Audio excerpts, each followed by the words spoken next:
Good morning in Ukraine.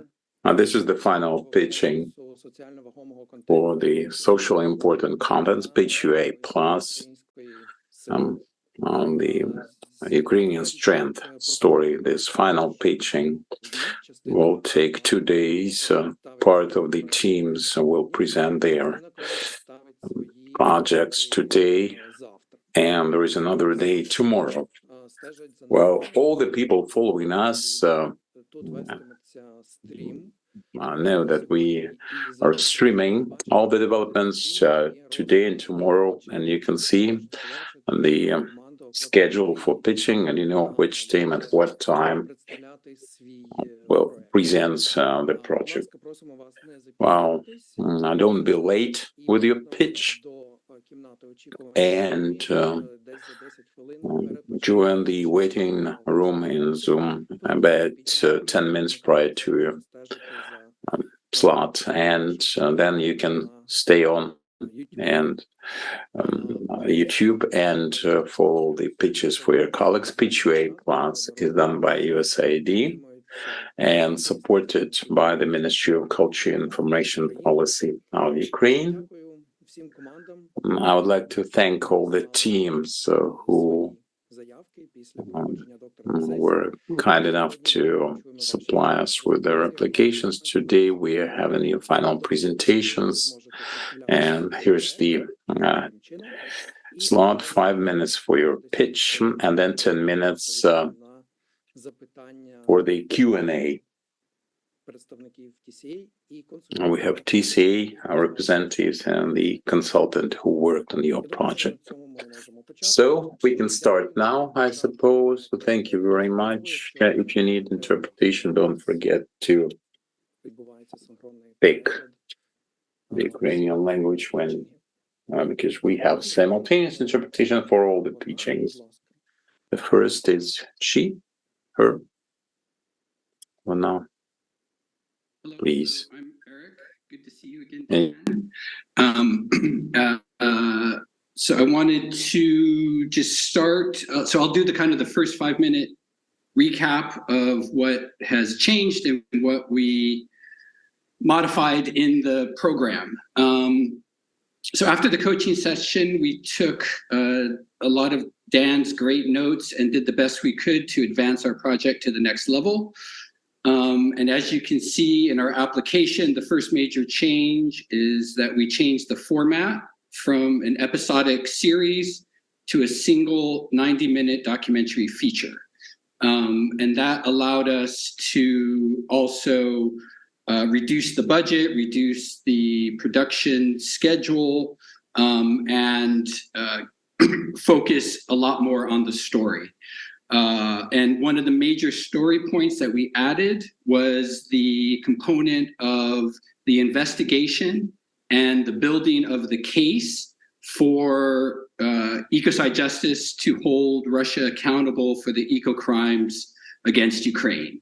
And we also focused in on one central hero, an activist who will lead us through the different story points of the story and introduce us to the other characters and personal stories, which we will be looking through to tell the on-the-ground story behind how this is impacting the people. And then we've made a new partnership with the Ministry of the Environment and the Echo Zaragoza dashboard, and also the NGO Zoe network, which is behind the Echo Dozer dashboard.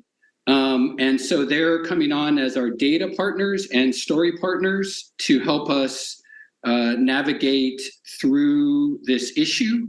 And Ruslan, the Minister of the Environment, will be one of our policy experts to talk about how they're working towards collecting the data and through the dashboard, and also building the case along with the Department of I forget the name, but there's a department specifically set up for building the case for the international justice behind ecocide. So those are some of the main story points and changes that we did. And I'd like to kind of go through some of the other more logistics and distribution stuff that we've added.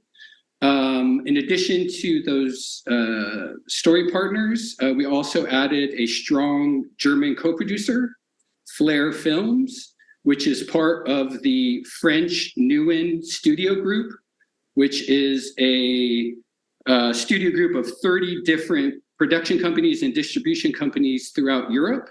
And they're really behind the story and think it's a really good story that Europe needs to hear. And so Newen Studios and then Newen Connect is their global distribution platform and global sales company. So they're on board.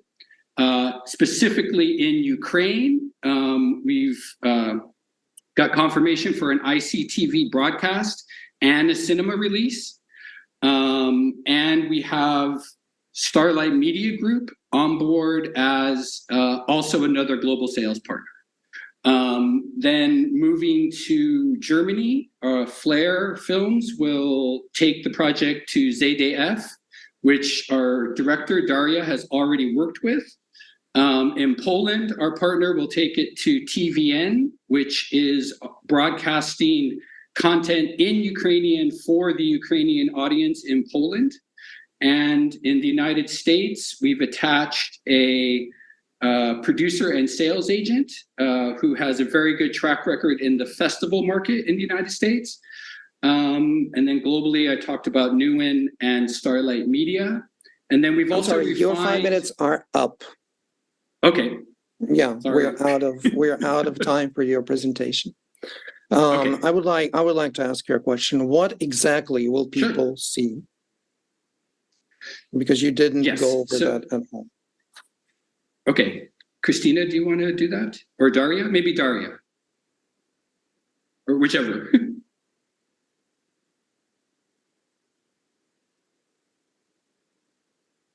Microphone. Dasha, microphone. Sorry. Yes. Hi, everyone. For me as director, it's crucial to see what I saw by my own traveling a lot through Ukraine since the invasion started. I think for our civil society in Ukraine, it's also very important to realize the damage this war brings to the environment, to the nature in Ukraine. So I see my task here as director to create a portrait of the nature suffering through this war, and nature becomes a kind of main hero in this movie together with our ecologist, Katerina, who leads us through the story, supported by a strong database, but by strong scientific research, gathering all the evidences to make Russia guilty for what's going on with the environment and proving that this catastrophe is the biggest ecocide we have seen in this and in the last century, actually. But what exactly will people see? I can add on. We built it as an investigation, so we have several cases supported by the main hero with additional heroes through our different parts. So we describe how air suffers, water, soil, and radiation, how they impact the environmental toll of this war. In short, we will see how Katerina Polanska, our main hero, investigates and collects data and pushes forward the case against Russia in the International Criminal Court. So how exactly is she collecting data and pushing? It's like what exactly will be happening on the screen? Could you please explain that? Yeah, it's dialogues and scientific research through the talking with different experts in the field research. When you come to the site, take photographs, videos, ask people around who are present, who, for example, if it's an oil spillage in the Kiev region and the fire is induced by the bomb shelling, we will ask one of the leader, one of the people who lives there, and the team of a rescue team who came to the site to what's it called, extinguish the fire. Yes, every topic developed or presented will be supported by the witnesses who went through the things happening, like if it was the explosion on the Kakhovskaya dump, or if you see the forest fires. We want to present it through the very personal stories of the people who went through these events and were witnessing them. And experts who give the overall insight into what exactly is happening to our nature, how bomb shelling will affect appearance of acid rains and the change in the structure of the soil, of the underground water, and health issues that people can have due to eating plants that have toxins. Yeah, and if I may add, so it's going to be not a bunch of sit-down interviews. All of the personal stories will take place in the location where the damage has occurred. Interviews will be like more walk and talk, and the only sit-down interviews will be like the policy experts and things like that. And nature speaks for itself in many ways. So I think the visual level in this movie is also very important. But what will be the visual element? Like, for instance, you're talking about the forest fire, yes, but the forest fire already took place. Yes, or but will you go to the scene of the fire? How will you show? No, that took place, but what you see after, the damage, the broken forest, even without the fire, if you drive now through the places where the fights took place, you see completely destroyed, ruined forests. It's very, very impressive pictures which stay in your mind forever, actually. I mean, I have these pictures in my head when I go back and in my mind, and I think this is very impressive. And this is regarding not only on forests, but on fields, on rivers, on every kind of pollution you see through this war, damage you see through this war. These pictures are very powerful and stay in your memory. Dan, would you like to ask anything? No, I don't think I have any questions. I'm delighted to see you incorporated the things from our session. I guess it's worth saying as well that the project will feature a lot of archive, right? Because all the locations that we are visiting, witnesses that were on the ground, people that live there, have a lot of material that they will have recorded on their phones, etc., that will enable us to tell that live story. So I think in answer to your question, Alex, like some of the things have already happened, we'll be able to essentially not reconstruct, but tell that story very ably with the use of archive.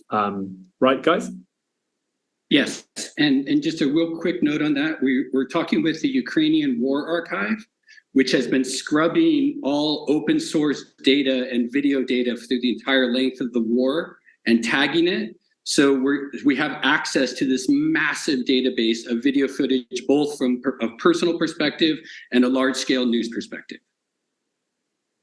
Okay, we have a question from the Ukrainian chief of our project, Yaropolk Timkiv.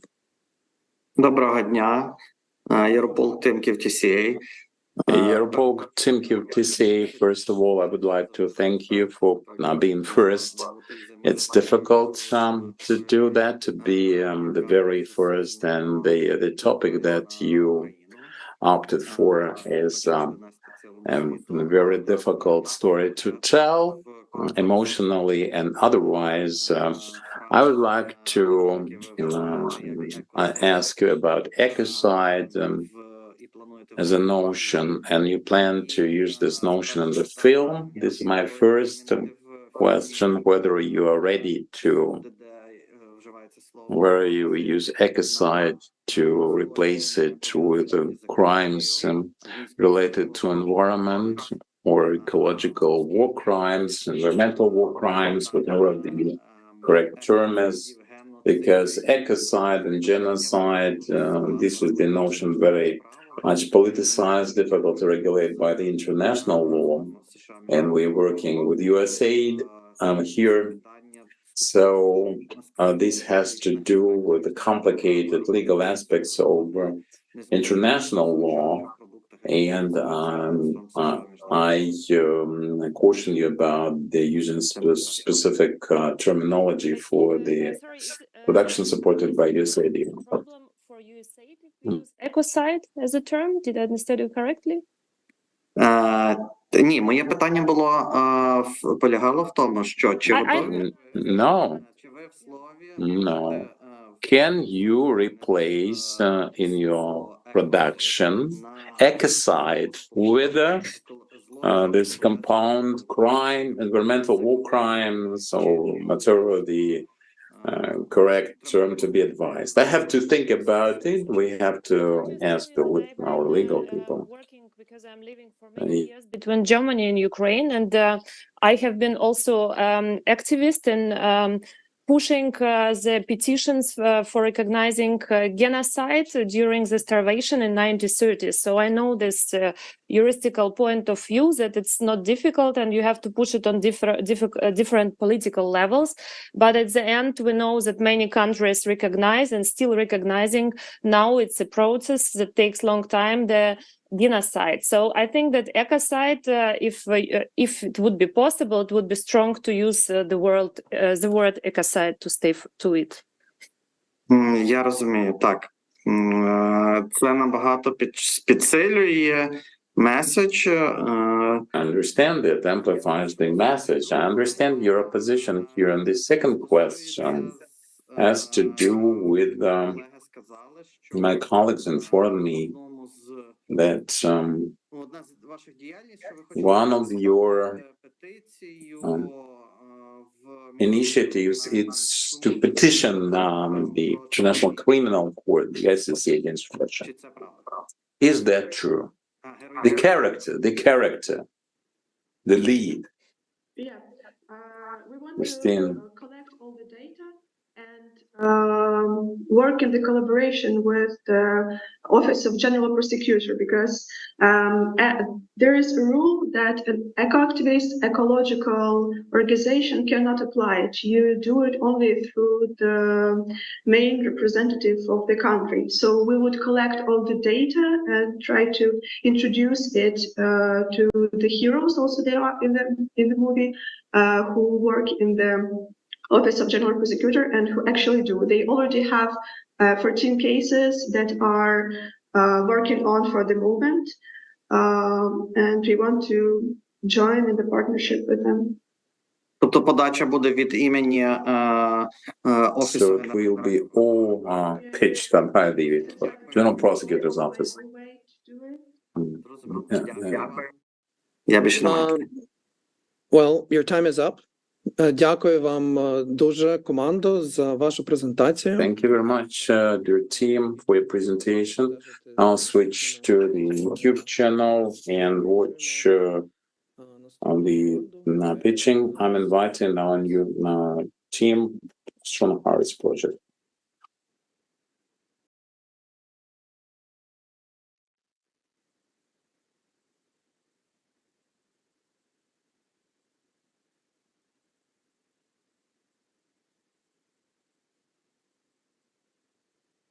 I'm inviting our new team, Strong Hearts Project.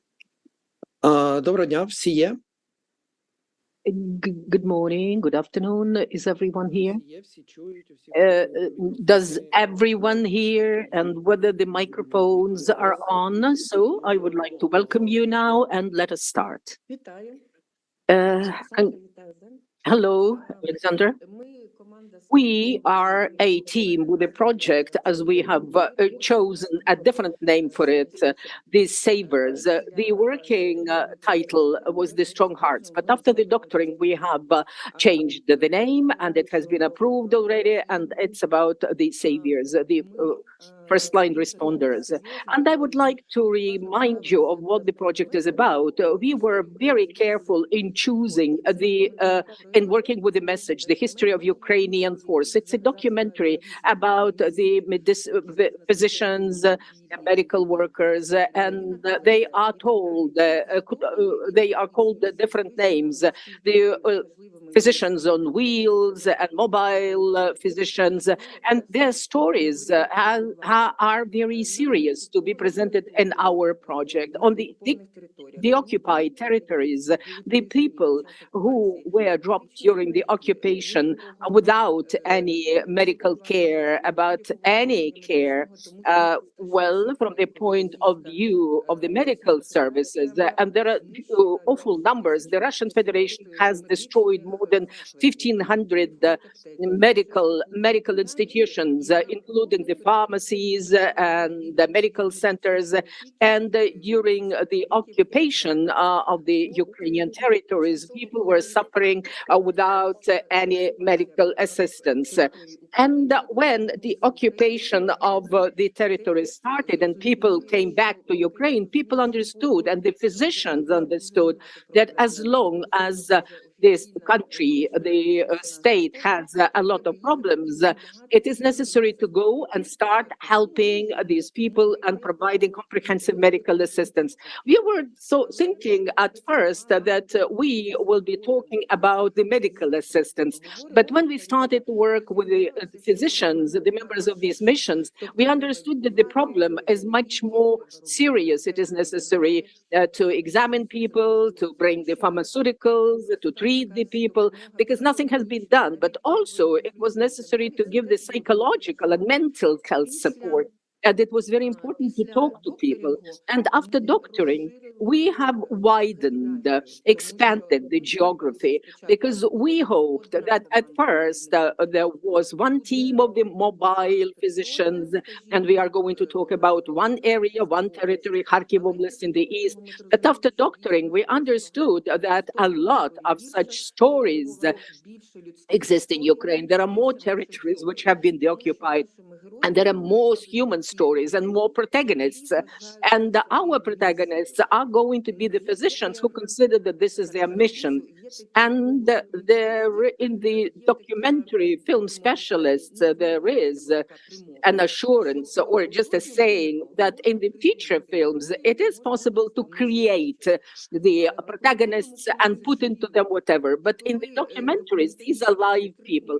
And when the specialists of the documentaries get the protagonists which we were able to get, it is necessary to develop the documentary cycles, and it will be extremely interesting and extremely important, because these are the medical workers. We have talked to them.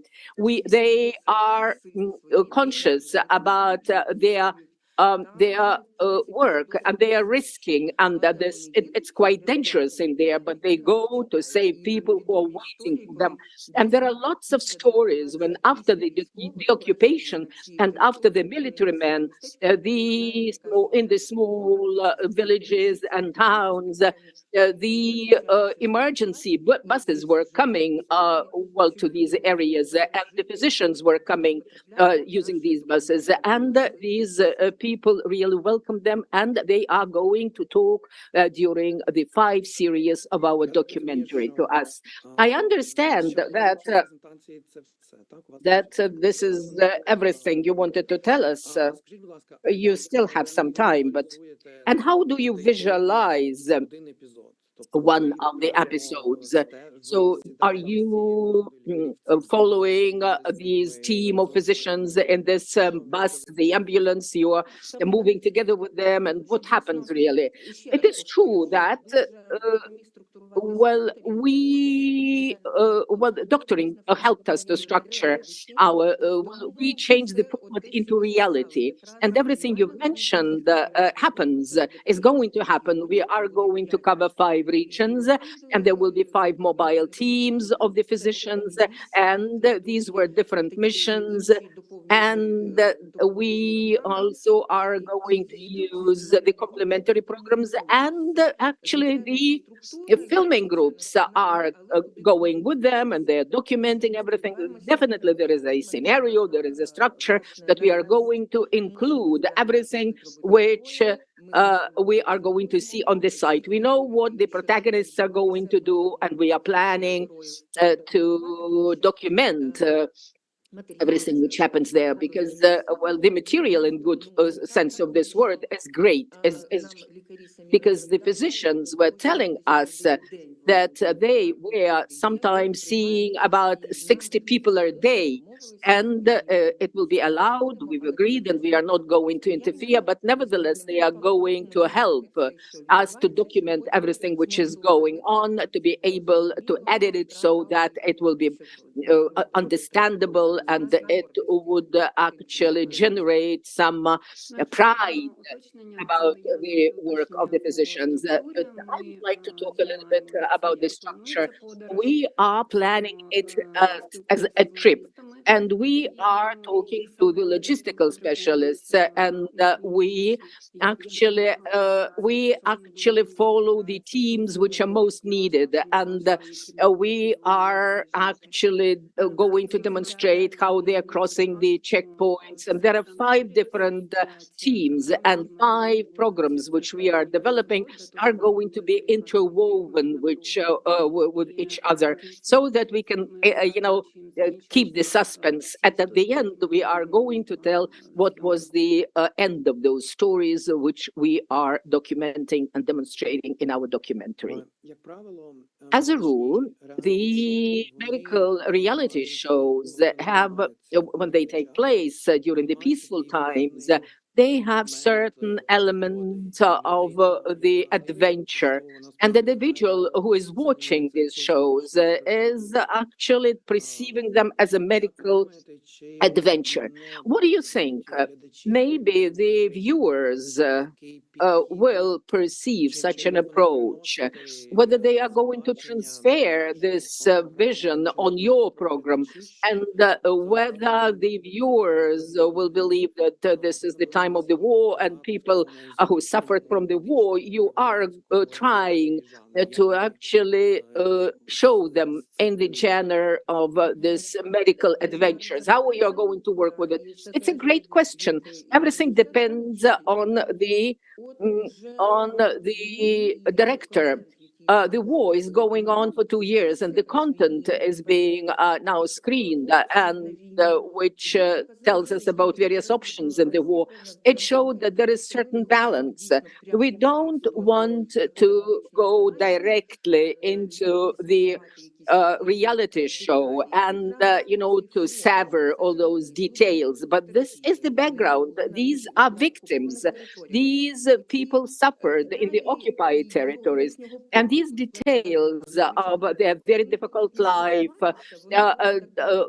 well, they are not going to be severed, but we are going to show them so that everybody understands what it was like. And we don't want to scare people, but we would like to show the full picture of the work of the medical specialists and first responders, and what happened in the occupied territories. But we would not like to dive deep into the medical reality, because we are going to document life stories. We are going to talk about life a lot, but definitely the general picture in details is going to be about the life and the expectation to get some assistance from the people. I have been working a lot with the reality and live talk shows, and I understand this, border between the, as you've mentioned it, the entertainment component, which attracts the attention of the viewers a lot. But in our case, the truth is going to attract people to this show, and the sincerity and the documentary aspect of it. Tatiana Kisinchuk would like to ask a question. She is a manager of the social contact. Good morning, good afternoon. First of all, thank you very much for a very important project, and thank you very much for rethinking it. But I have 2 short questions. First of all, how are you going to work on the safety? Because you've mentioned that these regions are not still safe. Are you going to get insurance and are there coordinators for the security who are traveling with the journalists? So are you going to develop a specialized route for that? If we are supporting your project, we are responsible for the life and safety and security of your participants. Whether there was a previous casting for Tatiana, thank you very much for this question. We absolutely understood this aspect when we were talking to the missions. We found out that the missions are being divided into certain groups, and some are traveling to the front line. Some members are going to safer places because in Kherson Oblast, the situation is very dangerous, but not as much as it used to be. So these teams are working on the security and safety issues very much. And we have roadmaps, and there is the work with the local governments, and also there is work with the military men who are stewarding these missions. And we understand the responsibility about the security. And the medical workers take care of it. But we also are going to provide the security for the teams who are going to shoot this film. So we are going to treat it very seriously. And they have been, the medical workers for 18 months already are working in this area. So they have developed the system of security. Yeah, that was the second question. The previous casting of the protagonists and heroes, we were shocked. Me and Ira, who is the chief editor of the project, were shocked. We met the heroes, the medical workers, and they are absolutely incredible. These are people who have their own mission, and we had the head of the mission with whom we were talking. She is Natalia Suslova, the physician who is seeing the patients, and they know the topic. They are practitioners, they are medical workers, they're very interesting people. And this is the casting when we talk to all of them. And when we were disconnected Zoom and we are watching it, we said, oh, these people are incredible. And they are just, ready-made protagonists. So we talked to 3 or 4 representatives of the missions, and that there will be 5 missions. So from this point of view, we understood that they are great protagonists, and we are impressed by them enormously. Yaropolk would like to ask the question now. Yaropolk, microphone.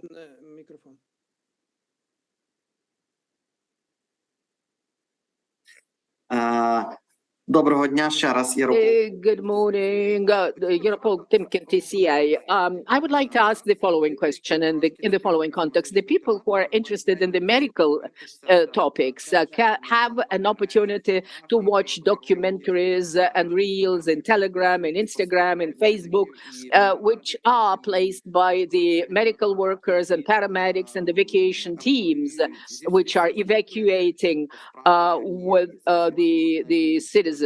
With all the difficult visual pictures, and my question is the following. While I was reading and listening to your presentations and reading I saw those reels because I watched them from time to time, and I had an impression that you're going to compete with them. Your material is going to compete for the attention of the viewers. So my question is the following. How do you see on your own, as the creators of the documentary series, how you are going to attract attention of the people who either already are watching those short reels about the war and paramedics, or maybe of the people who say, I'm not going to watch it because it's too much for me? The story is about the vectors and the depths. I also watch all those reels, and there is not too much because everything we can see there is very interesting. And when you're always extrapolating these topics on oneself, or whether I would be able to do it, but in our case, the depths and everything, we are going to record those interviews, the portraits of the protagonists, their motivation. We are going to delve delve deep the human stories because this is the foundation of any interesting project with all these things in the background, the medical aspects and the human aspects, interesting protagonists, and we are going to talk about them. But also people, the patients are the heroes as well, because in those reels everything is quick, dynamic, and but our artistic documentary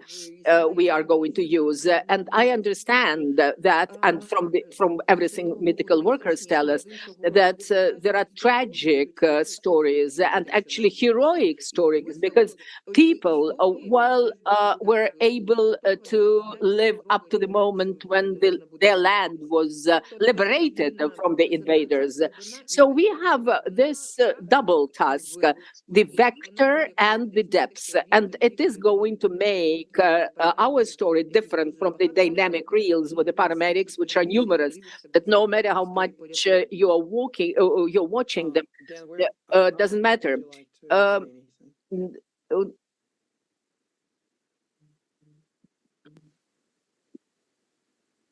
Ой, ми, мабуть, не почули. Ми, мабуть, не почули. Я у Дена запитав. Ага. Dan, would you like to say anything? Yeah, hello everyone. I just have one question, and that is the organizations that you have on board, are they all medical organizations? Do they have different specialities? Is it one organization? Could you elaborate on that, please?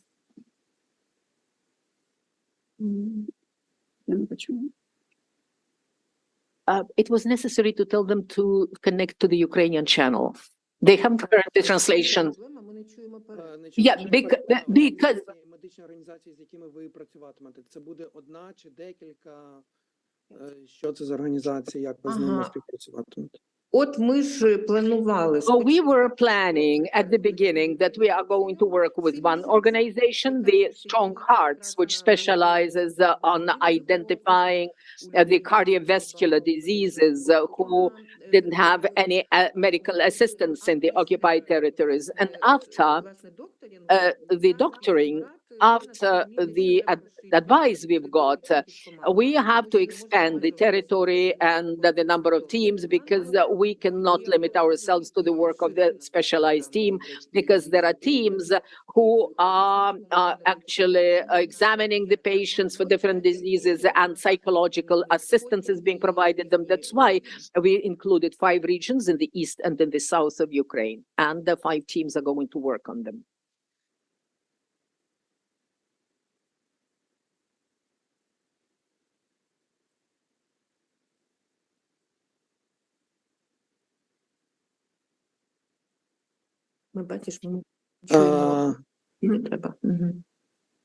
Then, if you have no further questions, then we will move on. Ну що ж, дякую. Наш час вже вичерпаний. So thank you. We have exhausted your time. Thank you very much for the presentation. Please come to the YouTube and watch other presentations. We would like to invite the team, the next team for the presentation. Goodbye.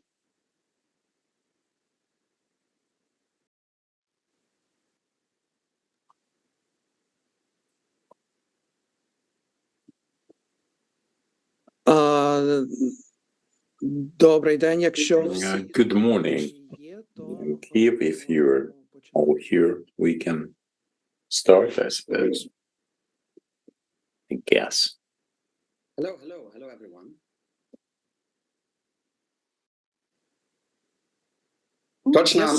Sorry, I don't speak Ukrainian, or just a little bit, so harnowania.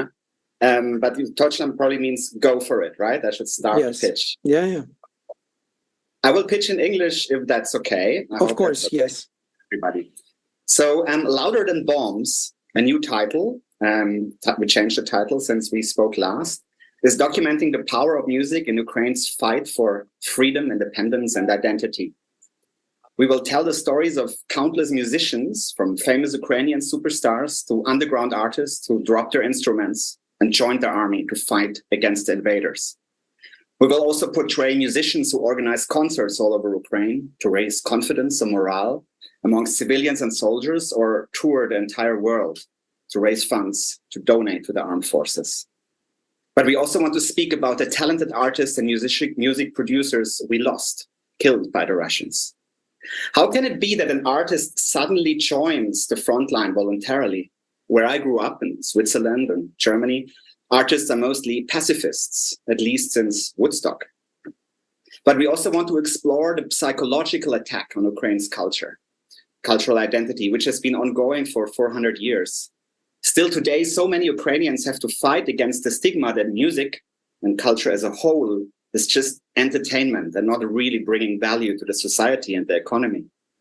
This mindset is a hidden weapon of Moscow in the minds of still too many citizens. Louder Than Bombs is about the power of music, the birth of a new cultural identity, which is under attack and is being defended with guns, drums, and guitars. Our film starts with the drumming at Maidan, the singing, the concerts in the freezing cold, and leads to the cultural renaissance of contemporary music in Ukraine.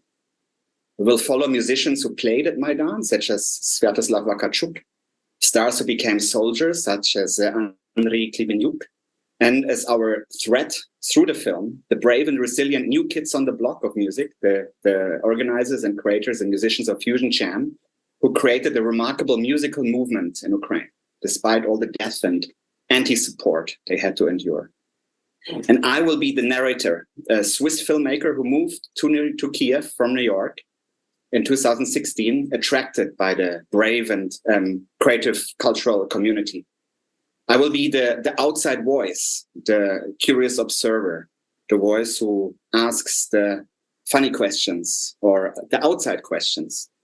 The finale of our film will be the creation of a vinyl record, Ukrainian music pressed into vinyl for eternity.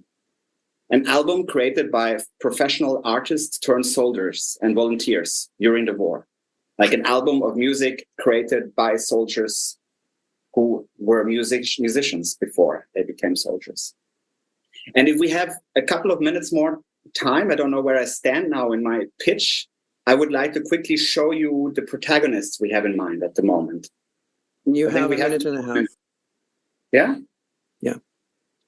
So I'm share screen.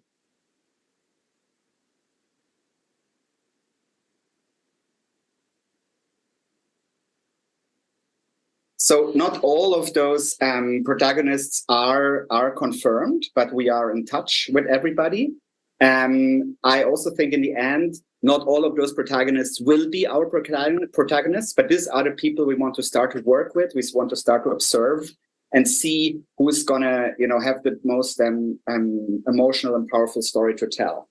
So we have Misha Bitchenko, a drummer, the son of a soldier, who was just a kid during the Maidan Revolution, but is now one of the big cultural activists and founder of the Fusion Jam project, one of the most known and looked after drummers who had to fight against his father and convince his father that it's okay to have a career in music. Slava Vakarchuk, Sviatoslav, who is luckily also a friend, I cannot say a close friend of mine, but a friend of mine. I worked with him already for my Youth for Ukraine project. He is a great link of this whole 10-year story from the Maidan Revolution to the war today, because he was very active at Maidan. He was singing, he was raising the morale at Maidan, and he is at the front lines and singing for the soldiers, and is a strong musical ambassador for the victory of Ukraine. Klivenyuk, you might all know him. He is a very famous star in Ukraine. He was touring Russia and stopped touring Russia after the Maidan. And he created this famous remake of this Kalina song, Ukrainian folk song, which was then picked up by Pink Floyd. So maybe we can even get Pink Floyd also into the documentary. Let's see. But Klivenyuk is very interesting because he is, this Ukrainian superstar who is a very, very serious soldier right now as we speak. Stasik is a wonderful artist, a musician who joined the army as a female soldier. She's a very classic example of a very unlikely soldier. You would never think that this musician would become a soldier, but she became a soldier to defend Ukraine and its cultural freedom. And Nastia, she's one of the key founders of the Fusion Jam and a very strong cultural activist for Ukrainian music. She is a very wise, intelligent voice when it comes to reflect on how important it is to defend Ukraine's independence also in culture. And Anuka, who also confirmed, by the way, Andrei confirmed to be part of the documentary, also Nata from Anuka. She's a friend of mine. And Anuka did a big world tour to raise funds for Ukraine when the war started. After she and her husband actually left their shelter, they went to a shelter in Western Ukraine when the war started. I did a little documentary about them back then. And Sasha Pitchuk, the mastermind of the Fusion Jam movement, who fell or jumped out of a window in 2021 after the successful creation of the Fusion Jam. For me, Sasha is also a victim of this war, even if he died before the war, and he did not die as a soldier, because he was fighting so much for Ukrainian culture and music and new music, and was so misunderstood and rejected by his parents for his dream to create new music in Ukraine, that he ended his life. Alexandra is one of the key event managers of the Fusion Jam project. She joined the press battalion after the war started and was killed north of Kiev in a attack by the Russians while she was leading American news team through Irpin, somewhere outside of Irpin. We ran out of time for... Okay, and I'm done. This is the last protagonist, is myself, the narrator, the observer. Thank you. Well, thank you very much for your presentation. Could you, please return to the screen, because you actually have a timer there right on the screen. Thank you. I have this question. While I understand, like, this is a very interesting proposal, which will talk about Ukrainian music and how it's developed over the past 10 years. It will be interesting for the Western audience, but how will it be interesting for the Ukrainian audience? I mean, if you tell Ukrainians about Sviatoslav Vakarchuk, it's like, telling them about how to put butter on bread. Oh, I think there's a big pride. There's a big pride to talk about your own heroes and to be reminded that you are not alone and that we are together, and you have those artists who are part of you and we are also portraying how they're going out into the world, and we show our Ukrainian audience how the Ukrainian musicians are also ambassadors in the world for Ukraine. I have the impression that you are actually very much, it's not so much the case in Switzerland, actually. Switzerland is neglecting its own musical stars often, but I think in Ukraine there is a big interest and pride to follow their own artists. But maybe Anya is our editor, maybe you can say a word about this, because you are Ukrainian. Do you think as an Ukrainian that it's interesting to make a film about Ukrainian musicians and artists? Yeah, I think, of course, it's interesting. And I think with, for example, editing this film, we make some, we have unique footages from our protagonists. We will have animation from Mikita Liskov also. And I think it's, I did not see this documentary, на українську можна трошки перейду. Я не бачила такого. Let me switch to my Ukrainian. I haven't seen any documentary like this before, and I think that this mix of animation, footage, archive footage, and new video with music, it's going to be something that is really new. How will you use animation? Can you explain, please? This is in the description. we have this protagonist, Alexander Pinchuk, who committed suicide or accidentally was kind of frustration, perhaps, and his condition, his states or his fantasies are something that we cannot find in the footage. We will animate with Nikita Lyskov. It was just a question about how you see in general, how you see the animation in this film. Yes, the animation is basically the fantasy level of the film. So there will be a lot of stories we cannot tell, emotions, feeling, thoughts, also pain and fear and dreams, which we can only create and show our audience through a fantasy level, through animation, through the art of animation. And this is, where there maybe 10% of the film will be animation, especially the story, Sasha Pinchuk's dream of an independent new Ukrainian music culture, and also Sasha's death.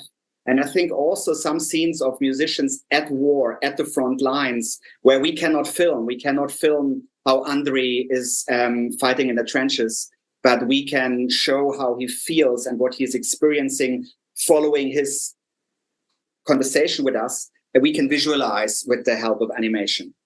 And then maybe in a nutshell, what Anya said, right? We are telling stories also about Ukrainian artists in a very different way, and we are telling parts, the private side of the stories, which the Ukrainian audience have not heard before and have not seen before.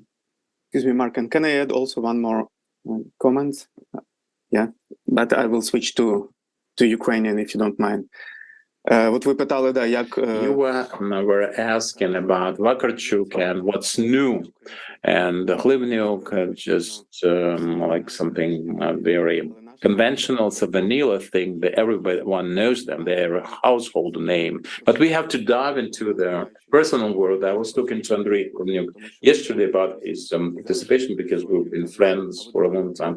He's at Kherson, and he asked us to come to interview him. A year ago, 6 months ago, he was very joyful. He was, and yesterday, he was very different. This war transforms people, and the sense of reality changes. Vakarchuk and Khlivnyuk a year ago and now are different, and they have something to say. In a month, they will be different. It is our task to make them open up, to showcase this, because people cannot see that on the media, social media, otherwise they sing that and perform there, but this is not the essential thing. We want to dive deeper into their perception and to their appreciation of this world and this situation. And Andriy was telling us that he was happy to receive us at Kherson to give an interview, because he didn't know where he would be a month later. Say it depends, a lot depends on how deep you dig, you dare to dig. And Mark, as the narrator and interviewer and interlocutor of those people, will play a very important role. I can see the potential of having a very deep, a very sensitive work here with the in-depth interviews, speaking in social science language. But have you any questions? Anything?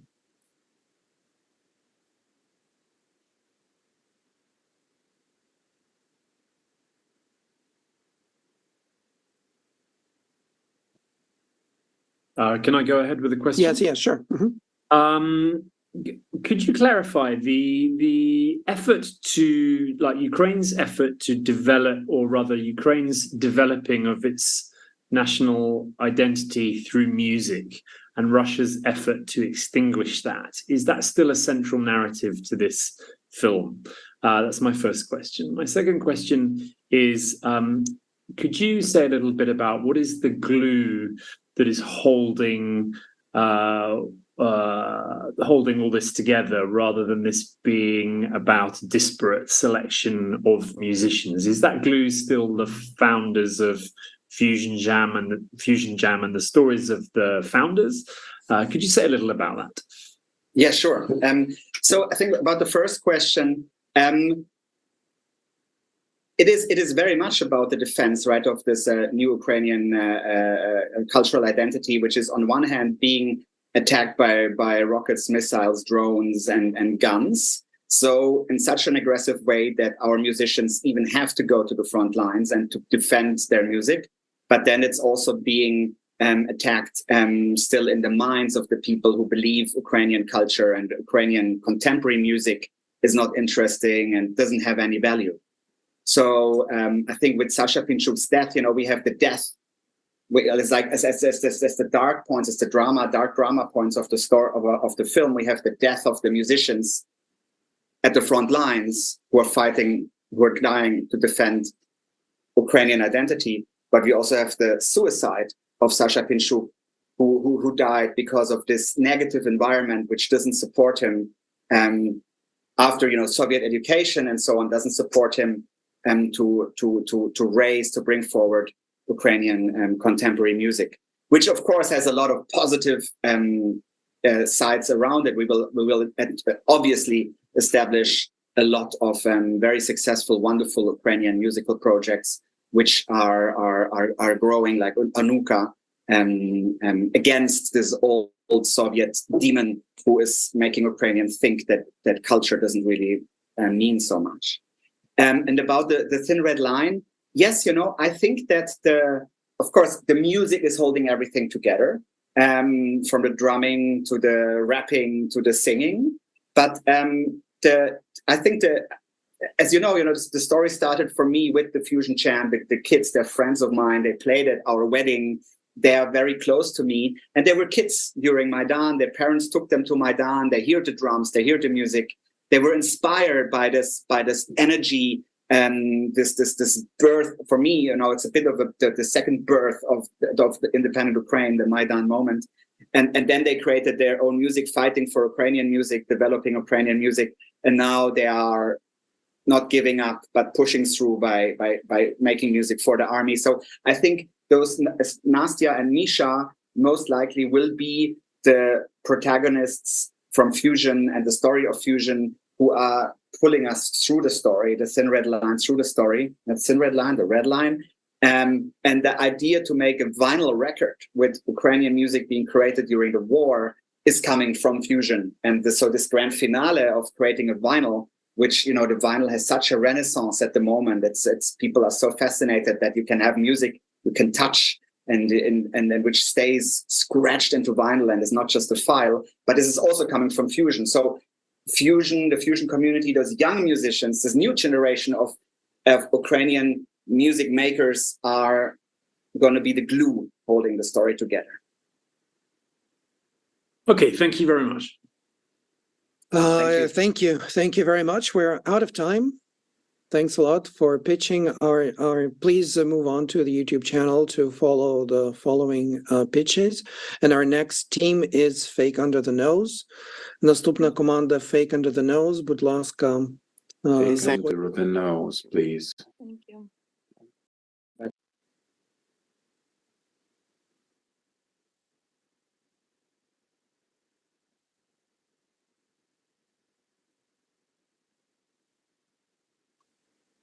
Команда є?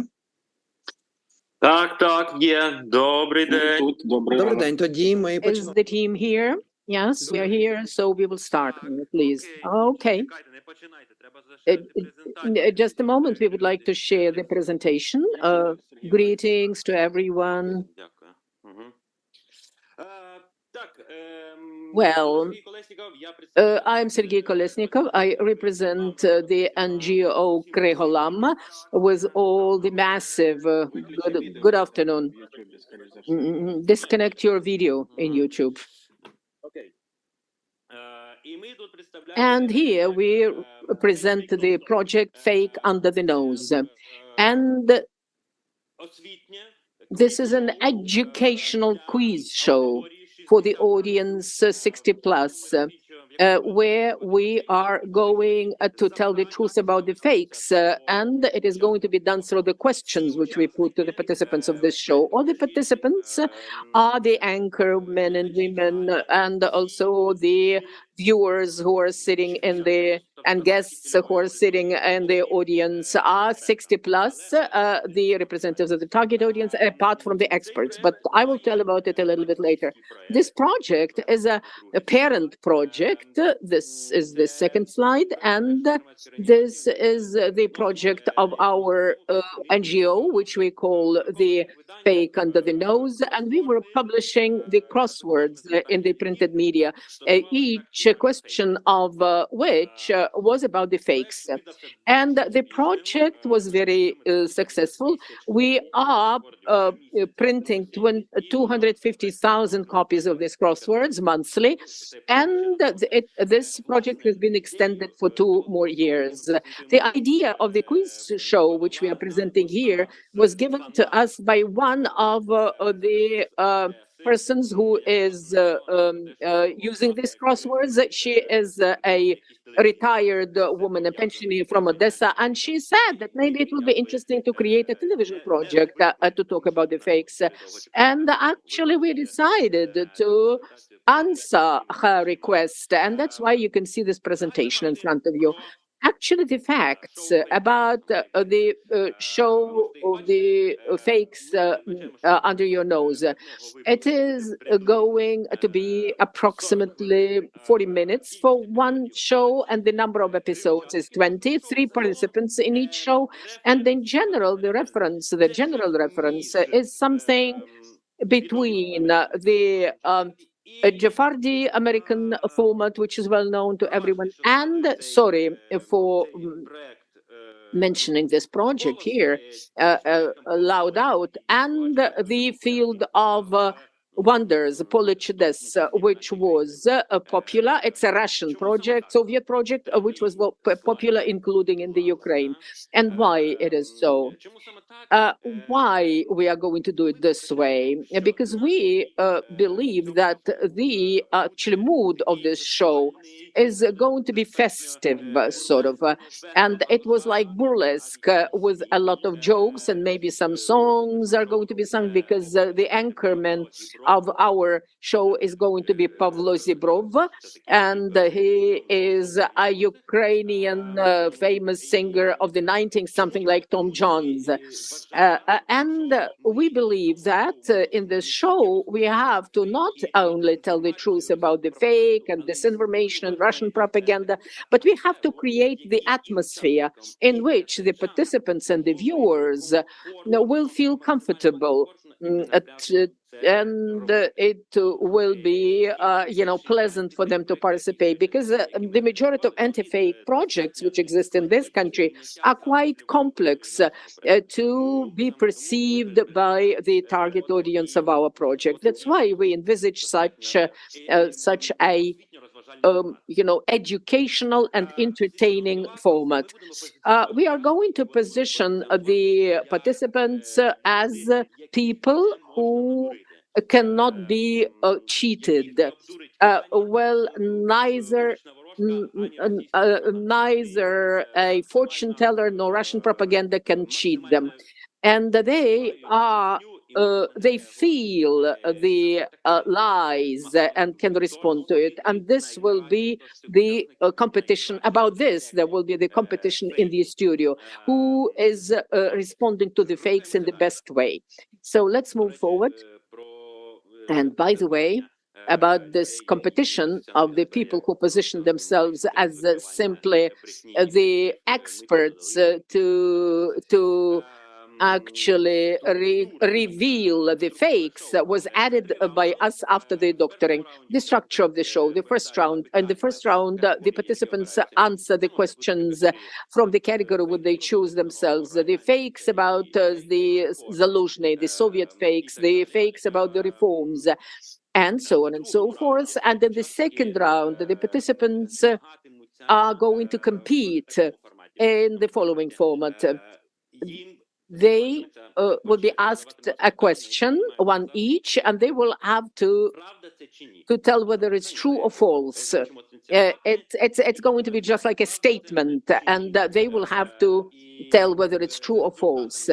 And based on the results of this second round, one of the participants drops out, and there are two participants in the third round, and it's going to be a duel with the star of the 90s. So each of two participants will have to start a battle with the star of the 90s. And the questions are going to be similar to those which we are asking in the first round, but outside the categories. But the difference is that the participants have to give an answer quicker than the star. And for that, they will have to push the button first and to get the right to give an answer. And we actually introduce the changes of these rounds. Well, your time is up. Maybe I would like to tell you about the changes we have introduced after the doctoring. We would like to hear the answers to the criticism which you've got after the doctoring, and would understand what problems might emerge. And what we have changed, we have added an expert to the studio, the representative of one of the most influential organizations, educational organizations, and the expert is going to be present in the studio, and the expert is going to, elaborate and explain certain issues for the audience in, layman's language and very shortly, and to increase the educational component of this show. And they are not going to ask questions and put questions to the participants. And why do you think it's a fake? Because we think that the questions of this kind are similar to asking the person who indulges in the traditional medicine or considers it's better than the traditional one. And because this is a vulnerable audience. And we have carried out several rounds of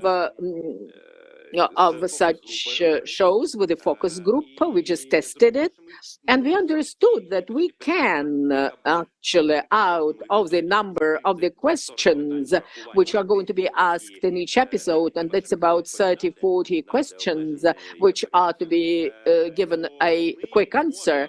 So we will be able to provide such questions to the audience which will not be controversial and which will have unambiguous answer, and they will not need some additional questions of clarification. But if it is going to happen, we always have an expert who will be able to quickly explain, interpret whatever controversy which might emerge during asking the questions.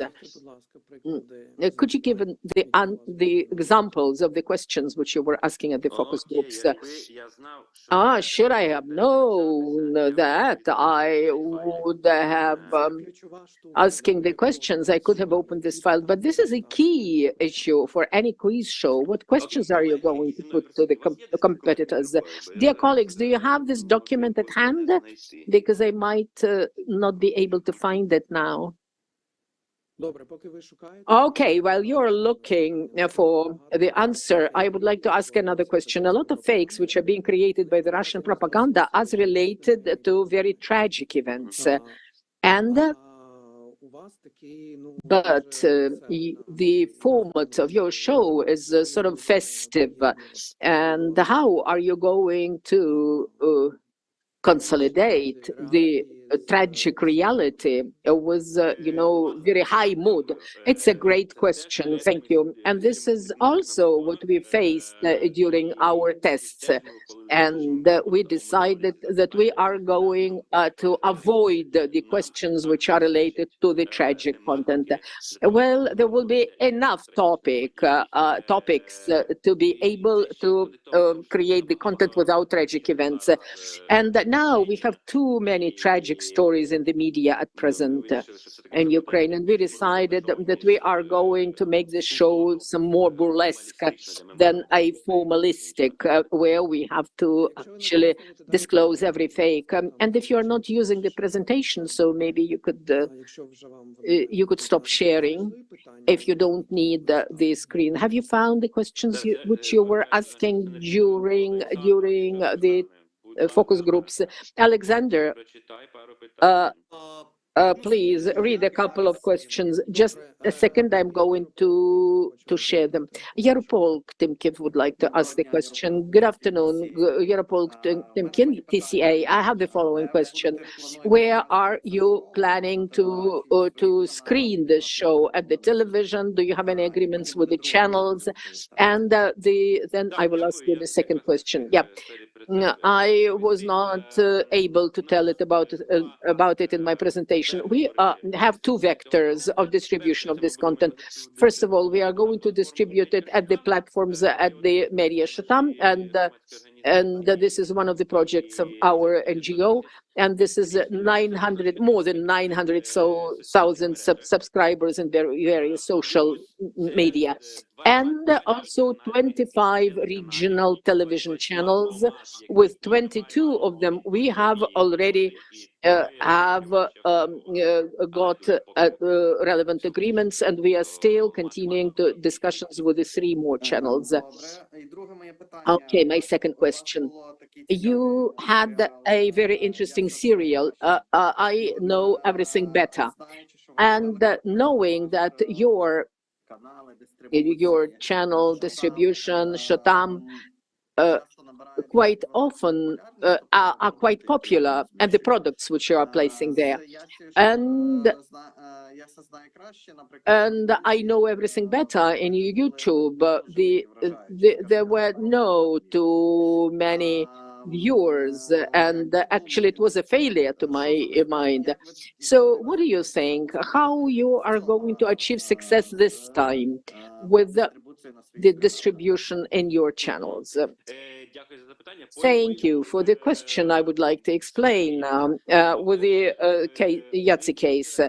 Well, we have postponed several times the premiere due to the full-fledged aggression, first of all, and then until autumn we were postponing the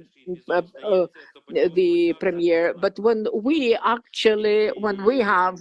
screened the first episode, the counter-offensive in Kharkiv Oblast started, and the focus of our attention was not directed to the public health sector reform. And the relevance of that idea was 100% relevant in 2021. If it were not for the events of 2022, this would be relevant. But the full-fledged aggression actually changed the context, absolutely. And to my mind, this was the biggest impact which we had on our project, which you have mentioned. As for the distribution, we plan for this show, it's 25 channels, and as for the social media, this is where we are going to be flexible. We have a good budget for targeting, and in various social media, we are going to adapt each episode to different social media. We are going to, edit and select the most interesting situations for TikTok, Instagram Reels. We are going to adapt the product and adapt it to the native content of the platform where we are going to distribute our product. It doesn't mean that we are going to spend 40 minutes while placing this content in various social media. Have you found the questions? Yes, we have. Або можеш прочитати, але я так для... Так, прочитайте, будь ласка, бо треба ж перекласти. Well, this is the question of true or false, believe or not believe. Do we have any questions? У тебе є, але оновлені у тебе. You have the updated ones. Please read them. Ukraine has created the protective vests for the pregnant women because they are being sent to the front line. The Ministry of Health would like to inform the patients of how much the state has paid for their visit to the physician, visit of the physician. And the European Union has prohibited the Russians to import the toothpaste and toilet paper. The Russian army has hit Ukrainian depots of the munitions with the uranium, which has been transferred by the United States. Where have you got this fake news? All these news have been denied by the Ukrainian organizations which are working in the fact-checking area. And this is the military information, and it's confidential. So in reality, nobody knows whether it happened or not. And why should you at all discuss these topics? And this is the question of our focus group tests. And these questions are going to be verified with our partners from the fact checks. And I believe that at this phase, we are going to reject the majority of the controversial questions. And we are talking about the fact that it is necessary to believe the official channels of information, and this particular message has been denied by the official channels. And we're pretty much out of time.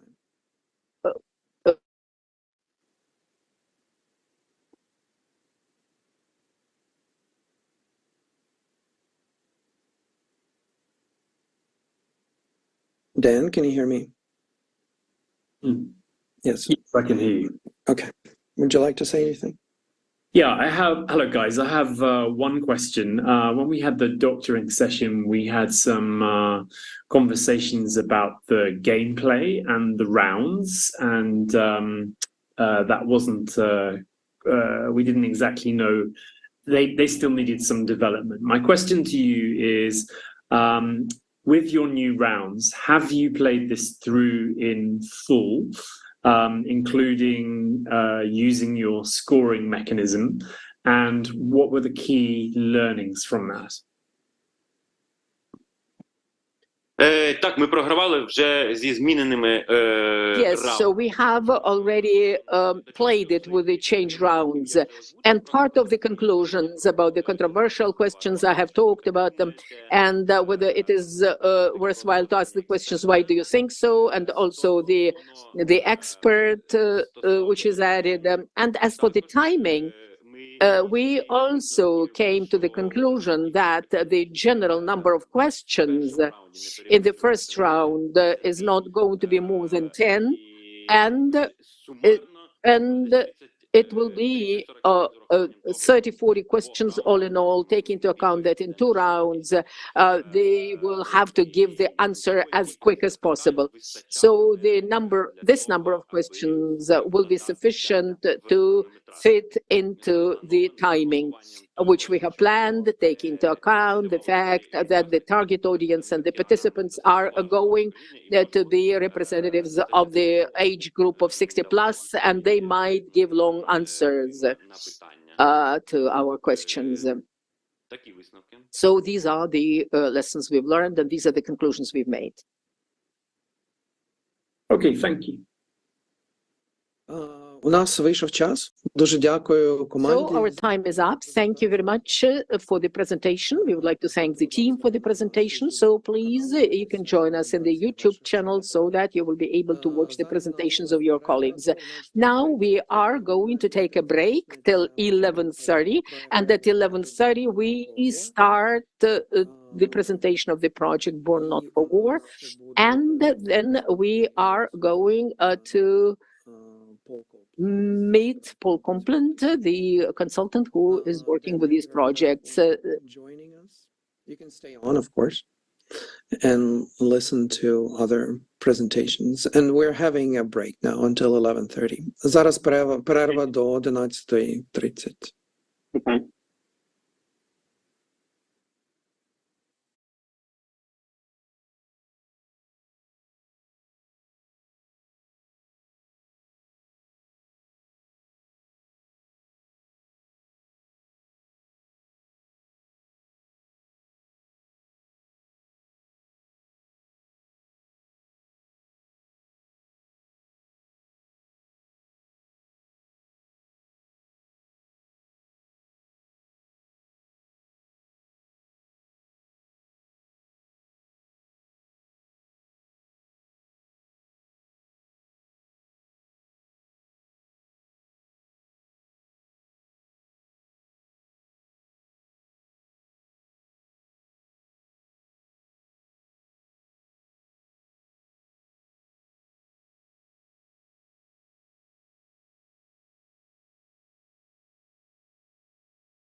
this Born Not for War. You have changed the name. Okay, I'm Maria Yanchuk. I'm a general producer of the project, which had the title "Born Not for the War," but it was one of the changes, I guess, a rather important change, which we made in the project after the mentorship sessions. We changed its title to "Life After the War" because we got an advice that we need to better reflect the main idea of our project. Actually, it is that our characters, the veterans of the first part of Russian-Ukrainian War of 2014-15, with disabilities and other injuries, were passing a long way from the person with disabilities and injuries, person with problems, to men and women who live normal and happy life. And we changed the name of the project, and we also want to focus on the feature which differs it from many other projects about PTSD or disabilities of the veterans, because our stories are not the stories of the struggle. As our characters started their way in 2014-15, we now have the stories of success.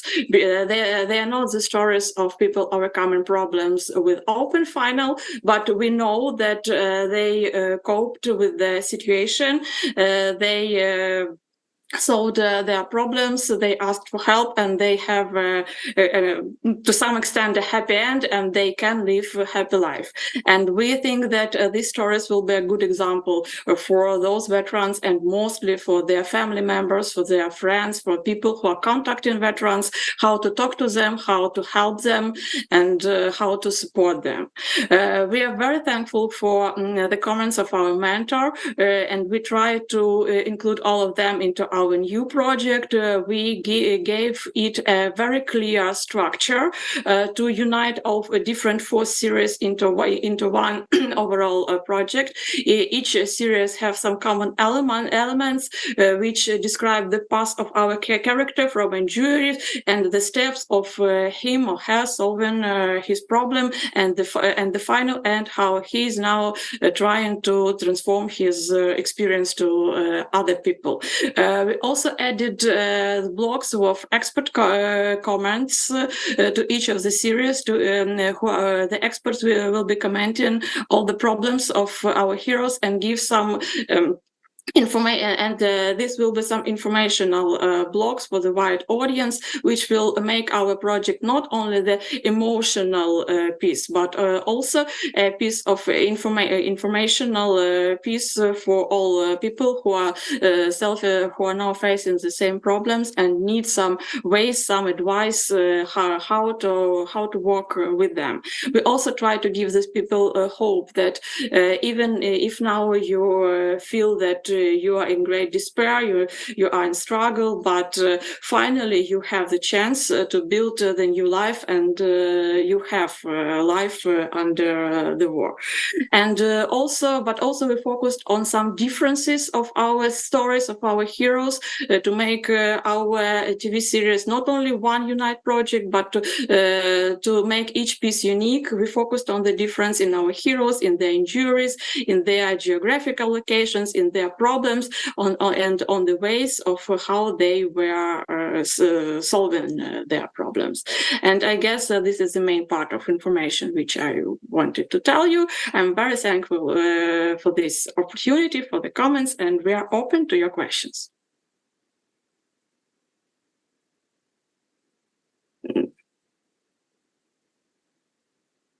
Мікрофон. Не чуємо. Олександр, не чуємо. Включіть мікрофон, Олександру, будь ласка. You're muted, Alexander. Sorry. Thank you for this presentation. I will continue speaking English if that's more convenient. It was a very interesting presentation, but could you please also explain what the viewers will actually see on the screen?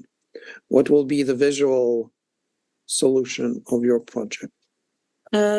It will continue. It will be combined with the interviews of our heroes, with observations of our characters, with interviews of friends and some close people to our characters. Also, we want to have some observation of their communication, interviews with experts. And something like that. Can I ask sorry, yeah, Paul. No, I was just going to ask a follow-up question to that, Maria. First of all, I can see you've done a lot of thinking and you've really taken on board our discussion last time, so that's great. When you say observational, a lot of what your characters are talking about will have happened in the past. So it will be therapy sessions, 2016, 2017, things they've done in the past. How will you show that part of their story, the things that happened in the past which you can't go and film now? We have some archive materials from our characters, and we also can show the results of this session, because if we have a veteran who doesn't have feet and he is playing football, that is the result of some cure or some therapy which he got. We understand that we need to pass from the talking head in all our series, and we think we'll have enough footage to cover these stories with the interesting material. Okay. And my other question is, can you give us an example of a story, either of a story of someone? Vasil is our favorite character because he is a friend of our team members. He has a metal part in his head. He doesn't have part of hand, and he doesn't have one foot. He do not have chances to live at all, and it was a miracle that he was living. And in all examples, he should be alone and in constant despair and facing all the problems which a person with such disabilities in Ukraine can face, because we are not inclusive friendly country. But in 2 or 3 years, Vasil have met his wife. He is the sportsman of Invictus game team, which is competing throughout all the world, representing Ukraine. He has medals, and he is a very positive person with a sense of humor, and I think he lives a fruitful, normal life. Great. And what are the key steps he has used to achieve this success in his recovery, in his turnaround? What will your film actually show us that the key things he's done, his steps on the journey to recovery? First of all, when he went out of the hospital, he saw that the situation out of the hospital quite differs that inside it, and he's alone.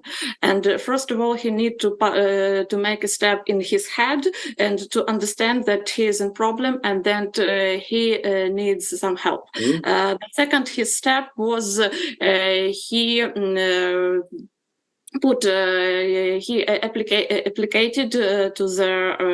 made an application to the Invictus team, and he passed the selection. And he started sports training, which strengthened him physically, and he also started working with a psychologist who strengthened him in his mind, and that helped him to and he also began communicating with his team members who were in the same or the similar condition with the same emotions. So this steps gave him an opportunity to look to the world by other eyes, to see other people, to meet his future wife, and so on. Okay, so it was various. And what about the medical scientific aspects? Did he have therapy? Did he see psychologists? I was talking about, I mentioned the psychologist. Yes, he passed a rather long course of psychotherapy, and he also received medical cure for his hand and for his foot, but I don't know, artificial prosthesis. Yes, but he doesn't use this. He prefers Castelli in. I get. Don't worry, I understand. More conservative forms, yes. Crutches. He is shooting from the arbor. Very good, very good. Okay, and what about the and? Can I ask, remind me, who's going to be voicing this? Is it him or is it you or a voiceover artist? How do you see? What are we going to, whose voice are we going to hear on this? We'll have the voices of our characters. We do not want some of voiceover explaining viewers what they are seeing. We want our characters. We want their close one to tell these stories. Okay. And we will add professionals and experts when we will need to comment some professional medical aspects. Very good. Okay. All right. Good.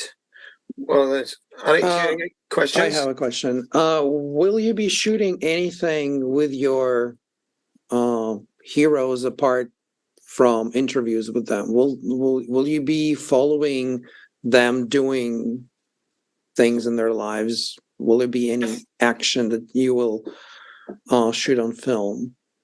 Yes, we'll do both. We will film interviews like a talk, and we will follow them and make some observations.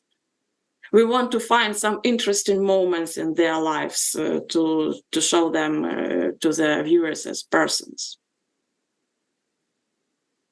And what do you want the viewers to take out of this film, of this series? What do you want them to talk about after they have seen it? We want to talk. We want to tell them that life after the war exists. Now, people who are coming back from war, maybe who have disabilities, post-traumatic syndrome, they are thinking that their life ended.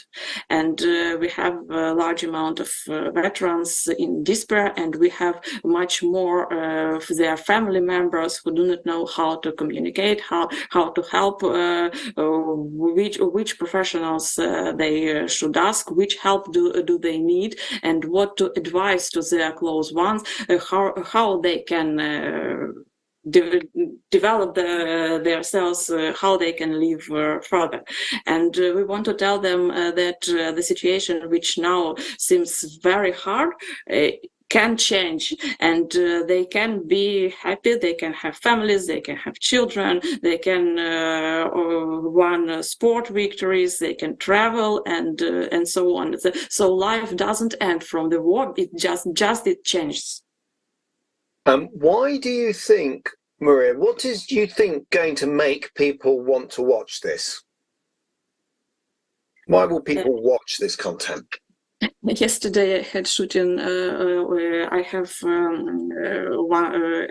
an event with Ukrainian youth, and we are discussing this question. And now at the moment we do not have people in Ukraine who are not touched by the war. And for almost 100% of Ukrainian audience, the war is a very actual theme.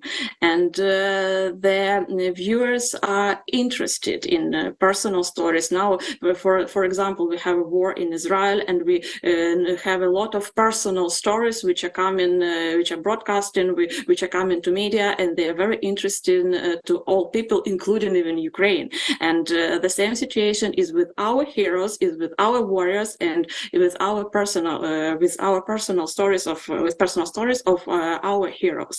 And our stories are optimistic. They are not the stories of everything is bad and it will stay bad. They give people hope, and they give some positive emotions to our viewers after seeing this. Great. All right. Well, we're out of time. Thank you very much for your presentation, for your answers. If there are no more questions from my colleagues, we can wrap up here. Thank you. You can now move on to our YouTube channel and watch other presentations. Ярополк має питання. Yaropolk, okay. Sorry, we have a question. Yaropolk has a question. Yes, it's going to be a short one. Yaropolk, thank you to say thank you for your application and for a very important topic indeed. I would like to ask about the fourth episode. You discuss former prisoner of war, Tatiana Komisarchuk is the wife, Artem Komisarchuk is the man. He is an active officer.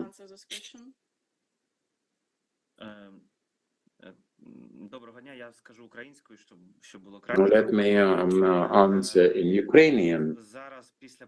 Well, after he's he's doing his convalescence in Poland, and then he will continue his service, but in the rear, not on front line. So he's not active now, but he's coming back to the force. He was a military officer during all this invasion, so to speak. And have you any characters who are active officers for now or for the future? Well, that's him. And part of the experts are active officers in active service. Medics or they're servicemen, comrades in arms of our characters. They are connected with Ukrainian army. Ну, це зрозуміло. Так, Our так. heroes have such disabilities which gives them some it is not easy for them to come back to army. We think that our last hero can join military forces and serve here in not on the front line, but we are unsure because it doesn't depend on us. Зрозуміло. Дякую вам. Це все. Добре, дякую вам дуже. Thank you very much. Thanks for the pitch. I'll switch to the YouTube channel. And now I would like to invite another team. And our next team is Project Post-Traumatic Stress Solace. This is a web series. Join us on Zoom, please.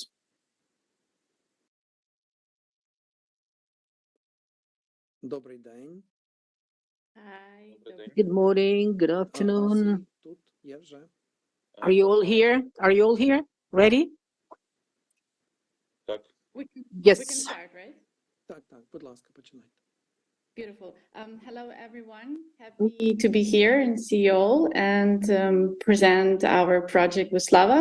My name is Anna Savchenko. I'm the producer of the project, and Slava Yushkov is the showrunner and the scriptwriter of the project.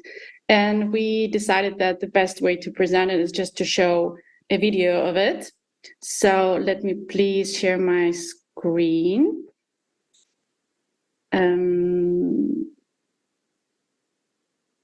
Just a second.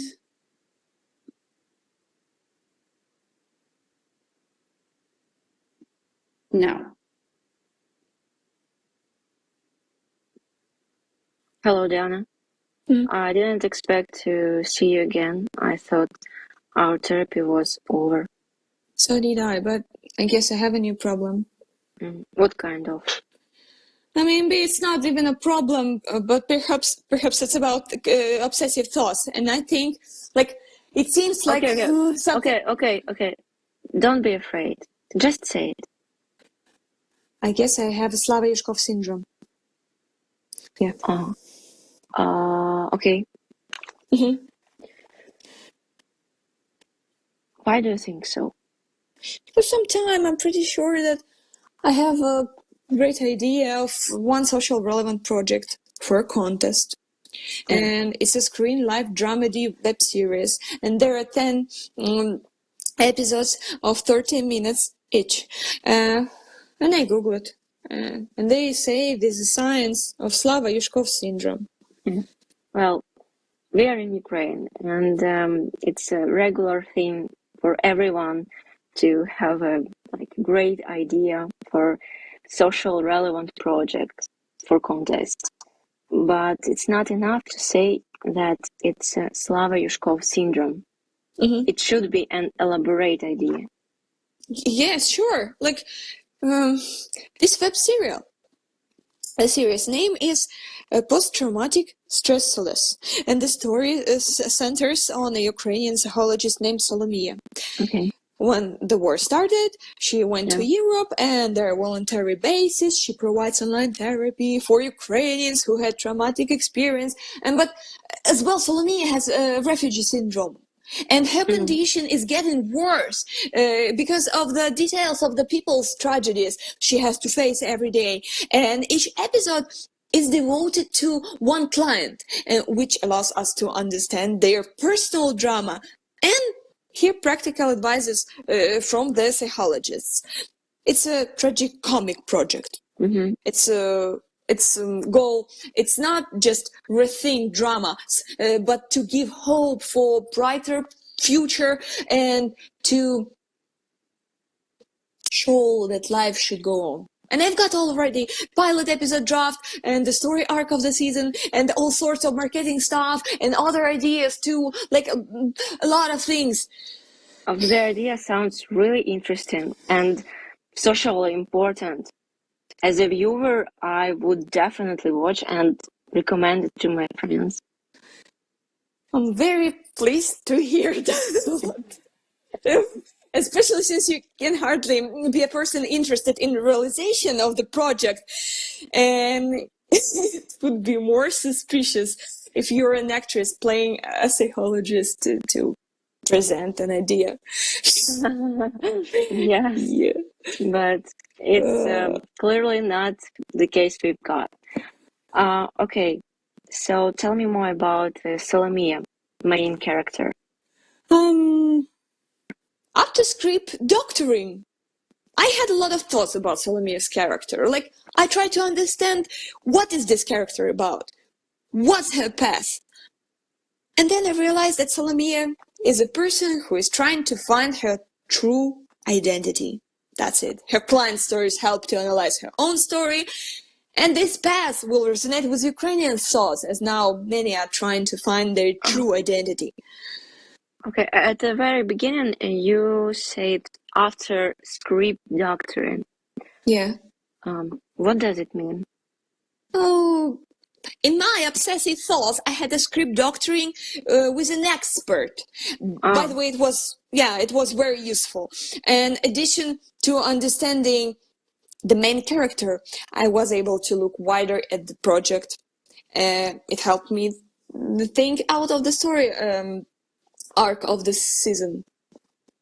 Yeah, well, now I see that everything you just said, it's really similar to Slava Yushkov syndrome. What should I do then? There are two ways. The first is require of 6 months of complex therapy, and the second is experimental one. You could try writing down all your obsessive thoughts and apply in the real context. And if you win, your psychological condition will improve. Thank you. I think I could try. Good luck. Hi, I have a very strong paranoia and I need your help. Could you please clarify your complaint? I have an idea for a series called Post-Traumatic Stress Solace, but lately I have some obsessive thoughts that someone else has come up with my idea under the form of the Slava-Yashkov syndrome. So I need to find money to realize the idea as soon as possible. Team, you've run out of time for a pitch. So, within the context, can have two mental health at the same time? It's 20 seconds and that's it. 20 seconds. I guess I'm not a psychologist. Then who you are? I guess I'm professionally invented emotional manipulation. That's it. Okay. Well, you used a lot more time for the pitch than was supposed to, so you have no more time to actually explain anything to us. Moving on to the questions. Paul, do you have any questions? Yeah. Do you want to go first, Alex, or I've got one? You can go ahead. Thank you, Anna.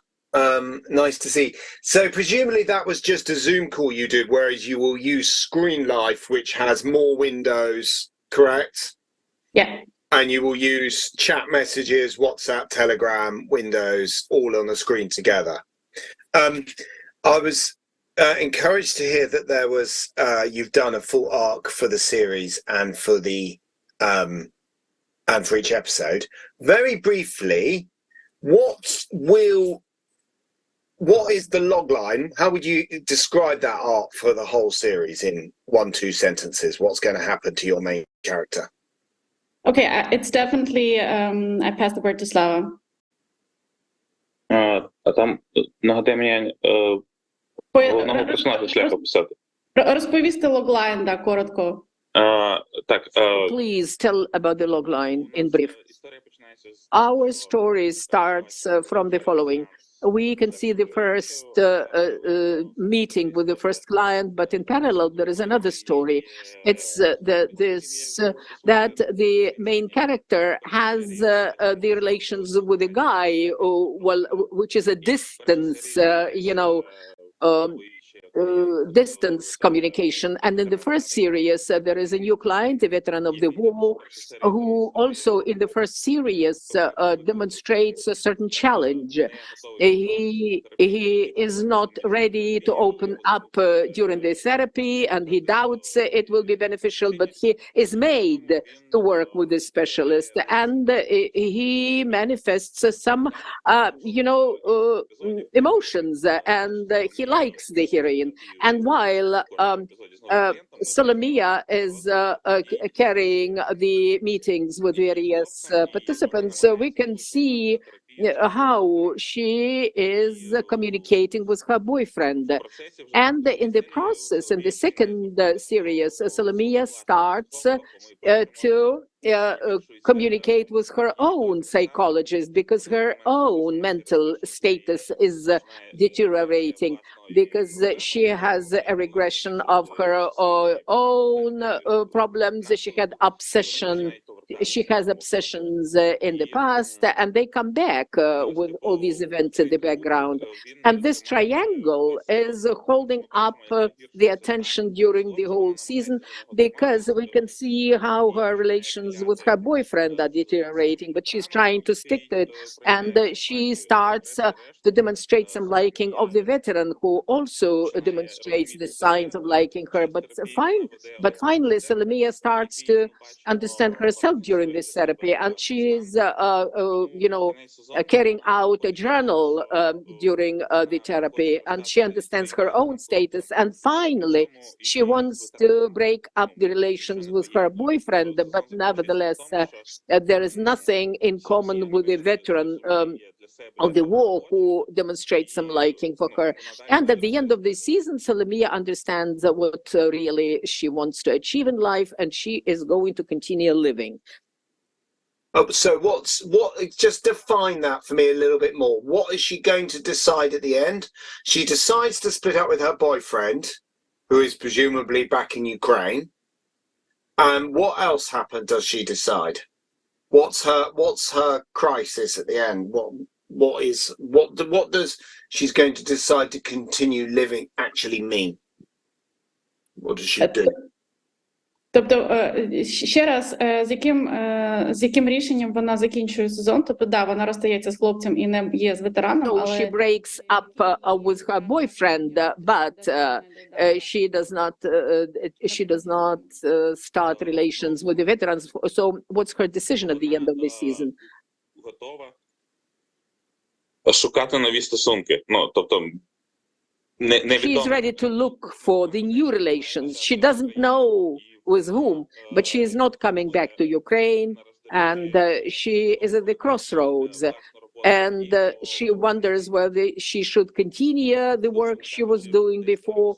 And in one of the final series, well, actually, we can see that she understands what was the reason for her obsession. These are the problem relations with her father, and we are doubting whether she is going to continue her career or not. Well, she is going to continue, but the final of this season is going to pose this question. Okay. And what is her attitude to Ukraine, therefore, at the end? You said she's not going to go back to Ukraine. Why not?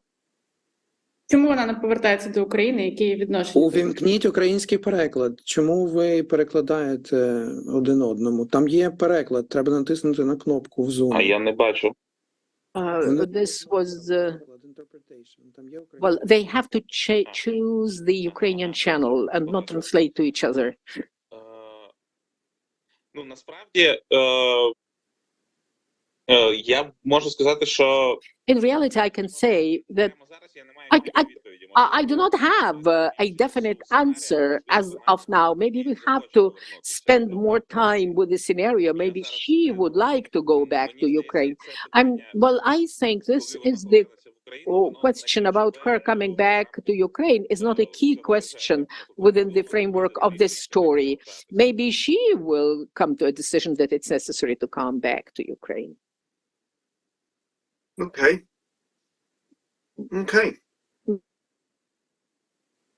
And my last question is, where do you think the comedy will come from in the series? What will keep people watching?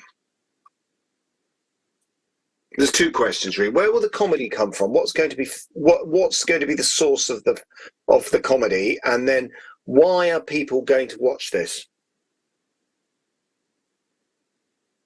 Якщо відповідати на перше питання... Yes, to give an answer to your first question, just the source of the comedy line. The comedy is going to be part of the protagonist, of the main hero. She has a very ironic view of the life, and she is carrying on the online journal or diary. And for her obsession problems, it is very important for her to keep the record of her thoughts, to analyze her status.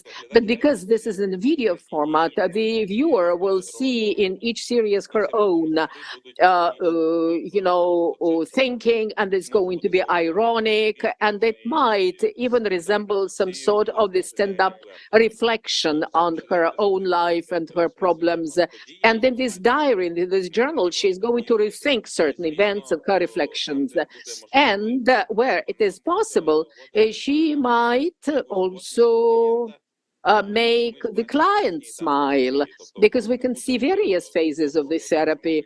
We are not going to watch for 30 minutes the therapy when the hero is telling about his dramas and the most difficult aspects. And actually, we might see that the patient opens up, and Solomia might talk about the interesting stories of the client.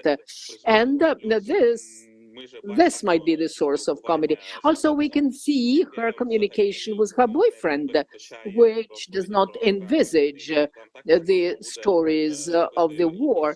And it will be possible to include some funny stories in terms of developing the storyline. And the answer to the question why people are going to watch it, maybe because this project is taking up very important problems which exist at present. And as far as I know, Ukrainians are interested in psychological aspect of this war and how to rethink all the traumatic experience which we get every day. And the second aspect of us, and this is not the first project in the internet, we understand how to attract the viewer to watching the tragic and comic project about the war. We have a web serial which has more than 4 million viewers, and now I have a tragic and comedy about this story during the war. This is a play which is being staged, and we can use this experience during the project. And from time to time, we create the creative videos which have the video feedback, the viewers' feedback. That's it. Okay, thank you. У нас вийшов час, тому якщо більше в моїх That's колег... why, if my colleagues have no questions, so with this, we have to complete your presentation and your pitch, and I can see that my colleagues have no questions. So, dear team, we would like to thank you very much for your presentation, and you can listen to the following presentations in the YouTube channel. And now I would like to invite the next team. And then we have the presentation of the project by Ukrainian Rhapsody. It's a documentary project. And this is, I understand that not everybody understands that we have a simultaneous translation, interpretation. So please choose the language which is convenient for you. And you can do it by pushing the button at the bottom of the screen. There is a globe icon, and push it and choose English or Ukrainian. And the next team is here. My Ukrainian Rhapsody, please start.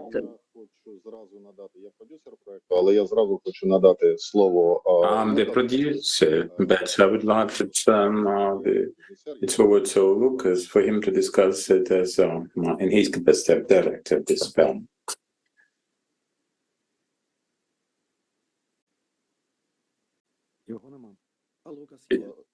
Is Lucas there?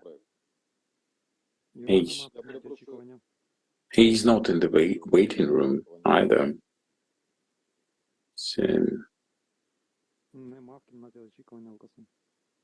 no Lucas in the waiting room, I'm afraid. I'm texting to him now. Oh, he's here. Please. He has just joined us. Now, good afternoon. So can you start, please, with the story? We're waiting. Lucas Stasevsky. I'm a Ukrainian cellist and director. My Ukrainian Rhapsody is the film. This is my very personal documentary as a road movie Rhapsody.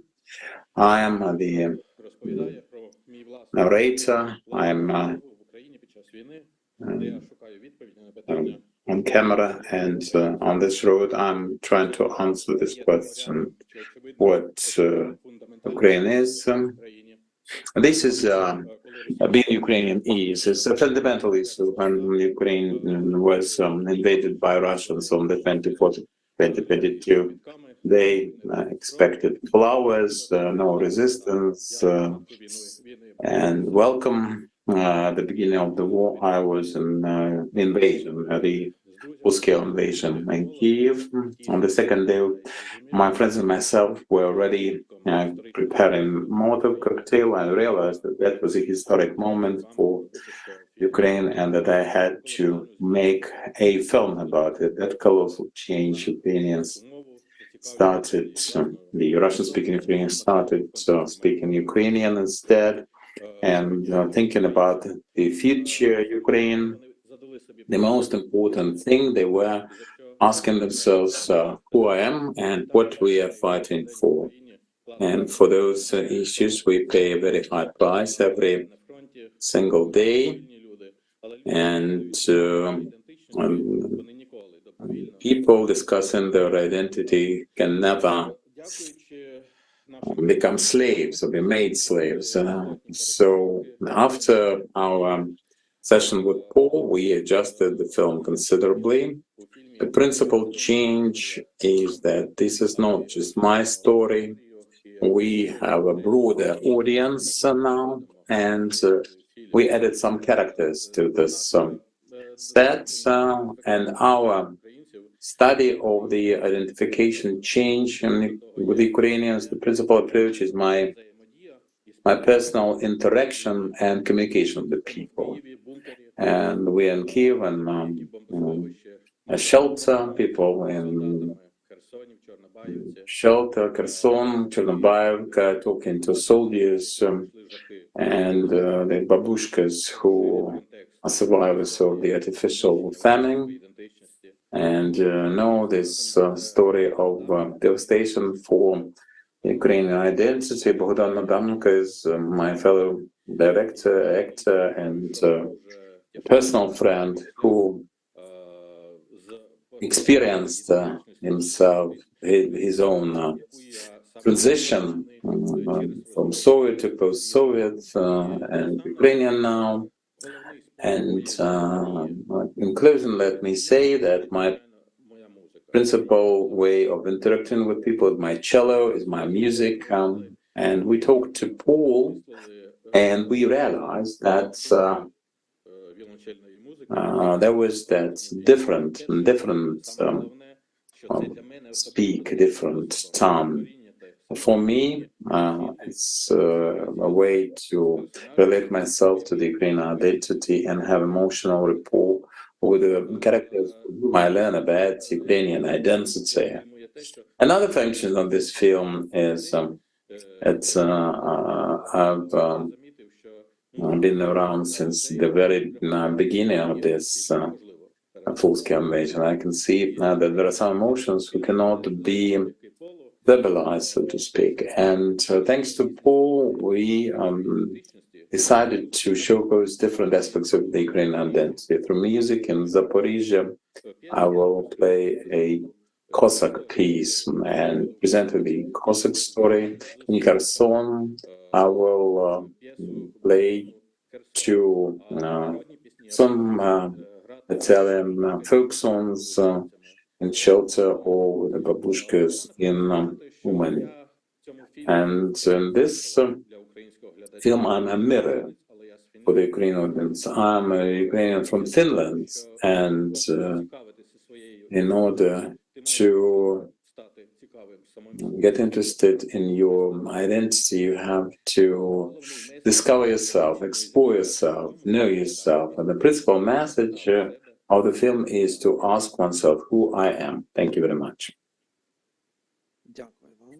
Thank you, Lucas. Are there any questions, dear colleagues? Please. I've got one.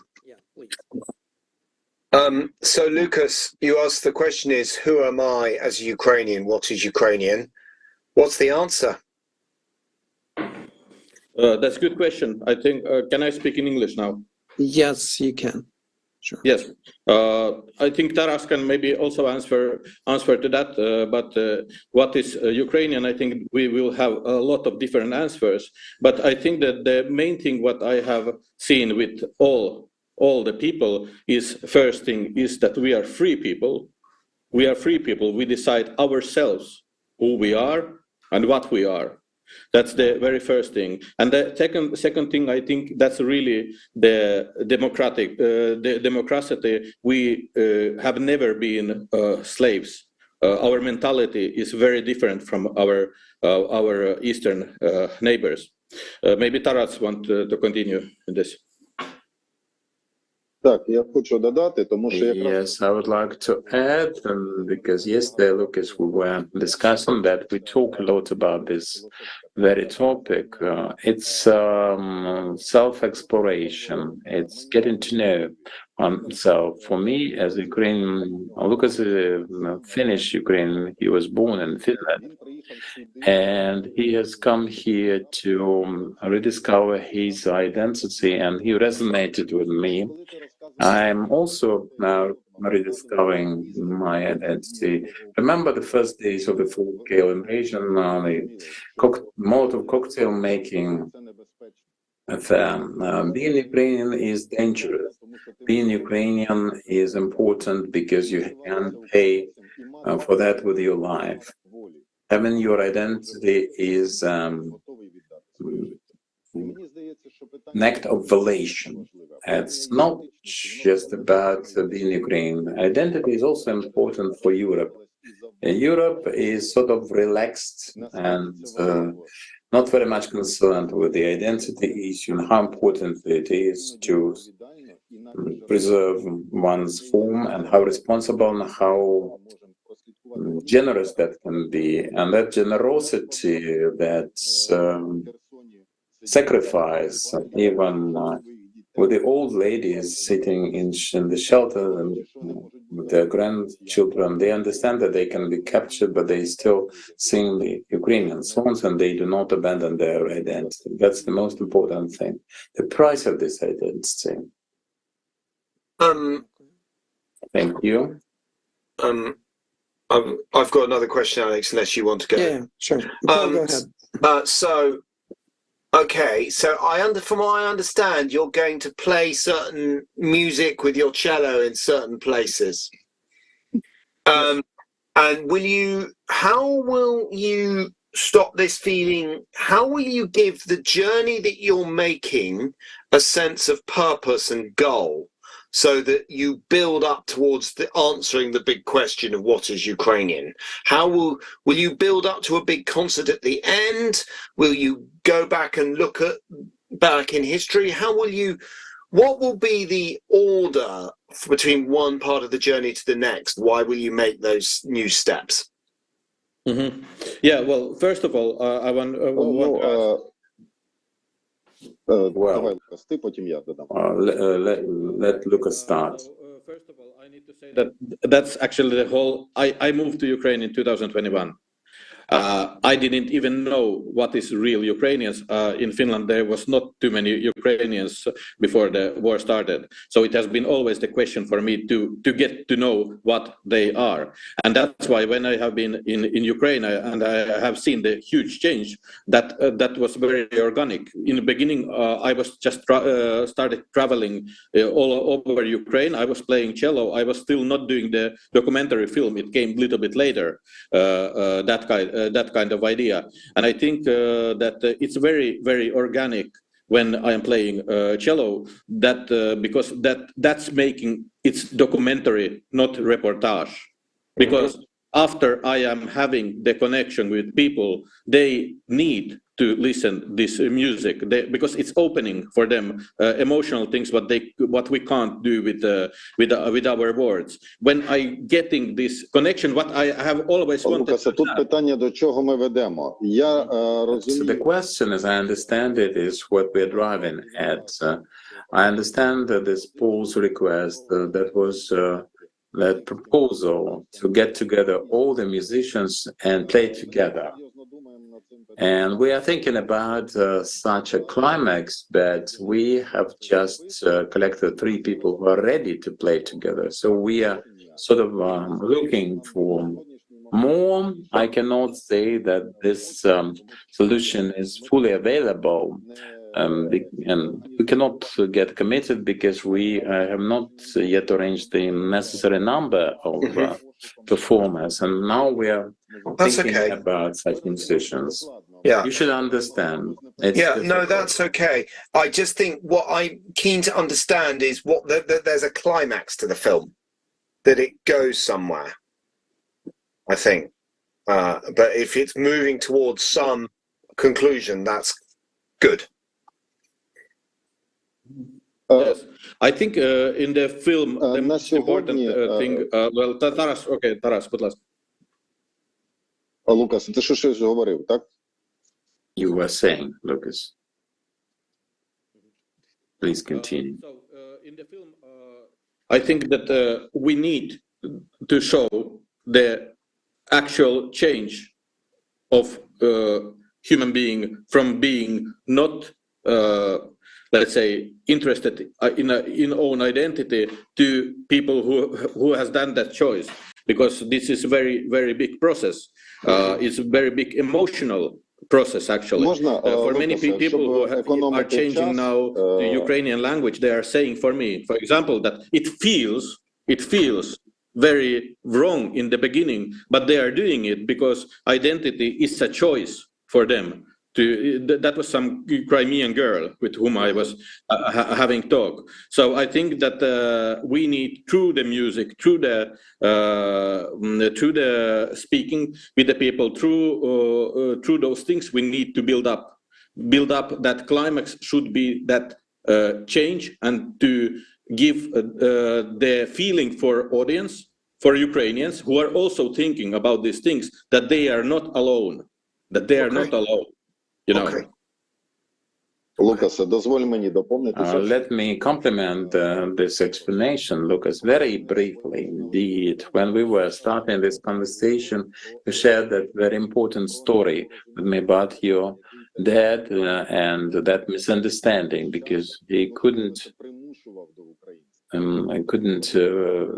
was imposing this Ukrainian identity on you. Speaking Ukrainian in Finland, that was a very interesting story. One, for the first time, you came to Ukraine and were kissing the soil, and it seemed wild to you. And this dad and son's line is very important, because your story, coming from this lack of understanding, complete inability to understand, to this transformation, and that can be the climax we need, that reunion in terms of identity, and that can serve as the principal line for this whole work. Okay. Я знаю, що є питання чи коментарі. Yaropolk Timking seems to have a comment. Yaropolk Timking, he says, thank you very much for your application. I was excited to explore the first draft, though. Made me see that with a different angle.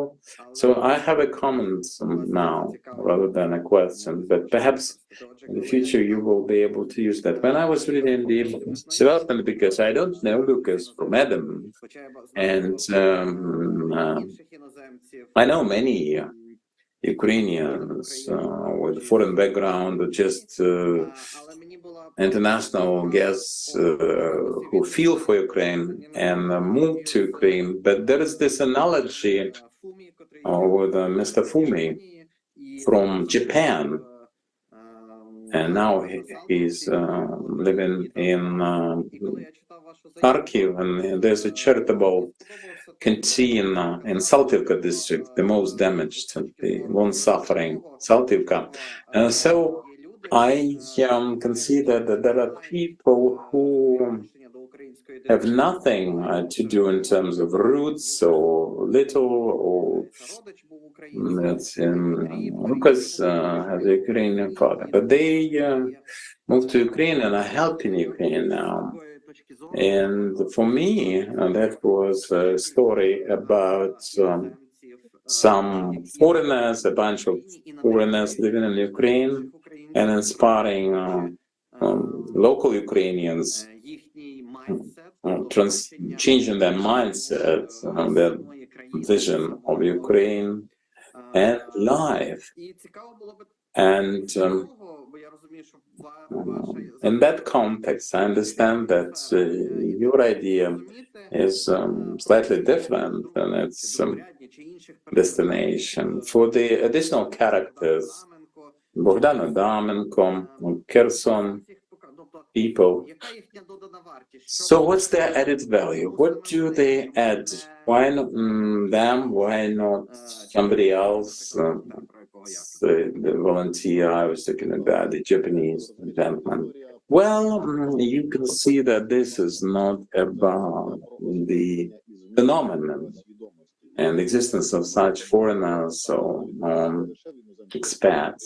This is about transformation, not just for international guests, but any person who comes to Ukraine, and this is their discovery before we make our own and start realizing who we are, what we are, and the answer is we are Ukrainians, and this is Ukraine. And this is this feeling when you contemplate this problem and you can see the resonance with other people. Let me add, my attitude to the Ukrainian identity is not secondary, it's fundamental for me personally. Living in Finland, we'd come home, we spoke Ukrainian, and I could read and write, but I didn't know what to do with my Ukrainian identity because I was bullied at school, and I actually disowned my identity. But after the revolution of dignity, I decided to come back and decided to come to Ukraine and start from scratch. Building my identity. I think I myself might be of interest as a middle. I come from the West, but I always had that dream about Ukraine. And speaking of Bogdan Adamenko and other people, we have relationships, and through those relationships, Bogdan a mirror, I'm a mirror, and we reflect each other, and we explore this process, helping each other, because it's always unique. It's one's own road. Thank you very much. We have utilized all the time we allocated for this part, for this slot. Thank you very much. And please switch to our YouTube channel and our next team I would like to invite now, and that is a project called The Path to Face, I believe. Вам буде зручно користуватися. Внизу кнопка з перекладом, там де позначка глобуса. This is an explanation how to choose the English channel so that the participants can hear the Ukrainian translation. Команда вже тут? The team is here? Is the team here? Так, добрий день, ви тут, ваші колеги, Are your colleagues here? Починаємо тоді, будь ласка. So we will start, please.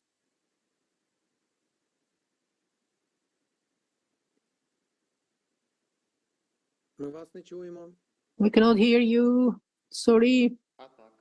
Так, чуємо, так. And now we hear you. Thank you. Вітаю, мене звати Дмитро. Я керівник проекту історичного возмедіа. І хотіли би представити вам наш співробітчий проект. Зараз я пробую. We can introduce our project. And I would like to share my presentation now.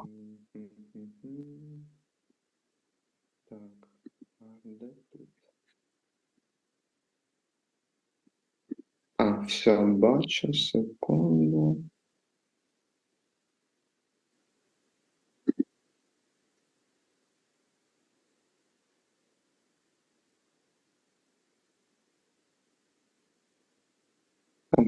Видно екран? Якісь ідеї, можливо, хтось би щось розказував, поки ви відкриваєте презентацію. Maybe you will start telling us the story while you are sharing your screen, because you are losing your time. Розповідайте щось, поки ви її відкриваєте, потім The countdown has started. Okay, I will tell you about the essence of this project. The matter is that in Ukraine, in spite of the fact that for a long period of time, traditionally, the representatives of various faiths live, and there are a lot of various myths, stereotypes spread in Ukraine, and which could really manifest themselves through certain, religious differences. And we would like to create a project which will give an idea of various faiths of the religious minorities in Ukraine in particular.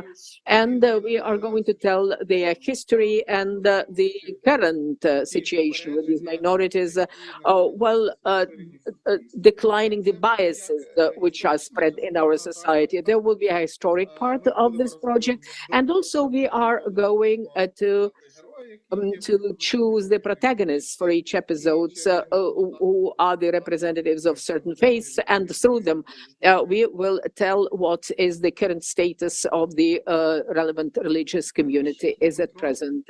Dmitro, please. He's gone.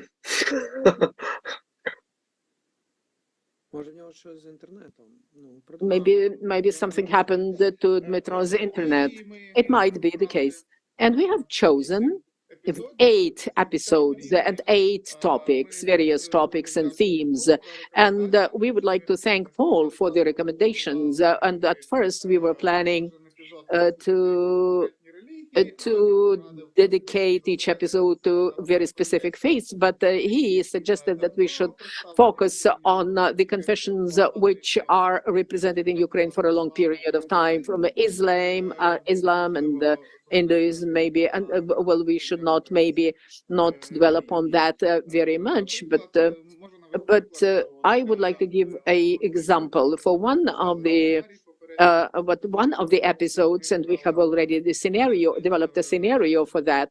And we decided to talk about the Hasidic faith. And the hero is Cherkassky. He is fighting in the front line, and he is the follower of the Hasidic religion, and he is fighting in the front line, and he is going to tell us about the basics of this religion. And the Hasidism was actually born in Ukraine, actually. And at the end of this episode, maybe it will be unexpected by our viewers, but he will tell that he is a military serviceman. I think that I was able to share my screen, and I hope that you can hear me. And he told a lot about the project, but I would like to add the following. We are the historic media, and we have a lot of expert knowledge in this area, and we have a huge audience in terms of history. And through this film, we are going to create 8 episodes, 8 faiths, and we are going to tell about the faiths through the protagonists, through the views of the protagonists. And well, it is important for us because we can see that Ukrainian society needs to be consolidated, and it's not actually too much tolerant for various faiths and cultures. And through these films, we would like, and the sound is lost now.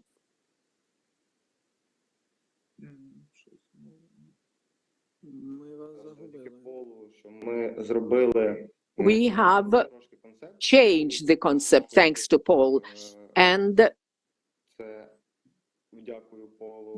well, we would like to thank Paul for that. And I would like also to add about the distribution.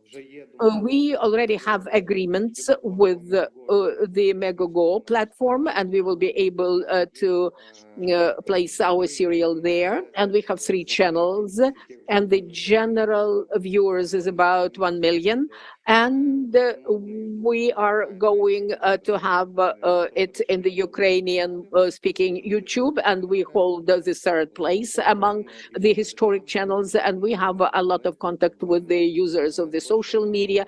And well, there will be no problem with our audience, future audience. And you already have used the time for your pitch, and thank you very much for your pitch. And now we are going to, can we show one slide, which is this structure of the season? Okay, I have a question to you. What research you are using saying that Ukrainian society is not tolerant to various faiths and cultures? Well, I would like to tell you the following. It's controversial issues. We do not have cases of violence and animosity, and the level of xenophobia is much lower than in other East European countries. But at the same time, at the grassroots level, I wouldn't call it just animosity, but nevertheless, there are certain incorrect perceptions. And we are historic media, and when we are reading the comments to our videos and the publications we have placed, so there are certain things which well, certain legends and myths about the Jews, for example, and it might sound strange, but among certain part of the society still exist. And I would like to add that we need to think about it in advance, because we do not know when the war is going to be over and who is going to rebuild Ukraine. And we might look at the experience of Germany, for example, and a lot of Turks and representatives of other nationalities have arrived to Germany from other countries who were rebuilding Germany. And Germany has been working on the tolerance in terms of perceiving the representatives of various faiths and cultures. And maybe we should start to do it in advance. Right. But when you are talking, and when you are giving this example, you are talking about different things, because attitude to the migrants and the attitude to the other religions and faiths inside the country is not necessarily similar and the same. The Crimean Tatars are Muslims and they live in Ukraine, and people are used to it. And now you're giving the examples of other countries. Maybe the migrants crisis is a different topic. Both topics are serious, but I think that you have already are substituting one theme by another. Yaropolk has a question. Please, Yaropolk, the floor is yours.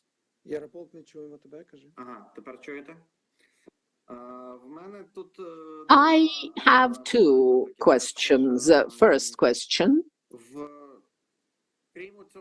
Apart from this protagonist who you mentioned in your presentation, can you tell us briefly, maybe you have other protagonists, which character does what? And we would like, and maybe you will tell us how you're going to cover his activities in certain aspects. And the second question, there are part of the people who believe that they are agnostics or atheists, and why are you not going to actually dedicate a episode to them, because there are people who are not believers. So taking into account your argumentation, we have to be tolerant to this part of the society as well, or maybe to explain if you are talking in terms of educational effects. As for other protagonists and heroes, we might also talk about Haji Murad Putilin, from the Muslim community. He's a captain in the army, and he is the head of the office of the Muslim capellans in Ukraine. And Oleg Bidak, who is a Protestant, and he has become a volunteer, and he is distributing humanitarian aid in the front line. These must not be the people who are related to the war only. These could be also the actors and academics, but well, actually, we were mentioning some of those heroes. As the atheists, yes, we had an idea, and we had even an internal discussion. The matter is that we, as the historic resource, it will be more difficult to demonstrate the history of atheism in Ukraine. And they are not a consolidated community, and it is possible to talk about their past and of this community. But we do not preclude the fact that in the process of work, we will be able to adjust the content of the season. And maybe it will be possible to talk about this part of the society in an interesting way. And I would like to specify, I can see your videos, and you quite often use the edited pieces. When you are going to film the people, you are going to make the special shooting, you will visit them, or is it going to be dynamic, or should they sit and talk? This is going to be a mix. We are planning to ask them to tell about the history of the religion the way we are doing it in our videos, with the footage, with the video materials. But we are going to complete it with special shootings, and we would like to spend like 3 days with our heroes and make videos there. And the story of this protagonist and this hero will be interwoven with the history of the religion. This is a new format for us. We've never did like that, but this will be something similar to this. As for the can I ask a question, please, Dimitri? Just to check, I've understood. So my question is about the structure of each episode. So you will interweave the history of Jews in Ukraine with your meetings with your heroes, with your characters, who will express that culture and religion in the modern day. So you'll weave those two together, and that will be each episode, correct?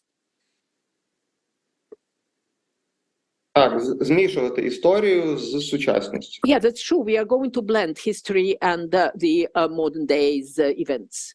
Okay, and what's not quite clear to me is you've called it the path to faith, which doesn't to me mean very much.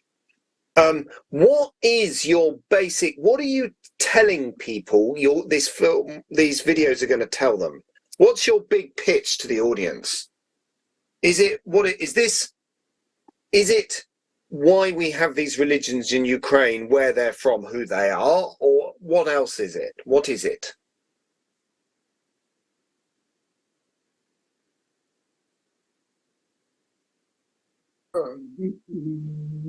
Можна поєднати і Well, we can blend and consolidate.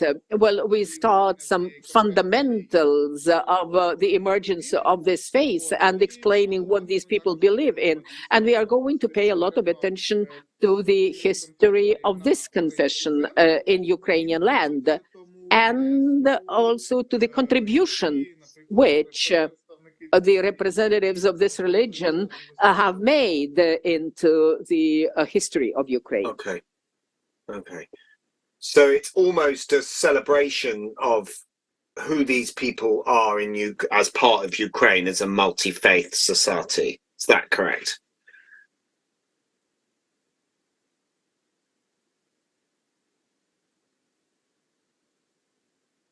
Okay. All right. Good. І як ми всі боремося проти, коли ми об'єднані. And also, we would like to give a message that when we are consolidated, and the representatives of all the faiths, when we are consolidated, we are fighting with the same enemy. And the main idea is that we have to consolidate our efforts and unite. Okay. Between the different faiths have to work together to defeat your common enemy, essentially. Okay. My last question, why do you think, why are people going to watch this?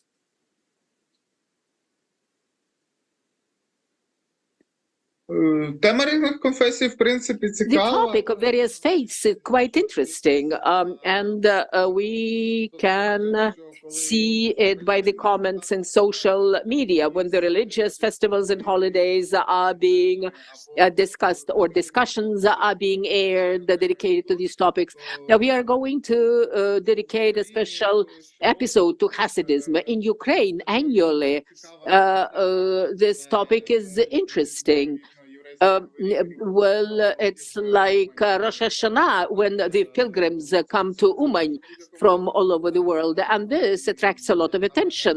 And well, definitely we are going to look for a special solution for each episode, maybe a special story or anecdote, or some maybe absurd episode, which will help to get the viewer interested from the very beginning and actually to connect with the viewers. We have the experience in this area because we are using such approaches in our educational videos. And well, people are watching our videos because we present them quite in an interesting matter. And we are going to tell about the history of religion. And people are interested in that. We can see it from the statistical materials after we screen our videos. And we add a protagonist, and people will be interested in actually following this protagonist. We never did it before, and I think that it will be interesting for the viewers. And we do have quite a large audience which watches our productions. And by the way, we have heard that people wanted to learn about the history of various religions. It was their requests. At the beginning, we wanted to issue the series of videos, something like a guide on the major religions of the world. It seems that it's obvious, but a lot of people are interested in it. And for a lot of people, there will be a lot of new things in these videos. Excellent. Okay. We're out of time. Ми вичерпали час. We have exhausted our time. Thank you very much for your pitching, and thank you for answering the questions. And please, you can join our YouTube channel where you will be able to watch the pitches of other teams. And I would like to invite our next team, the projects from Beryl Scars Inner Strengths, the stories of resilience. Please join us. And I would like to tell you that we have a function of the simultaneous interpretation. Please choose the language which will be convenient for you to listen to and to speak to. And you can find this globe button in your interface. So please choose the Ukrainian channel if you need it, if you need to listen to the Ukrainian translation. Is the team here? Everybody's here? Great. So the floor is yours. Привіт, мене звати Марічка Набока. Hello, my name is Marichka Naboga from New Media in UA. We had social media and video production under the department on different platforms. We had more than 40 million views, but we would like to expand our audience and influence the audience, educate the audience, and we need your assistance for that. So what exactly do we plan to do? It's a 5-episode YouTube project with celebrities who experienced the war and tried to overcome their difficulties with psychologists or psychotherapists. So this is the story of strength and the effect of therapy, and we would like to instruct people that it is all right, okay, to seek help. We have chronic stress. According to WHO, 1/4 of the Ukrainian population have difficult disorders. And according to our Ministry of Healthcare, only 1 out of 50 Ukrainians applies for such support. Even fewer or smaller proportion we have with the military. So we'd like to talk to the people who have this traumatic experience, and using their example, we would like to prove that it is realistic and even free of charge. 2 principal characters, the protagonist and the narrator, psychologist.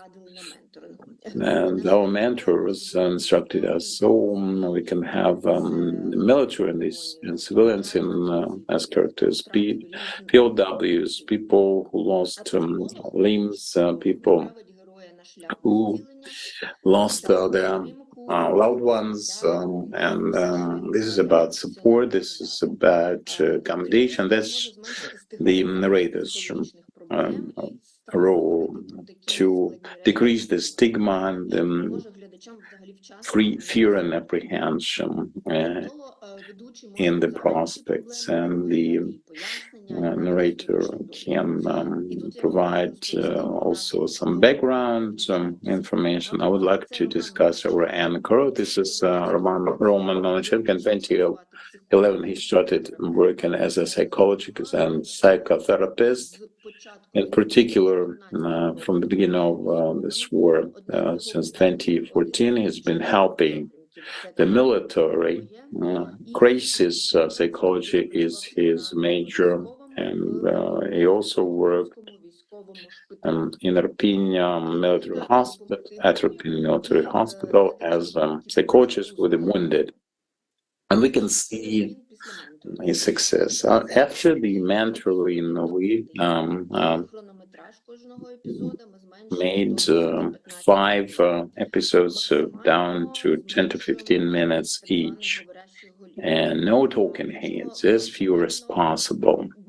We would like to engage the psychologists because this host, Renko, emotionally and story-wise, he is going to be involved. And Paul Copeland instructed us to have this special episodes, and the trauma, psychological trauma, and specific therapy that we can use with our anchor involved, and we can have the result at the end. And if we imagine our female character, the unbreakable Ruslana Danilkina, she was 18 when she went to the front line, volunteered, and she lost her leg. We have some archive videos, and her stay at the rehabilitation center, her transformation psychological, because her story is acceptance of losing the legs, her talks to the lost leg. And as a result, because of the psychological exercise and therapy, she's getting rid of those phantom pains. And the anchor is going to discuss with us the techniques to work with such traumas, the healing process, acceptance is the most important thing, acceptance, and then the phantom pains disappear. And now, as an option, there's another character, a military officer with PTSD diagnosed, and it is very difficult for him to accept that it is necessary to get some treatment. And our host will discuss PTSD as an option, group therapy, and perhaps they can find some group for this and join it. And we can expect some outcomes, some progress. You have taken up all your time already. And the psychologist can provide them with advice. And we want to help Ukrainians get over this situation and come out of it stronger and more resilient. Are there any questions? Yaropol, I'd like to ask you. Good afternoon. Thank you very much for your applications. I mean, very interesting topic, subject matter. I have a couple of questions, some longer, some shorter. At the very beginning, you approached us with 10 episodes, 40 minutes. Now you have 5, and the timing is down 15. The budget is the same. We have 5 episodes, 10 to 15 minutes each. Quite frankly, I'm not the budget person. I know that we tried to cut on the budget. My responsibility is creator. I'm the creator, because if you have shorter length, you can have more episodes. Well, we are interested in that. That it's not completely up to me. What kind of filming technique will we use? Static or dynamic? We'll try to avoid talking heads interviews, but have some action instead. Can you be more specific? Can I ask about that as well, Yaropa? I don't quite understand what the format is. So is this a presenter-led documentary videos with somebody going around meeting former soldiers, patients, or is it led by the patients themselves? I don't quite understand. What are we going to see on screen? The driver is our presenter, Roman, and it is not going to be done in studio. He will be active. Somebody loses their home.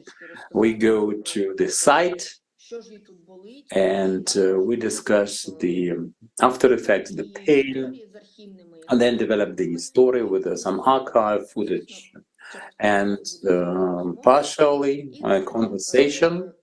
But then Roman will try to think of some therapy for this person, the first session or the first art therapy event or a group session. I have a question. Would you visualize dynamically, not the infographics? How do you mean?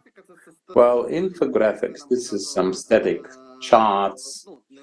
Some people make presentations in that way, like PITCHUA, that's infographic behind Alex's back.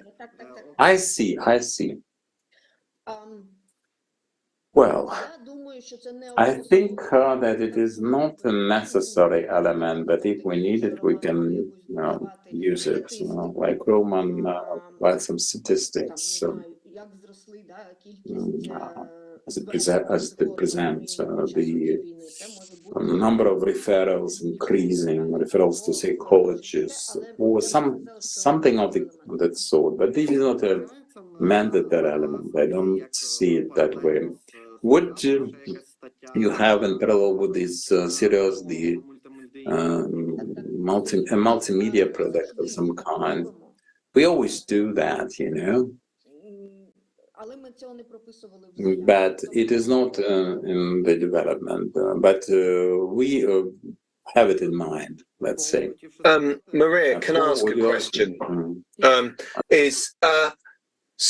So you're going to go with Roman to meet people.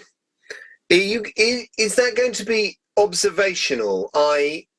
By which I mean is it happening now when you're filming?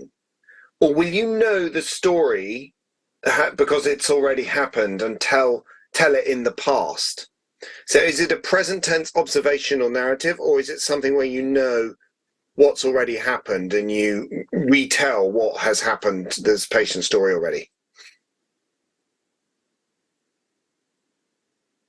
Історія умовно травми вже. This trauma is a past thing, but healing is happening in As you're front of filming. us or is projected. Okay. Okay, that's very interesting. Obviously, you don't know then how stories will end because they're happening. So how will you deal with this? What will you allow for? How will you deal with this problem? Because the stories might not end very nicely. They might take years. So how will you cope with this? Розумію. Yes, I see. It's a difficult one, but we give it a thought. And I would like to pick up characters with positive attitude as regards psychotherapy. It's 3 months approximately. That's the timeline we set for it. Intervals. Then we await some result and report some result in the next episode. So people can see the effect and can report the effect, share the effect, to demonstrate it even if they, as you say, approach thesis, for example, which is difficult in its own right. I have another comment, and that would be all from me. Well, presenting and looking on the application, original application, that reminded me of that series with Barack Obama as the presenter and different occupations. It was about occupations, basic and different strata of this society. So I was thinking to myself after the presentation, perhaps it would be interesting to have a catchy element for your potential audience, for your presenter, who is not just a professional expert, professional advisor, to have some kind of celebrity. Maybe you can see the teaser of this Obama's work. One small remark, thank you. Roman Melnichenko is quite well known. He's a radio anchor. He has his own YouTube channel. He's very charismatic, the way we see him. So perhaps we can call him an upcoming star. He's not. Also, I think the key thing is he has to be able to do something with the patients. The danger, he has to be able to help them. Otherwise, there's no story. So you have to be able to send in. He has to be a serious person who can help them and create a change, which you can observe over 3 months. Which, Maria, I think is good. If you come back in 3 months, see how they've changed. And that's real life, and is good. So I think if he's a good TV psychologist, that's a good place for him to be, because he can, when he walks in, they'll go, "Please help me." Okay, that's good, and I understand the format now. Thank you. Дякую. Чудово, Well, that's about time we conclude this slot. Make a break. Thank you very much. Follow us on YouTube. You can see tomorrow's pitches. So this part session is concluded. A very, very short break indeed at 13:15. We'll have another team, Untamed Generation, it is called, join us in advance so that we can stay on and start at 13:15 sharp. And Easy Charman is joining us. You can stick with us here. You can also switch on to Zoom and watch other presentations. You don't need to log off. But thanks a lot. Thank you, Alex. Дякую. На все добре. До побачення.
Почекайте секунду.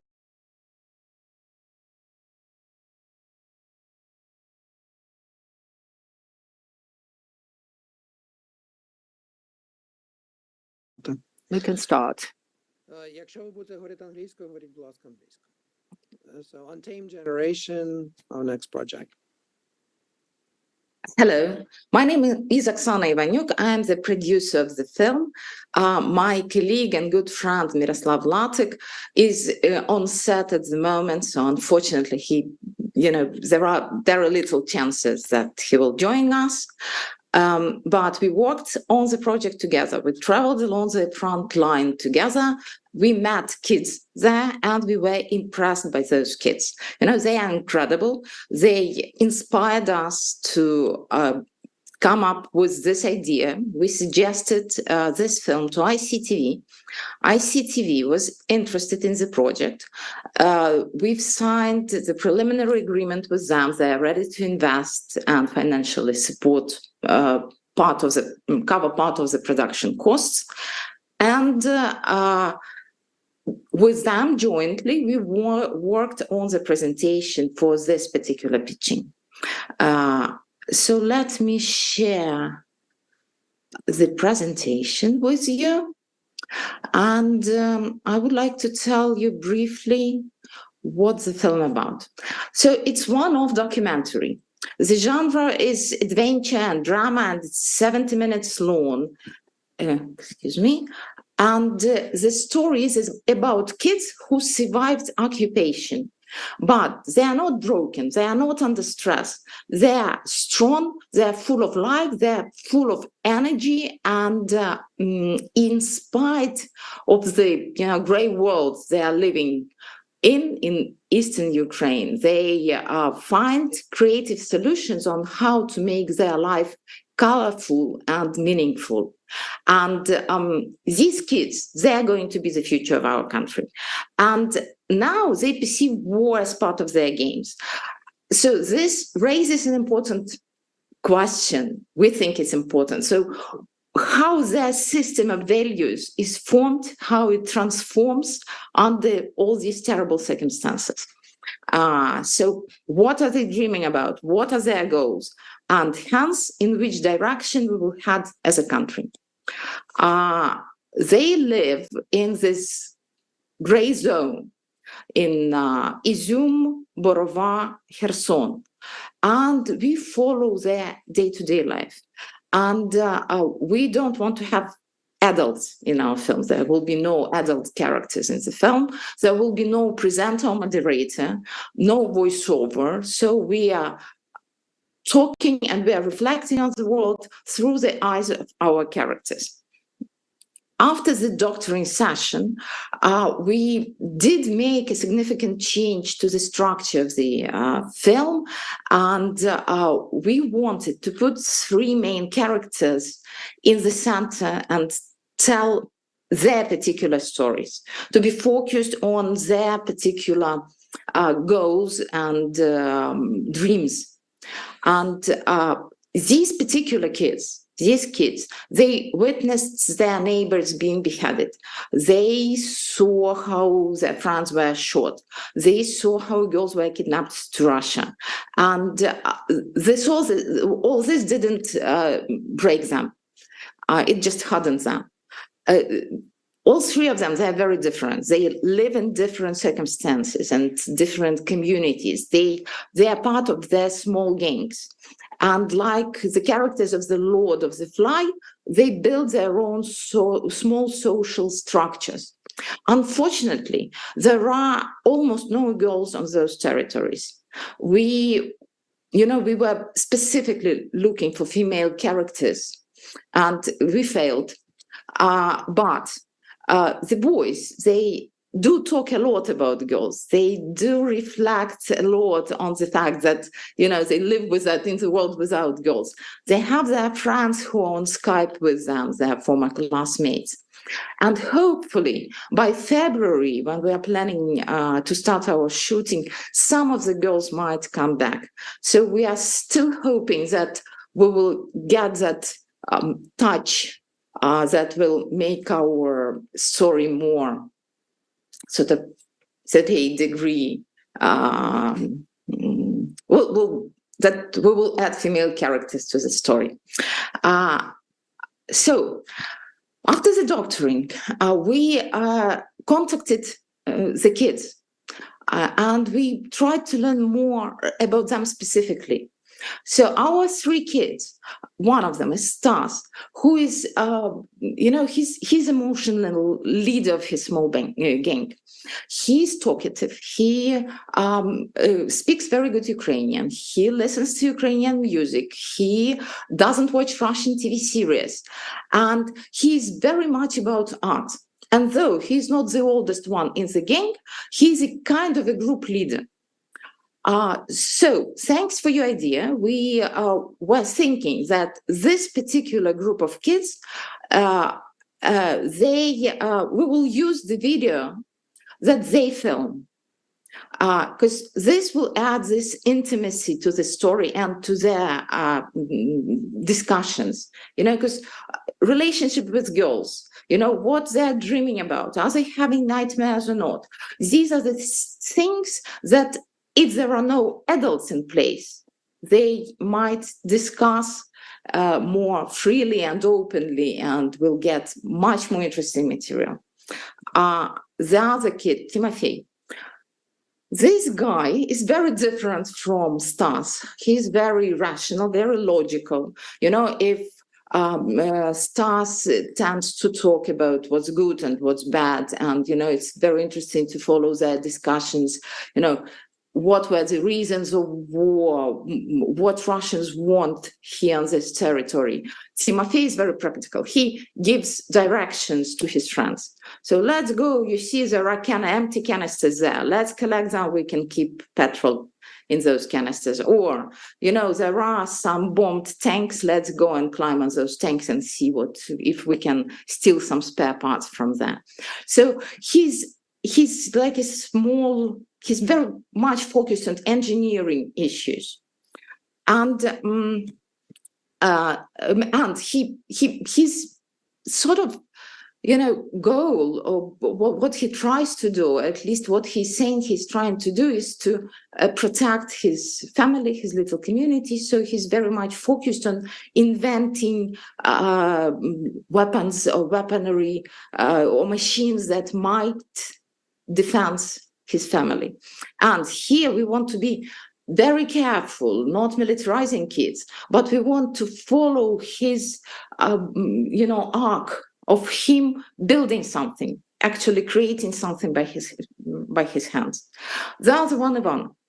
Ivan is not the leader of the group. He's actually an underdog, and he has a touching personal story. His mother died, and his father remarried in the very beginning of the full-scale invasion. His older brother, stepbrother, he's not particularly supportive.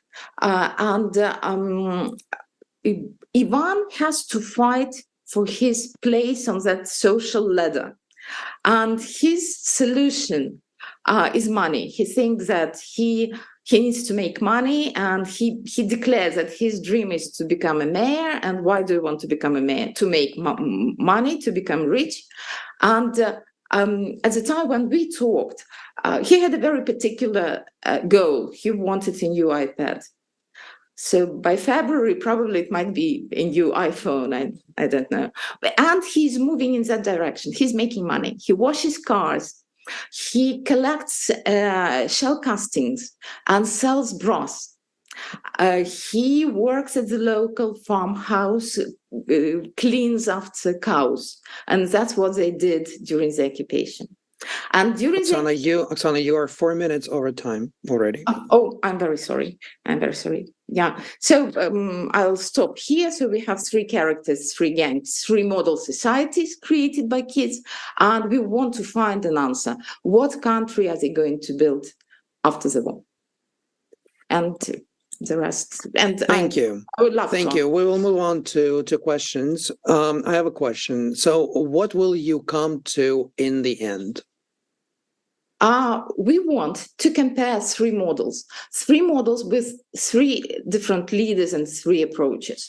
And we want to follow our characters. We want to see how they reach their goals, how they influence their small gangs, how their gangs influence them, their system of values. Because they are us, and they are in the process of forming their system of values. And our system of values is changing drastically during this war. Yeah, so we want to find, we will not probably find a definite answer, but we want to look for it. Yeah, whom are we going to become as a nation? So what will be the climax of these stories? Like, where will they climax, and what will be the outcome that the viewer will take away with them? So technically, for the first gang for stars, we hope that they will come up with a film, with a documentary film that tells about their life, tells their everyday lifestyle. So they will. Because you will give them cameras. They're filming on phones, and we were thinking about providing them with small GoPros. Yeah, thank you. The other one, we want to follow, how they are building something. I'm not sure what they're going to build at that moment. Maybe it will be a catapult like in August, maybe something different. But we want to follow that process for them to come up with the result of their engineering invention. And for the third guy, he has particular amount of money he's going to collect. Yeah, for some of his own reasons. So we want to see tactically how he does that, and how he's going to sort of take his place in that social structure. What will he get as a result? How he will get... Okay, thank you. Izzy, colleagues, your questions, please. Well, it's great to see how it's come on, and I've definitely got a much better sense of who these people are, which feels much more tangible. My concern still is, I seem to remember your filming period was quite short. How are you going to ensure that you do see, change in these people, that you do see completion of these projects you've set them? Have you got adequate filming time to do that? Well, we were thinking about a number of trips. So to have maybe 3 trips to each place. And to travel there in February, to travel there in March, and to travel there in April, and maybe spend less time with stars because they're going to film themselves. Yeah, so we will have material from them, but to be more focused on Kherson and Izum. And and you'll have those goals achieved within that time. Whether they achieve or fail to achieve them. That's the main thing we have to think about. Right. Yeah.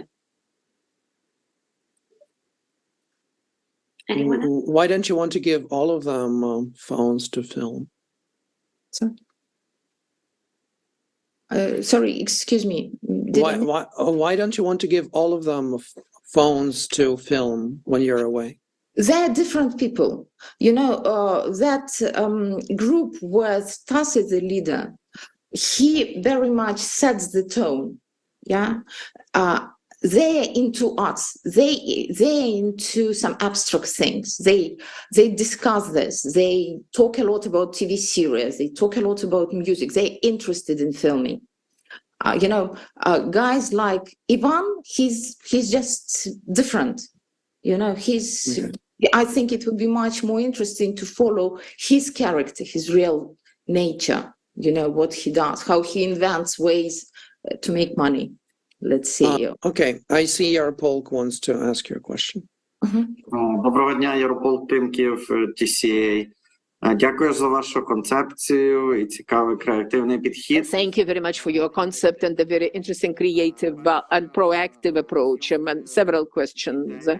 The filming of the children who are minor, and it is related to the bureaucratic procedures in Ukraine and legal procedures in Ukraine, and in the context USAID regulations as well. Are you prepared to to actually go through all the legal procedures so that there are no problems. Like, for example, the permission of the parents for the children to be filmed. We actually, when we started to work, Можете говорити українською, у нас є перекладач. коли ми почали працювати над цим проектом, ми When we started to work on this project, we applied to the Ombudsperson's office to establish certain borders of what we can do and what we cannot do. And we are working a lot in the movie market and television market. Our lawyers know all the procedures in terms of permits for filming. So when we identified our protagonists at that phase, we have obtained the permits from their parents, which have been signed. So legally, we've resolved all these issues with these protagonists. But it might be connected not only with the permission, but also the wordings. They might not use the cursory language, cigarettes and alcohol, so the protagonists should not do that. Can you ensure that in the final products this will not be present? Yeah, we have to do that, and this is an ethical question, and this comes first. It's very interesting that you would like to engage the girls, and that would be great to show the diversity, but even if maybe you might maybe tell the stories how they are talk to their female friends, but if there is a female character, that would be great. Another question: these three main characters, are they actually presented as three different stories, or are they going to be mixed stories? We decided to mix them, and they are talking about the girls, for example, the history of relations with the girls. And is it possible to develop three separate stories as three separate series after you produce the main film? And about the viewers, I would like to follow up on the idea of Alex, who was asking what the viewer has to understand after your film, watching your film. You were saying that you expect the characters, you will describe what characters are going to reach. But as a producer, what you would like the viewers to see, understand, and what lessons to learn after watching this film, and what the mood of your viewers will be after watching this film. Definitely, I understand that you're going to convey through the histories of people, stories of people, and the protagonists are going to influence you and actually the results of the film. But what's the message? It's important for us. This is not just the project which aims at developing the media product, but the media products with very specific messages are of our interest. If I may, I would like to open one of the slides which I was not able to comment on. Yeah, well, actually, you can't have demonstrate the slides while you were talking. This is the question which I wanted to specifically address. We just a sec, I will share my presentation. So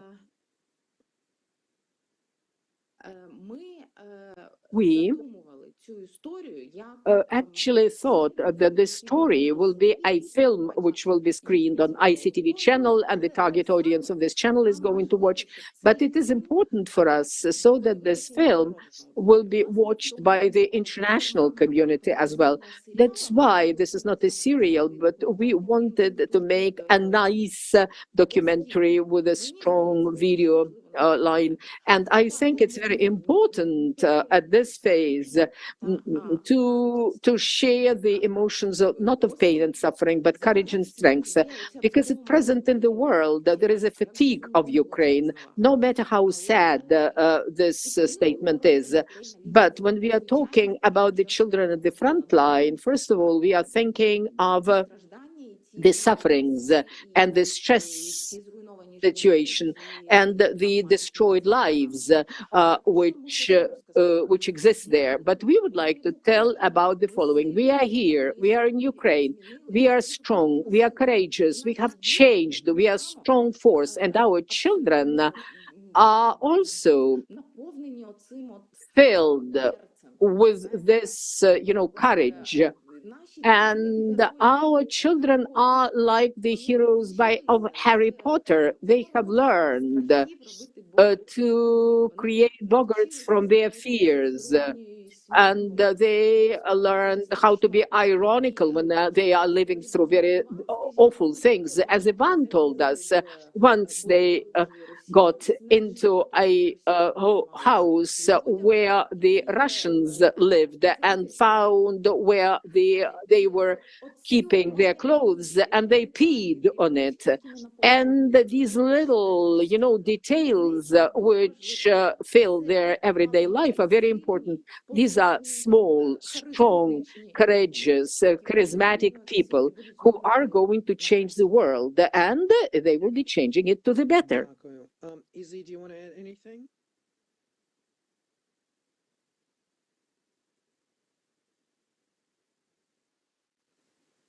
Izzy, do you have any questions? No more questions. All right, we're awfully out of time. So thank you very much, Oksana. Thank you. For this very interesting presentation and for all your answers. You can join our YouTube channel where we're streaming all other presentations. Thank you very much. Thank you for your project. І я запрошую сюди наступну команду. And now I would like to invite the next team. This is the project Famous Not by Choice. Please join us and immediately choose the channel for the translation. You have the globe icon, and please choose the language which is convenient for you in Ukraine. Команда, ви тут? I hear the team. We cannot hear you.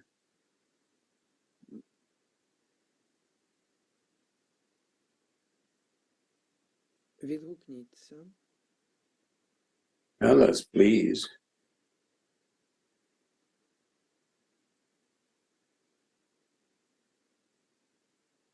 Вибачте, будь ласка, це паралельно ще дзвонять зайти за посиланням. Sorry. My team is trying to join. Your team is here. Is it? I cannot see the writer and the director. Це дивно. Да, в мене все вийшло.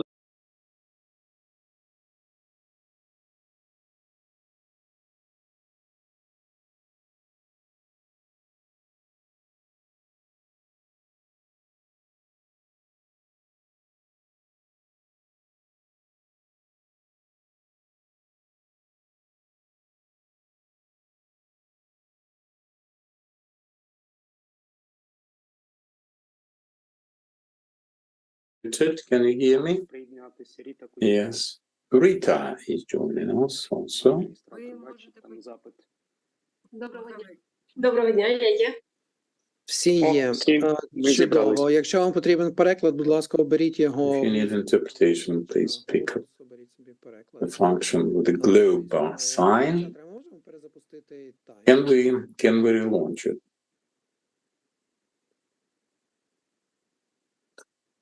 Так, чудово. Can be hopes. All right. Зараз одну секундочку. Just a second. Демонстрація екрану. All right.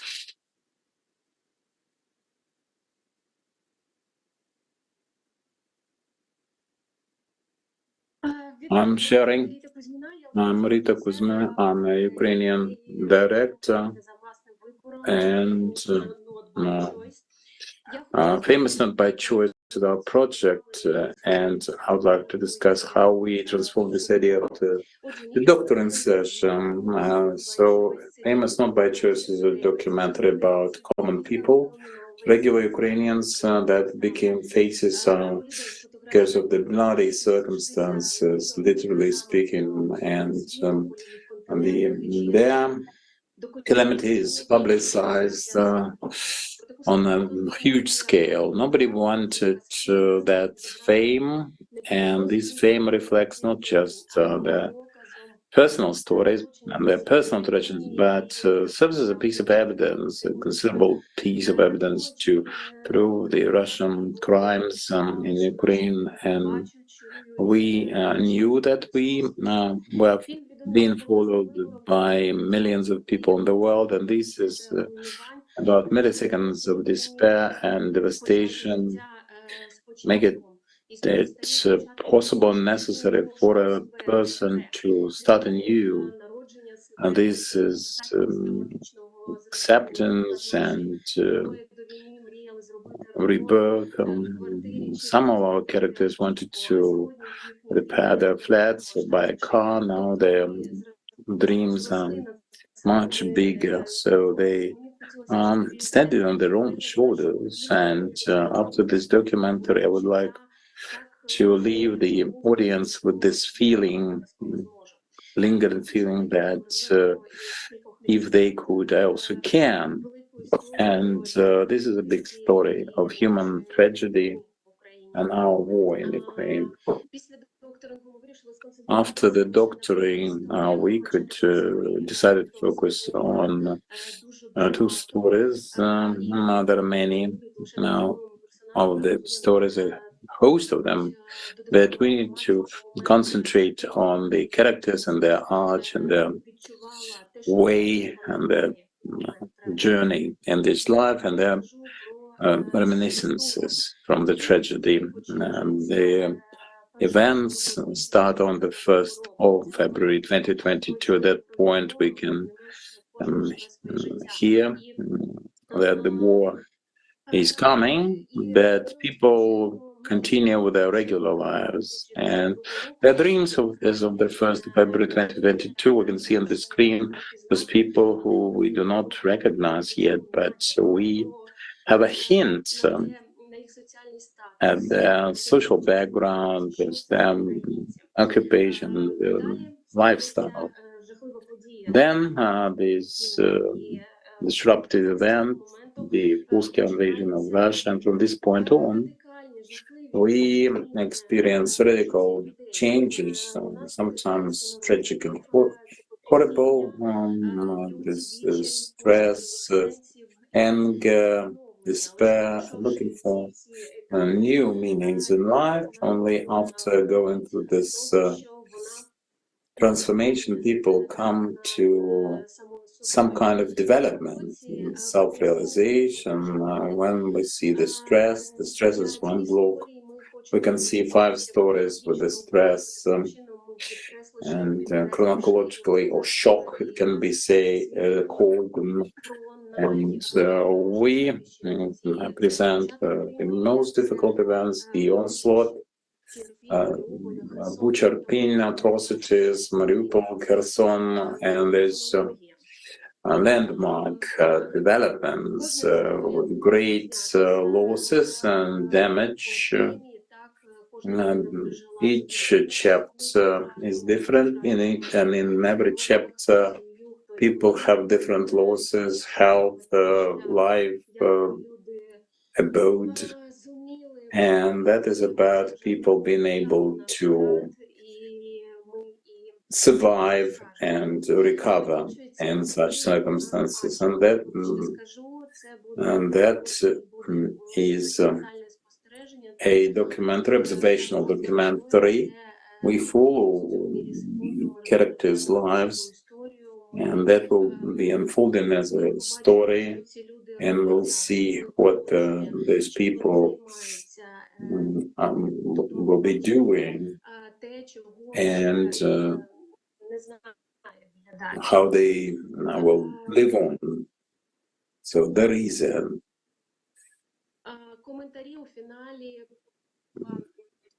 unknown element. There is this intrigue in the final, the final stage. our characters will present their dreams about Ukraine as of that moment. And also consider there are many stories of that kind, plenty of them. We would like to make a sort of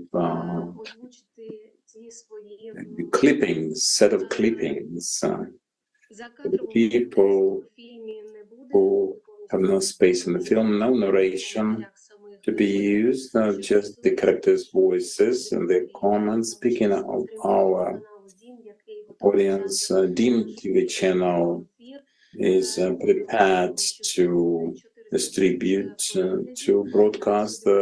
We hope for 400,000 views, and we have this another distributor for the social media. This is UK Communications, and with the DIM TV channels, we arranged to engage the audiences, international audience. We can make a shorter version for the web so that we can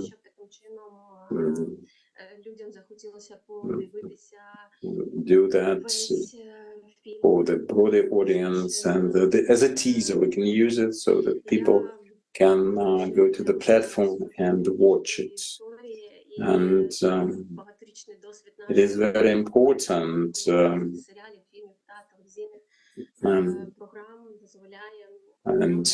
we can we hope to use this film successfully. Now, thank you very much. Let's switch to the Q&A part. We have TCA colleagues and Isa. Have you any questions? Unfortunately, I cannot find the globe. Can you instruct me again? It's at the bottom panel. The interface can appear if you pointed it with your cursor. That is an interpretation function. Have you found it? Three dots. If it's on you on your cell phone.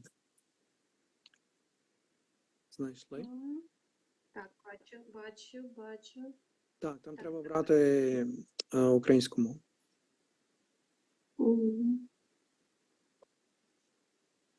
Well, yeah.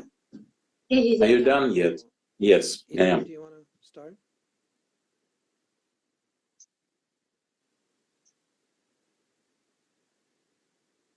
Izzy, do you want to start or? Yes, I have to admit that I didn't, because it wasn't translated, the presentation. I feel like I've missed quite a lot. So just a very obvious question, first of all, sorry to take up time, but so have you reduced it to 5 characters? Is that what the presentation was saying? And are you picking up, so from the moment of full-scale invasion, then you'll follow those 5 character stories? Sorry to, I lost a lot of that. I was trying to interpret. Yes, I think that.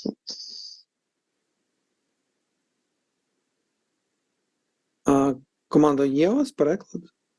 Ні, я слухала. Can you hear the interpretation?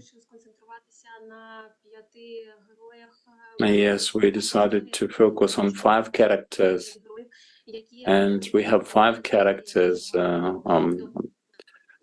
which would tell our story. It was very important for us to show that film, the reference point.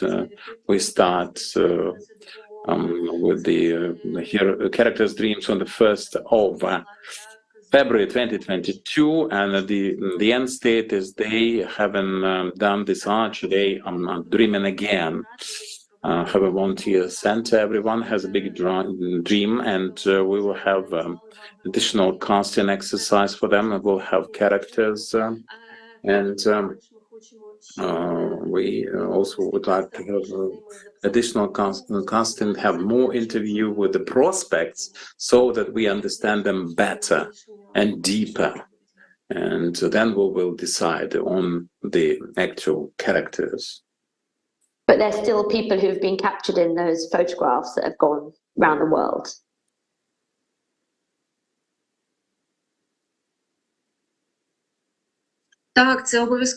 Yes, those people who became, so to speak, famous, those pictures during the doctoring, I said that we had the exclusive story, Olena from Chuguyev, and by all means we'd like to start with her because this is the outset, and we would like to use her and her interviews. And Metro Kozatsky, you have seen the picture, I believe, and nobody would tell his story. He's a photographer, and him as a and he's his own character. He's his own model, and nobody ever has ever told the story that about him, his dream.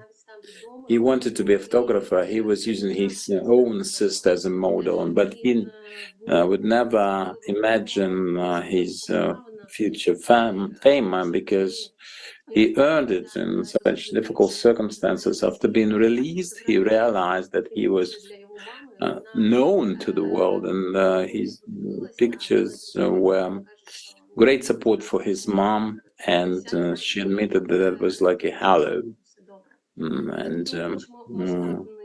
So we would like to have big stories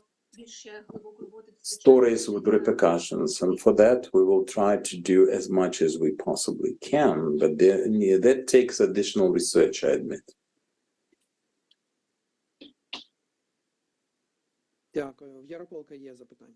Thank you very much. Yaropolk has a question. Good afternoon. Yaropolk, Trimkiv, TCA, thank you very much for your concept, your creativity. I've heard about several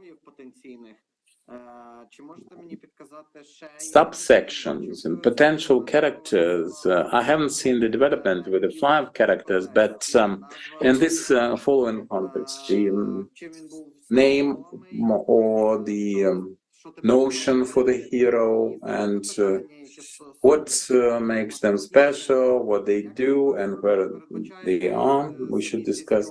And how do you see the filming? Interviews, talking heads, or what will be filmed? And you can use just one character as an example. And my last question is this: what would you leave with the audience, like to leave with the audience after this viewing? What should they feel, or will there be a call to action? Well, thank you very much. With your permission,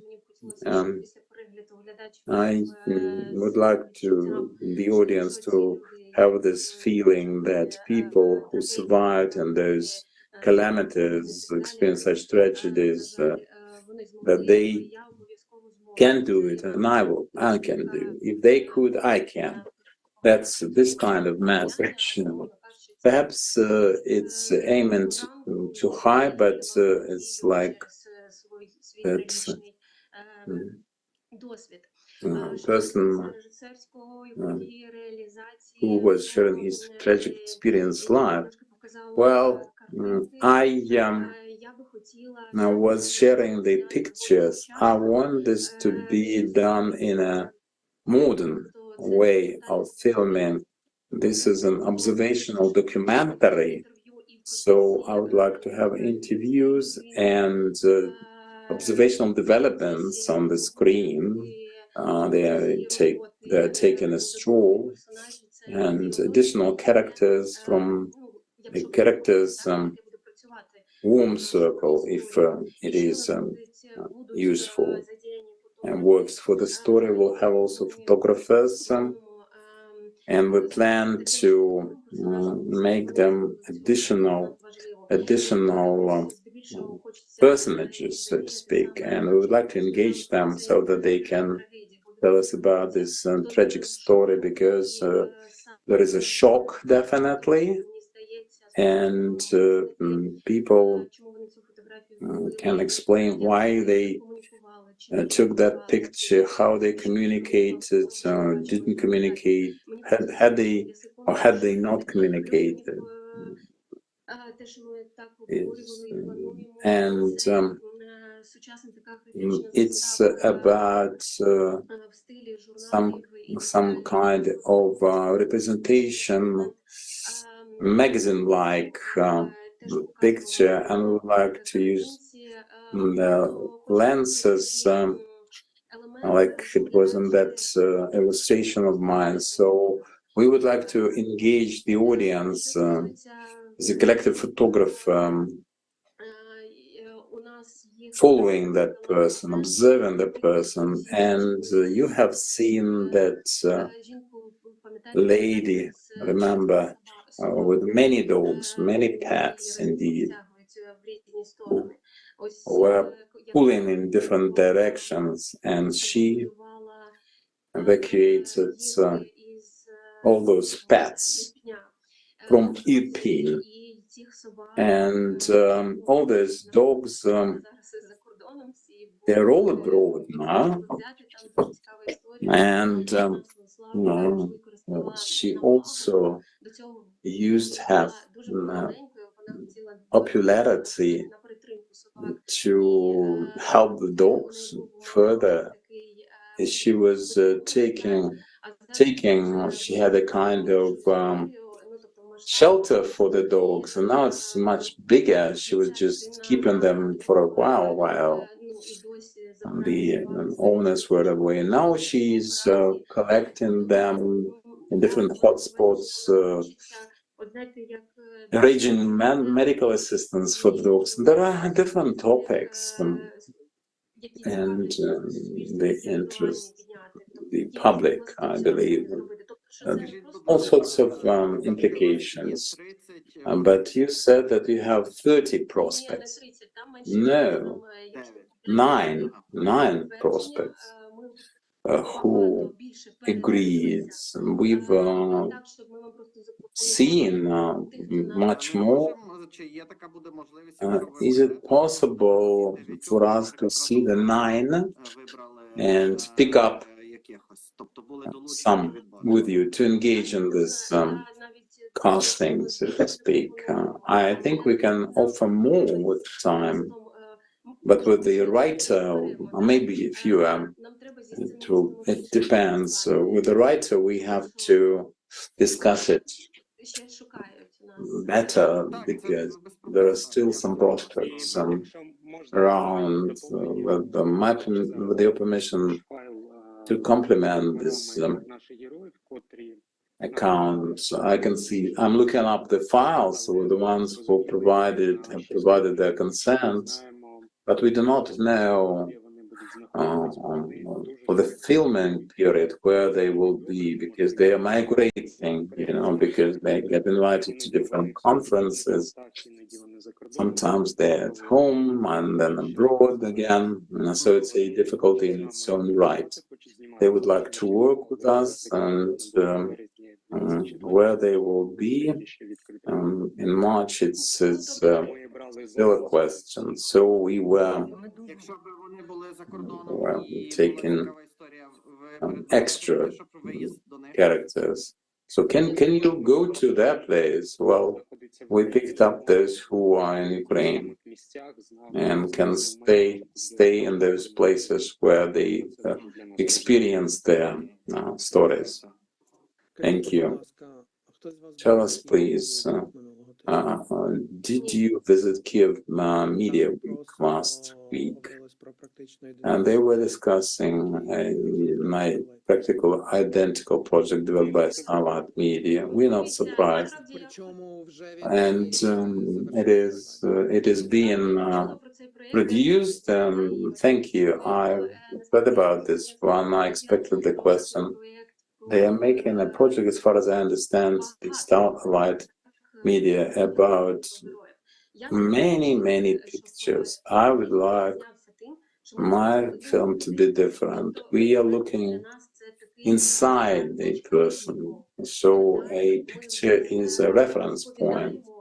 And then we can discuss, let me repeat, this arch, this transformation. And so I want to open a childcare center or something. And I would like to have a couple of such achievers. And that will make, by all means, make my work different, because there is this competition, and I'm aware of that. Yes, indeed, there were people from exactly the same pictures, the most well-known, most publicized. So that's why we need several rounds of casting to pick up the stories from our storyline. And we will offer the stories that are consistent with this concept. We have trespassed on the time and enormously trespassed. So are there any questions? I wonder. Now, well, we are done here. Thank you very much for your excellent presentation. Thank you for the for everything. And there will be another session tomorrow at 1500 Kyiv time. Now, Sons of the Brave. Please join us and immediately set up the interpretation option if you do not speak fluent English. And use that, please. And thank you very much. And the previous team can leave. So I'm staying. I'm staying. Great. Доброго дня. Мене звуть Олена Кричковська, я сценарист проєкту «Пісні». I am Elena Krychkovska. I have written the scenario of the project, and we have Rita Kuzminova from our team, and the author of the idea, and the director, Mr. Derkach, and Valentina Levchenko. And she is an anchor woman and also the author of the idea. And I would like to share my presentation.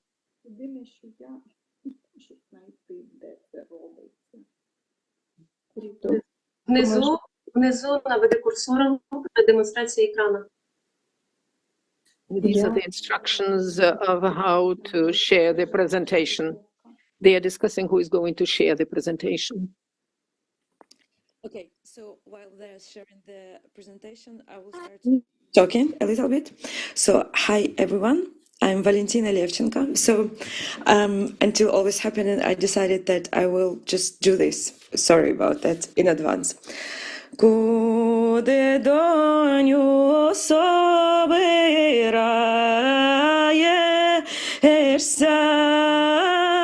куди доню собираєшся,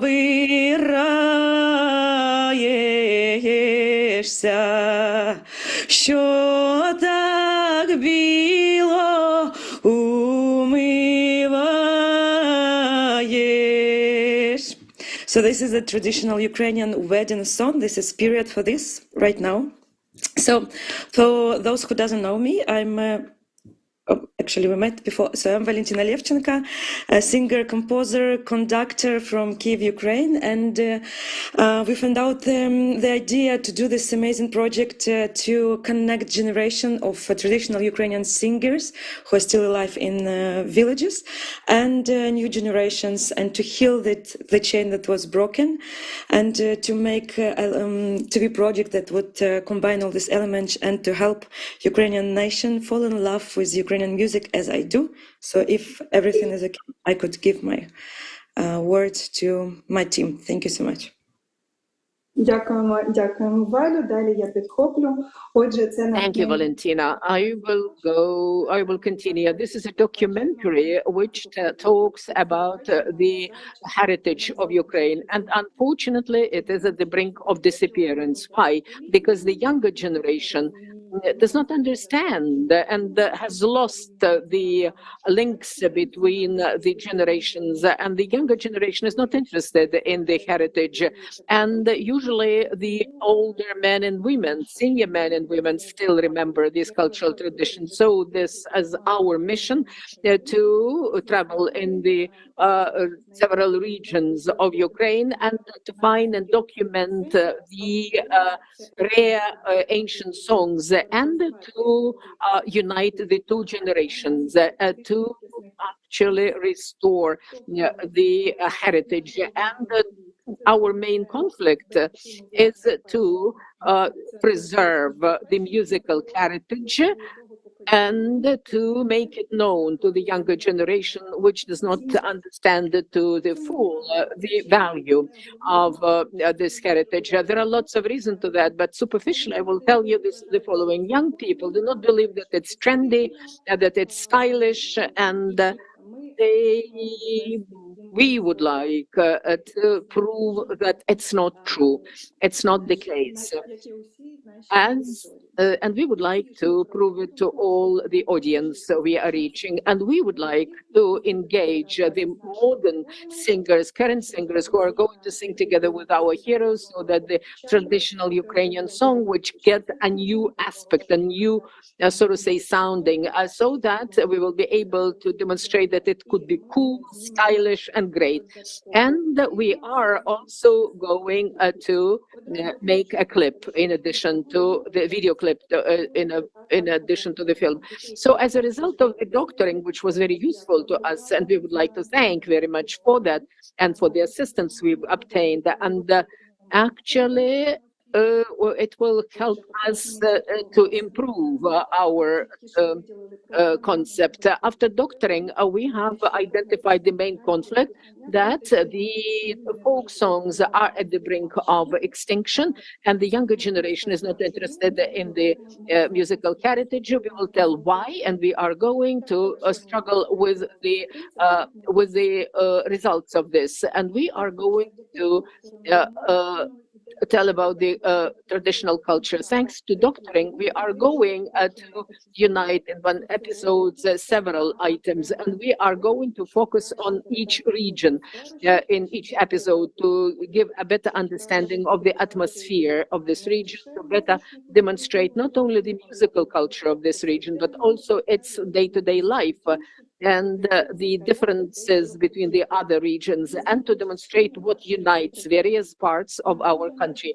And today we have chosen 5 regions, and these are Podillia, Sumchenka, the region of the middle reaches of the Dnieper River, and also as of the results of the doctoring, we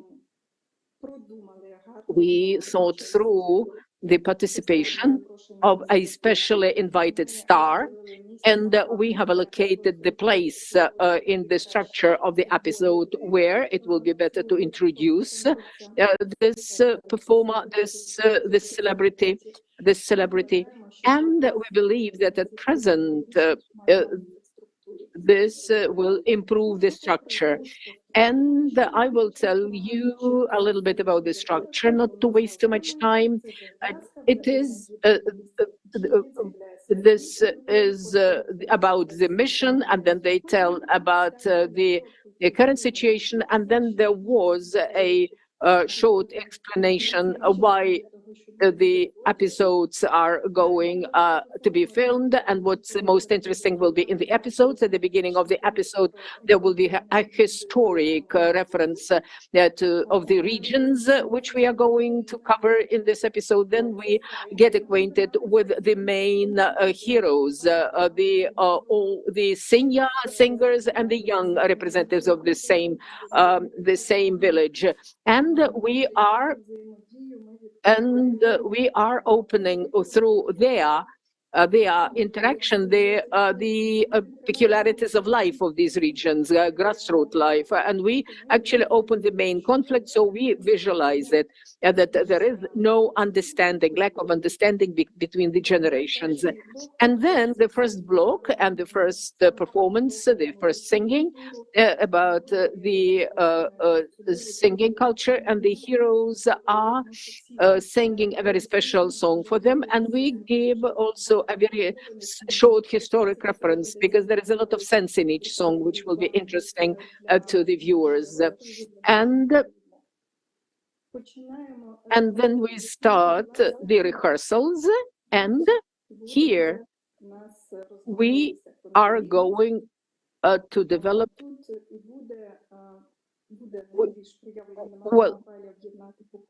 Well, this is where we are going to unify the generations, and during this tension, which is accumulating, we plan to present our celebrity, a star, a joker, the person who will help us to turn this story around, and will help us to reconcile these two generations, to make the ancient song updated.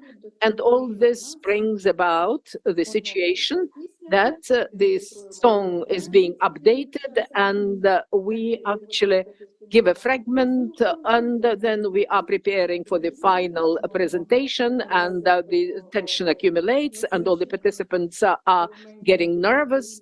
And also we can add the television format when the additional stress factors come about our heroes, and then some unexpected guests are coming, and this will be developed individually depending on the circumstances which we are going to face at the site. And the climax is the final performance. We have a beautiful visual support in here, and we are going to engage the whole team for that, because this will be not simply the performance, but this will include the demonstration of the peculiarities of the region and of the songs. And also we are going to demonstrate the communication and the resolution of the conflict. And during the final performance, we are going to film a video clip, which I mentioned before, and that is going to be screened in the film, and it could be screened separately, and it will get its own life, and it is going to be aired at various sites after the film is going to be released. And then at the end, we say goodbye to Valentina. We don't forget about the sense of humor, and the final point could be something like a joke, and the old woman can talk and transform. And not only the younger generation is going to change their attitude to the folk songs, but also the senior people are going also to actually understand the attitude of the younger generation.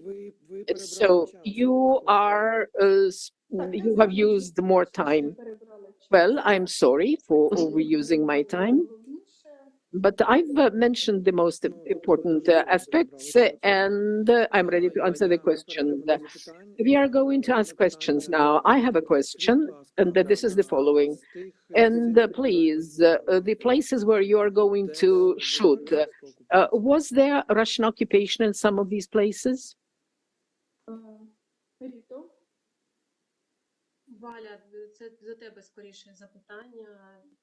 This is a question to you, Valentina.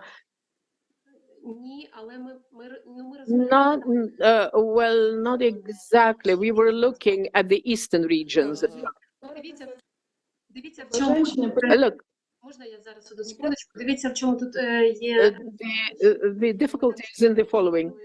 We were working on development of these heroes, and there are very senior ladies, and we were working with them, and we have to carry out this casting in a very specific manner. We have to send the manager to the sites together with us so that these ladies could be interviewed and casted.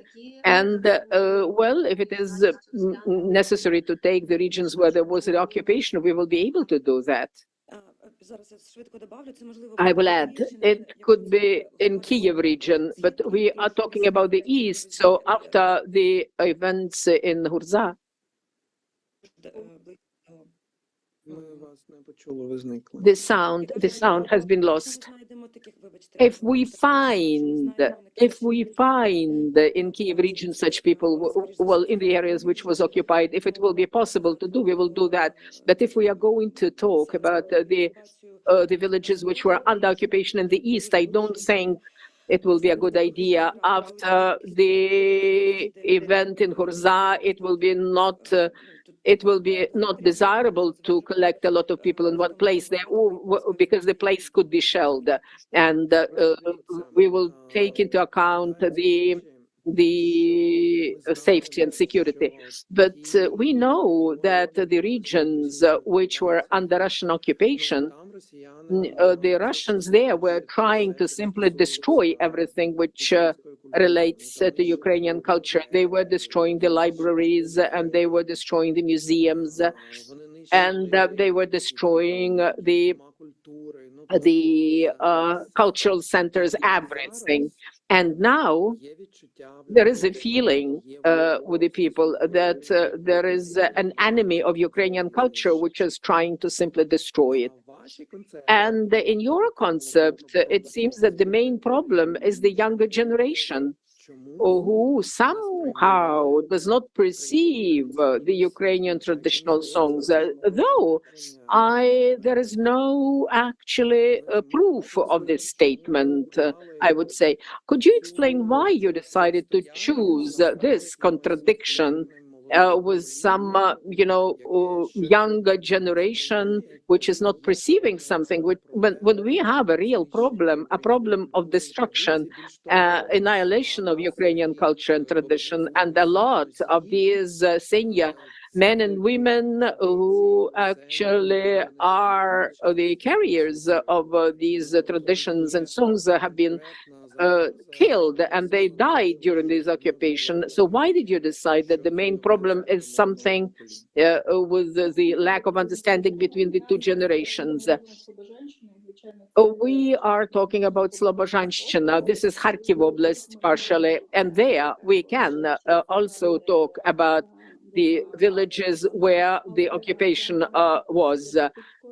But I would like to adjust and tell you why are we talking about the younger generation. We are not forgetting about the war, and it is going to resonate in every episode, and we are going to demonstrate the life of the community with the war in the background, and it's a global situation in which we find ourselves, and we cannot shoot the film without taking it into account. But the problem with the younger generation is quite relevant. Look, a lot of young people and are not listening to the folk songs, and the teenagers are not listening to these folk songs. Maybe this will be one person in the village who is. I don't think that the teenagers would be listening to the folk songs.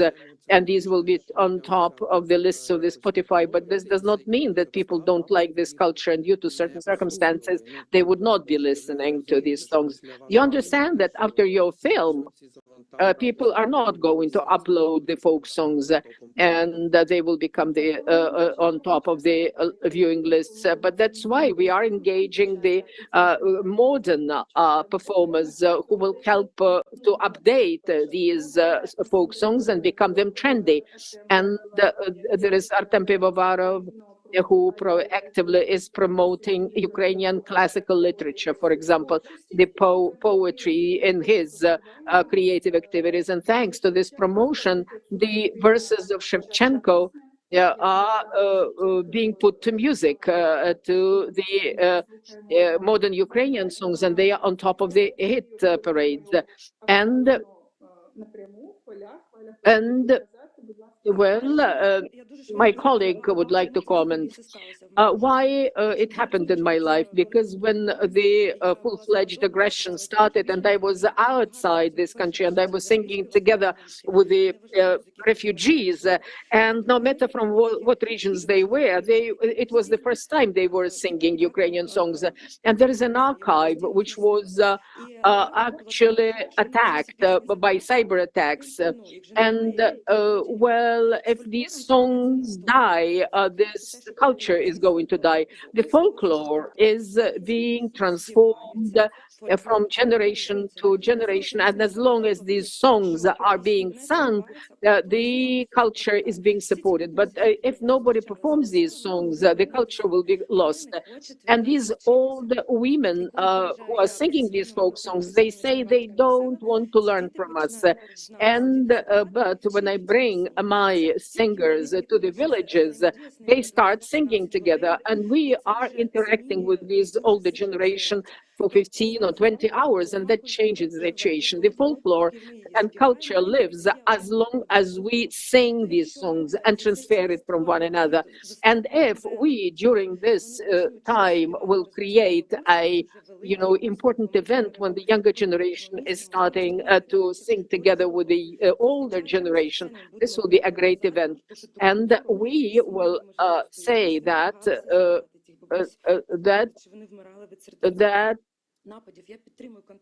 I support I contact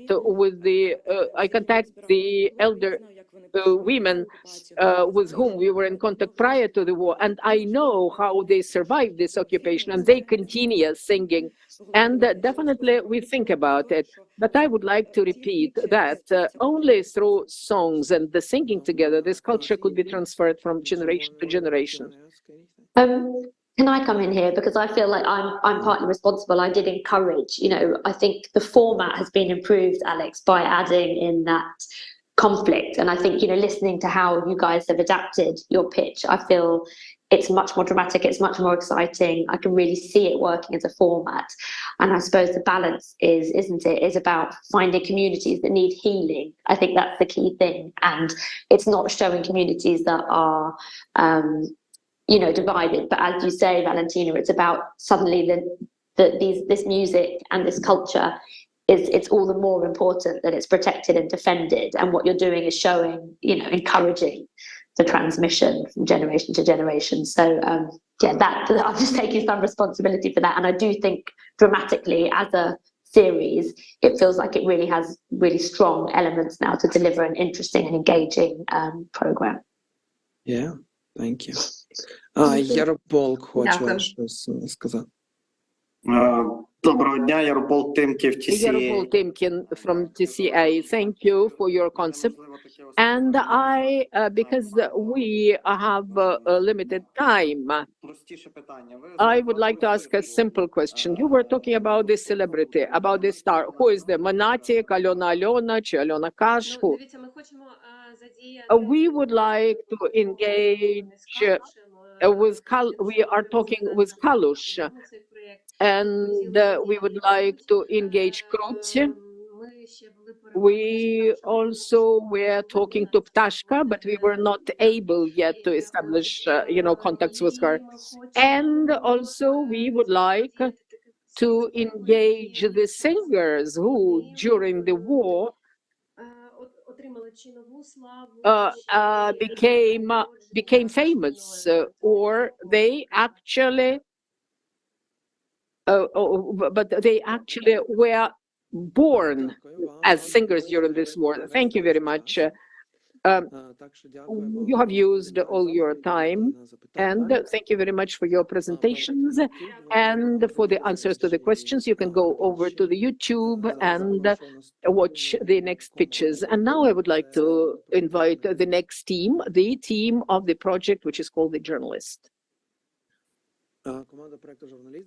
The team of the project Journalist, please. And choose the option of the translation for Ukrainian.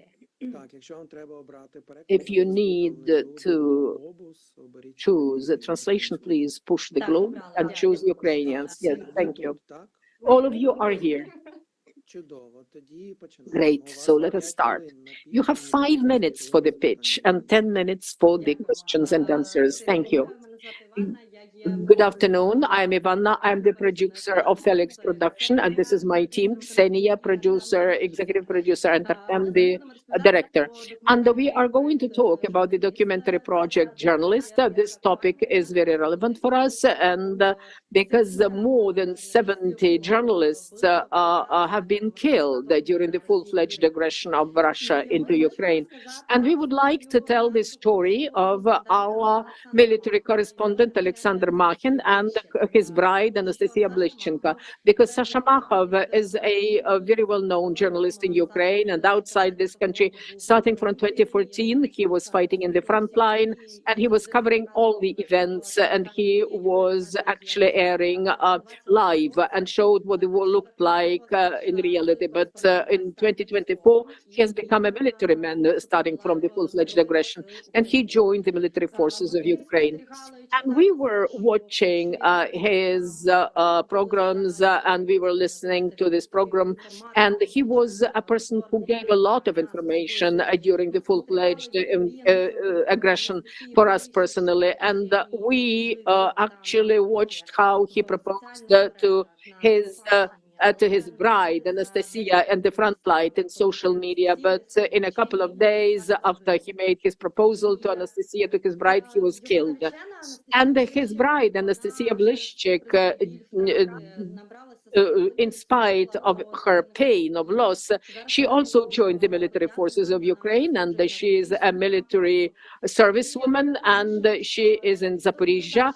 And we decided that we cannot tell the story of Sasha and not to use the archives, but just to go to the place where he was killed, to go to the front line where Nastya is fighting and where his military colleagues are fighting. We are going to tell the story of our protagonist through Anastasia, because Nastya here in Ukraine is a woman who inspires all the women who lost their dear and kin. And this is a transformation, an enormous transformation about a woman who was a journalist, and now she's fighting for herself and for her bridegroom. And she actually would like to establish the Ukrainian banner in the occupied territories of Ukraine. And this is a transformation of the pain and to the strength of being able to live further in the future.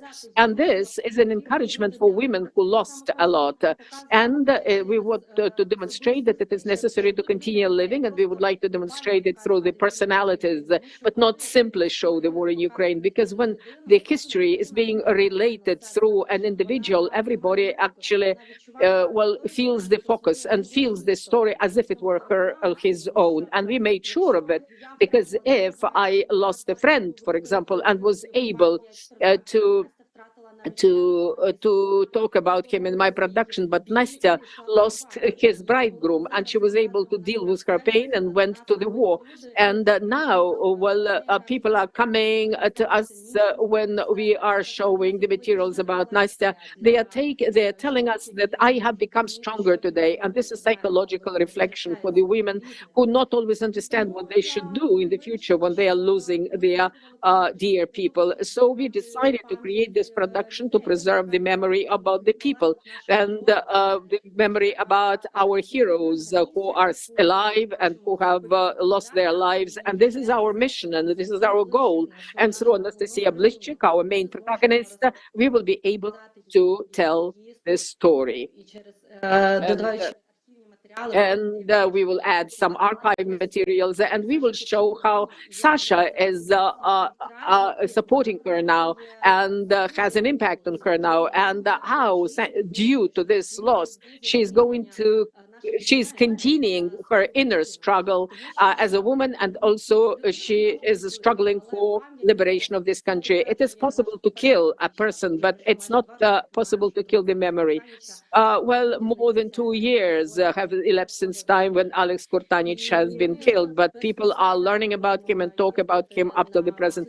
We are going to go to the place where Sasha Makhov was killed, where he made a proposal to her, and this is where they are going to continue fighting, because we are going to use not archive materials, but to show real stories through the real individuals, through Anastasia Blishchik. Thank you. Questions and answers. Sorry, just one comment. I would like also to mention that this is a documentary, and we have an opportunity to talk already to the movie theaters in Ukraine, and the movie theaters and people who help us to screen our films outside this country and with the streaming platforms. We already have people and connections, and we continue these connections, and we are going to screen our previous film and also the film about Sasha Makhova and Anastasia Blishchik. And we have been working in television on TV for 11 years, and we have colleagues who are going to include this film into their programs on the TV channels. You are going to start this story with the story of Makhov, or immediately from the story of his bride. As far as I understand, you are not going to talk about his prehistory at the beginning or how it is going to evolve. We are going to start from Anastasia Blishchik, but we would like to start in their apartment, starting from the day when Nastya actually took the backpack from the closet, and she brought it to Sasha, and it was transferred to her from the front line. It's in her apartment. So Nastya is going to start this story. She is carrying this backpack to Sasha, where he is getting conscripted to the army, and these archive materials are going to follow this meeting, and then we will demonstrate how Sasha is fighting in the front line and how he proposes to Nastya, and how the president of Ukraine informs that Alexander Makhov has been killed, because well, everybody learned about him through the address of the President Vladimir Zelensky, and then through Nastya we are going to tell Sasha's stories, a reflection through the flashbacks, how she recalls her, because she met at the television as well, and their story and the history started in television, and we are going to shoot at the TV channel in the studio where all this started, and we are going to tell about Sasha, and we are going to recall him, but through the protagonist, the real character who we can use to tell this story. And Nastya said in one of the interviews that Sasha was dreaming to make films, but unfortunately he was not able to do it. He did not have enough time, and she says that we annually are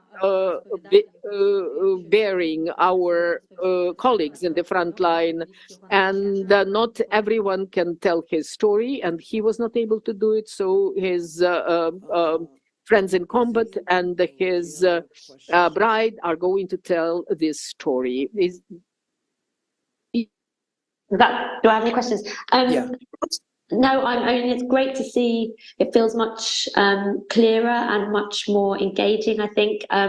My question, I suppose, is similar to Alex's, the balance between that unfolding journey of Anastasia and how you will manage those flashbacks. What do you think about that balance? Is it, 50-50? Is it you'll find those points in her narrative that allow you to kind of organically go back to his? Will you tell his story chronologically? I suppose it's, how you balance those two narratives. Є дуже багато відео Олександра, інтерв'ю There are a Олександра. lot of videos of Alexander, the interviews, and there is his voice and his quotes, and we can use them. And actually, using the telephone, she can recall what she was talking about, how he was speaking, and through these flashbacks, she might demonstrate how important this war was for him, and why she's there at the front line, but not in some other place. And she said in the interview that she really regretted that she did not get conscripted to the army earlier and went to the front line. And through the posts of the Instagram, he was writing perfectly. He was a journalist who never was embellishing the war. He was always recalling the true story, relating the true story. And while she is recalling him, we are going to tell the story of Sasha.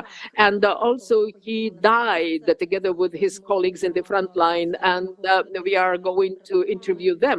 They are going to talk about him when we go to the front line, and we will be recalling about the military action which took place there, because at that time it was awful in Kharkiv Oblast, and they were shelled and raided with whatever weapons, and they were trying to survive then.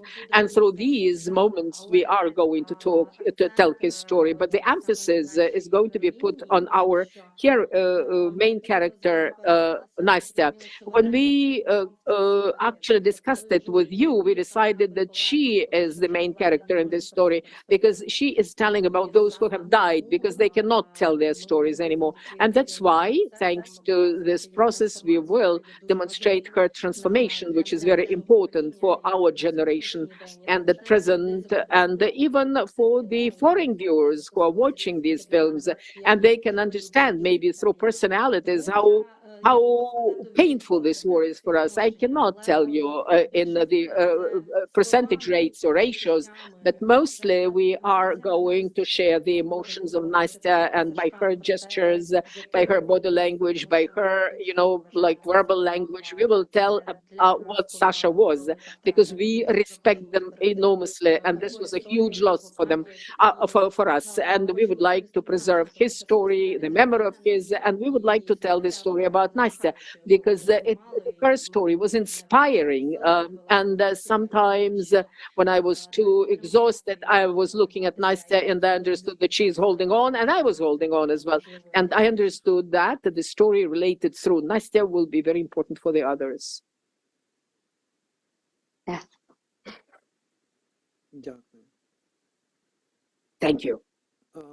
Моя колега Тетяна Кисельчук хоче дещо запитати. My colleague Tatiana Kiselchuk would like to ask you.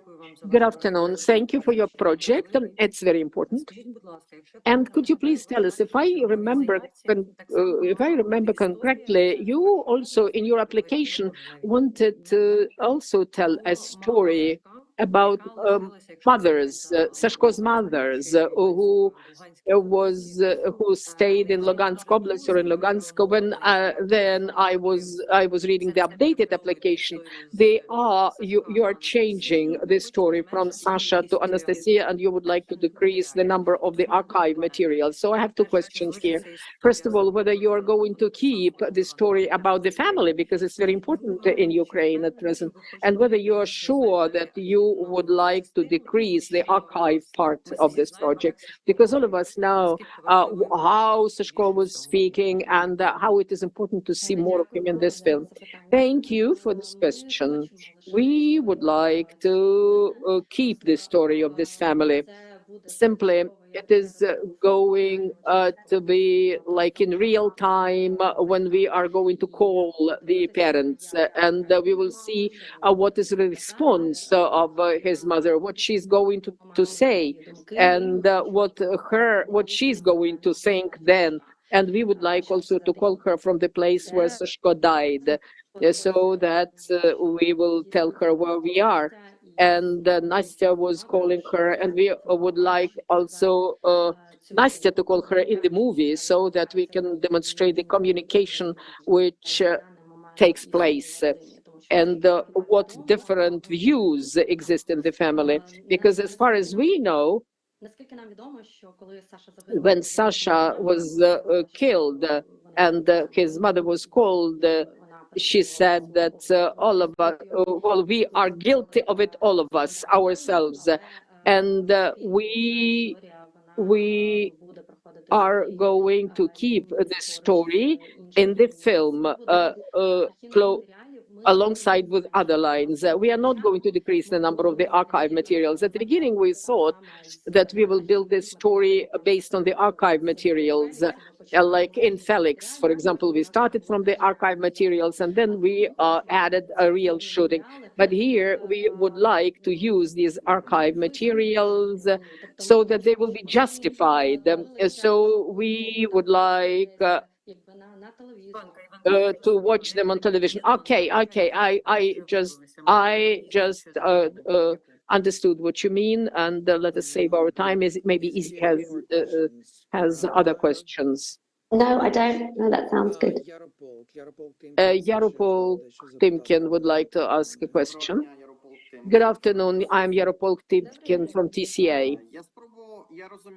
I understand why you would like to tell this story from the point of view of the target audience of journalists. I understand also from the point of view of the target audience of women who have lost their husbands. But if we look wider, for me, I don't understand why you will engage a wider audience to this movie, the audience which does not belong to these target groups, and what's the call to action from what I've heard. So what's next after you watch this film? I understood that part of the message was it's time to start get conscripted to the army and to continue the mission of the beloved person who has died, or what? These are the two questions to end our conversation. Me, as a person who lost my beloved and friend, and I have made a film about him and opened the production, and we continue working in the cinema movie industry, and Nastya continued her military mission. And the question is that when we are losing, we should lose ourselves. It's very important not to die with the person who is dying, but to find an opportunity to continue working, living, continue living, you know, for the sake of your friends, your relatives, for the sake of your state, for the sake of your children. And it's very important. Well, not everybody knows Sasha Macher, but Felix Kurtanich was not known to everyone. But nevertheless, our films are being screened and people watch it, and people come to us not only in Ukraine, but also outside this country. And they are telling us, thank you for telling our story, because we are not alone in this grief, because it happens to us. We can see that, well, we think that we are face to face with our grief, but when we are looking at this story, we see that millions of people suffer in this, and outside this country, people see what an awful impact this war has on the individual families. So we don't want to shoot films about the war as such, but we would like to tell the story about the people. And then we are going to screen it in Ukraine and outside this country, and also streamings and the movie theaters.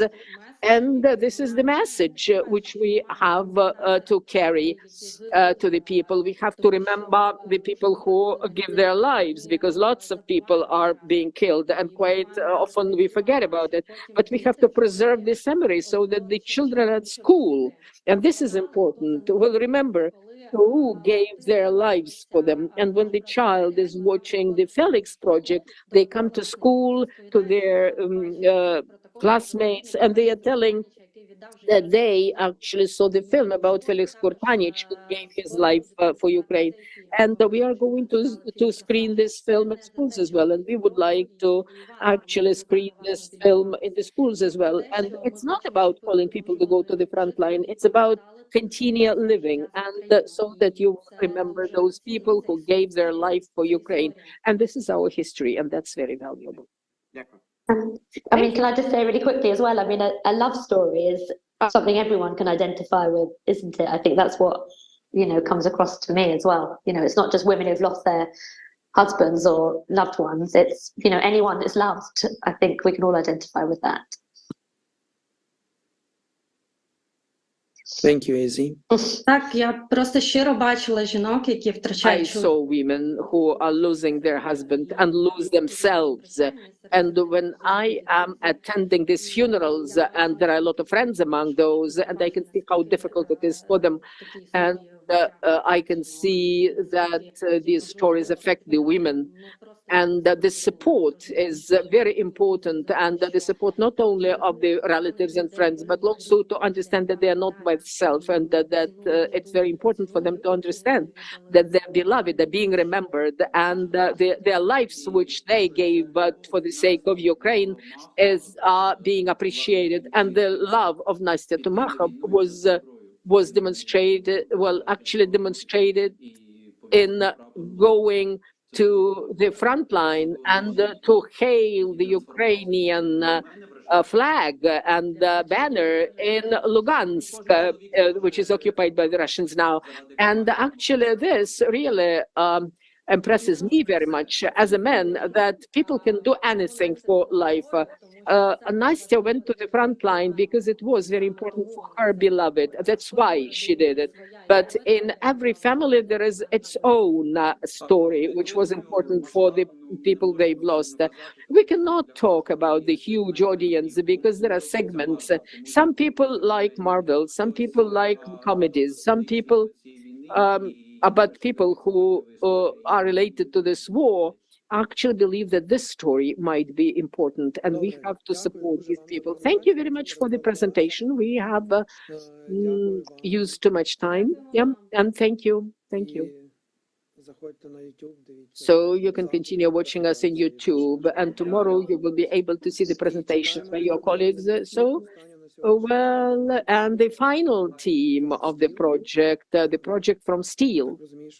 I understand that.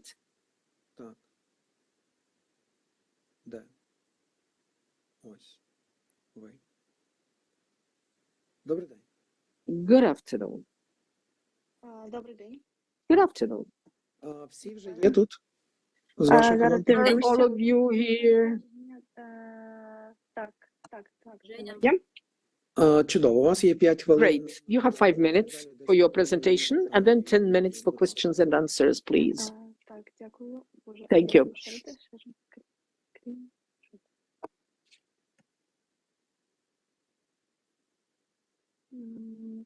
Let's start. So, hi everyone, nice to see you again, Izzy. Thank you very much for the current session. We made our homework, and today we will present what changes we add to our project from Steel. As you recommended, we started from the problem and the reality. And we understand that now we have many examples of people who is very strong and injured as a result of the war, survived the amputation, received the prosthetics, and in process gained a new meaning of life. This is obviously inspiring, but as we discussed, it's stories that already happened, and it's hard to involve people in story that is already happened, and we don't show the progress. And also we have another concern that sometimes these people can feel already like a superhero, and another people who is on 0 point can feel like they can't feel the feeling of inaccessibility, that maybe they can't do the same that these already famous people. On the other hand, just in 2023, we have more than 20,000 of people who is injured and need prosthetics as a result of military operation. And the war continues, and the figures is not final. And these people is still feel confused. So we have these two problems, and from these problems, we rebuild our structure and storytelling DNA, as we call it.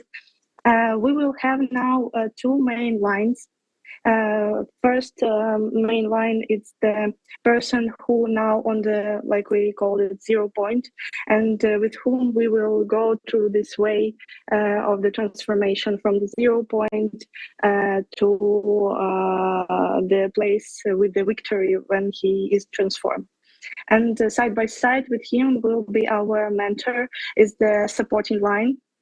Our mentor is Alexander Terran, as we said on the doctoring, who will support this person, help him with the advices, help him mentally, and also he will show him and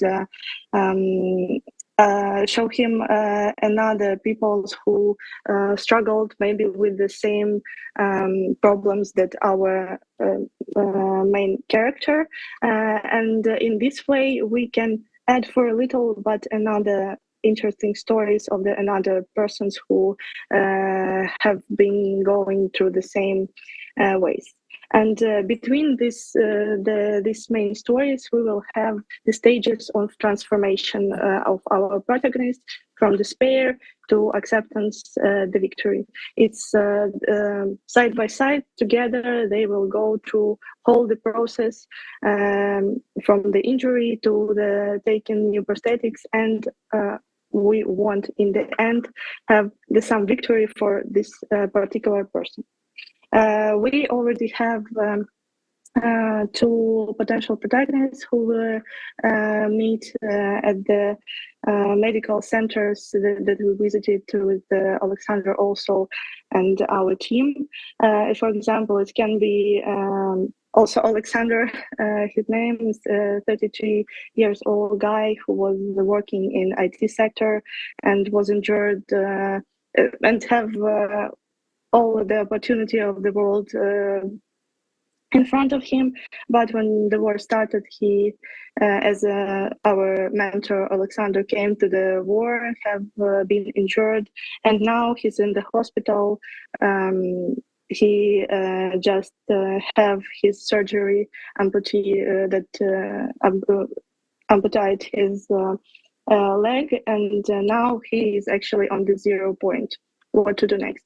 And also where is the same story, but with the girl, and we are deciding which of the characters is will be better.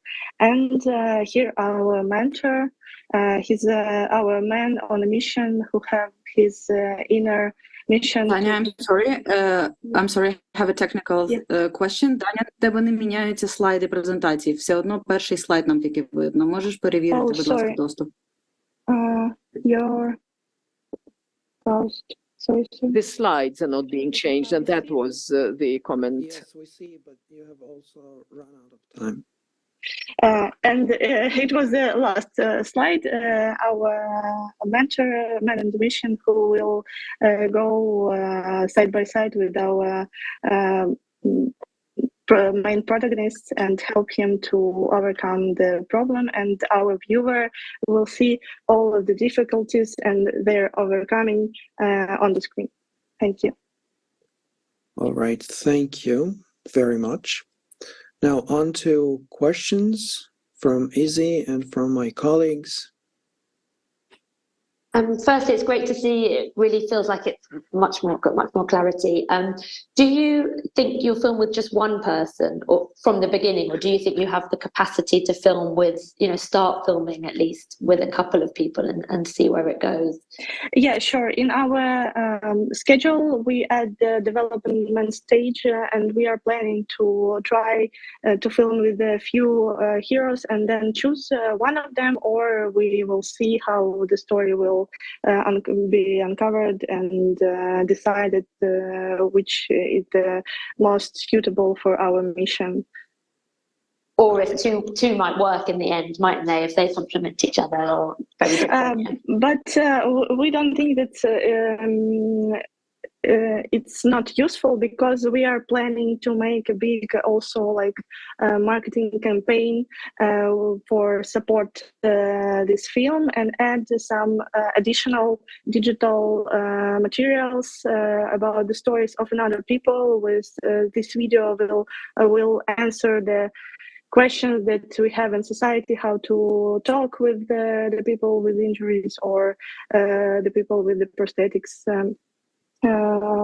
So it's definitely gonna be the useful material, and it's not gonna be wasted because we will use it for additional supporting materials.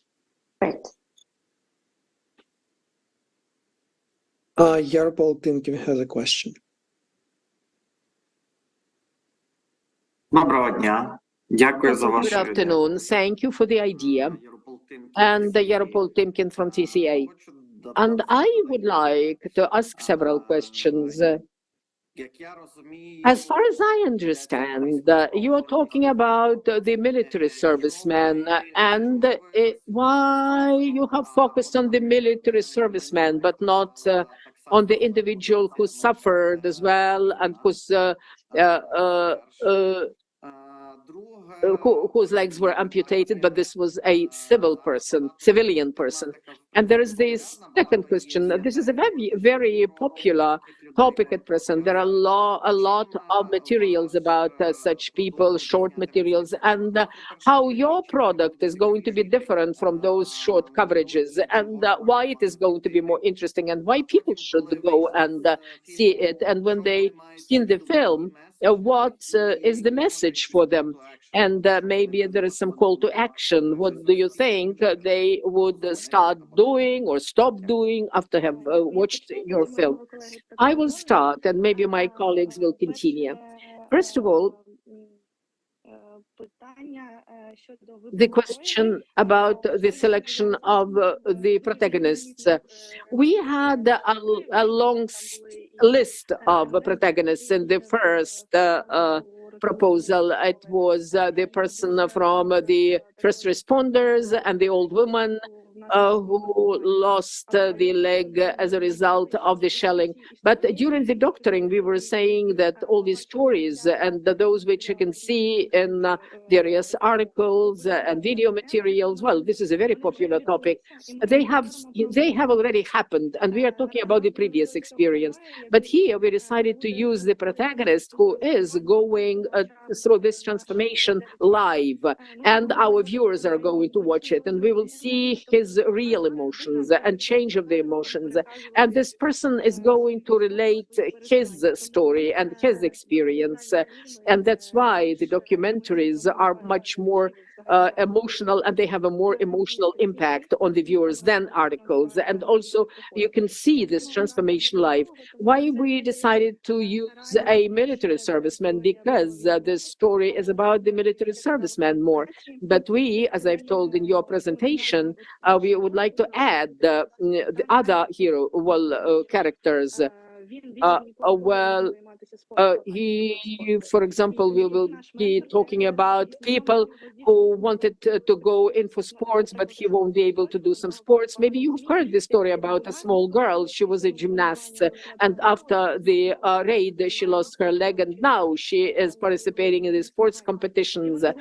And they meet, and this little girl tells the grown-up men or the grown-up woman about her experience. And thus, we are going to demonstrate various aspects. Yes, thank you, I've got you. One question more. And if the hero says, well, I'm not going to get transformed. The war is the most awful thing which happened to me, which could have happened to me. I don't want it. And in a month from then, he is going to start consuming alcohol. We are working with the consultants now. We have saw this phenomena at the phase of the work in the medical centers.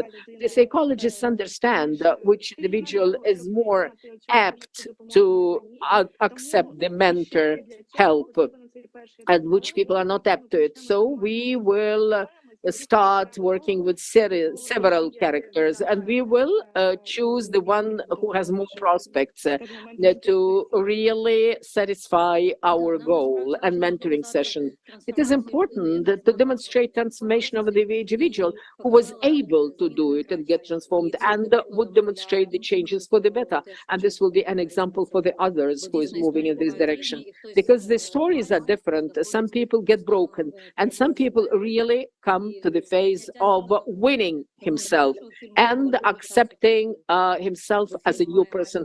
So it is important for us to find such a hero, because our goal is to inspire our other people to go through this road and the impact. We would like this film to be both for the people who were traumatized and they have to live through this story and transform, and also for the society which does not know yet how to communicate with these people, how to perceive these new different people, and there are different spectrum of emotions when we talk about this problem. So we have to demonstrate that these are the rank and file people, and they have special needs now, but morally they have to be treated as any other person in the society who is able to integrate into the society. And our heroes, our characters, are telling about this transformation, and they will tell how they would like to be treated and how they should be communicated with, and how we would like to push the society to become more inclusive and more understanding of the people with the special needs. You're planning to shoot within 4 months. Is there sufficient? Is this time is sufficient to actually to really follow this very difficult transformation? We were consulting with the physicians, we were visiting the clinics and met various specialists, and they say that in general there are various cases which might take from 2 to 8 months. Those who are getting prostheses and actually come back to the social life, they are very complex cases, and they depend on the mindset and of the people. And those people who don't want to go back to the normal life, they take more time for that. And at the initial phase, when we are going to shoot several stories simultaneously, we will have to understand which individual will be able to cope or not. And the psychologists were telling us that within the first months, when they start working with the individual after the amputation, they can more or less forecast how long it will take to recover. And this seems that it's feasible. We were consulting with the head of the recovery clinics. We were consulting with the physician who is doing surgery, and he said that the recovery takes from 2 to 4 months. Sasha has actually recovered within 2.5 months, and then he started to use various prostheses for various procedures, and this is a realistic term, but he is a unique individual. We met a lot of people like him, and this inspires. He's not the only person like that, but there are quite a lot of people like that, and they continue moving. Okay, thank you very much. So we have exhausted our time. We would like to thank you for the presentation. Thank you very much for your answers. And Easy saying, thank you. And thank you very much, team. Bye. На сьогодні це наша була остання. This was the final presentation for today, and tomorrow we are going to continue starting from 4 o'clock. And the teams who were invited, please join us on time. And those who would like to follow the pitchings in real time, actually you can watch us on YouTube channel, and it's going to be streamed in Ukrainian and English. Thank you very much. Thank you, the technical support team. And here we actually complete our first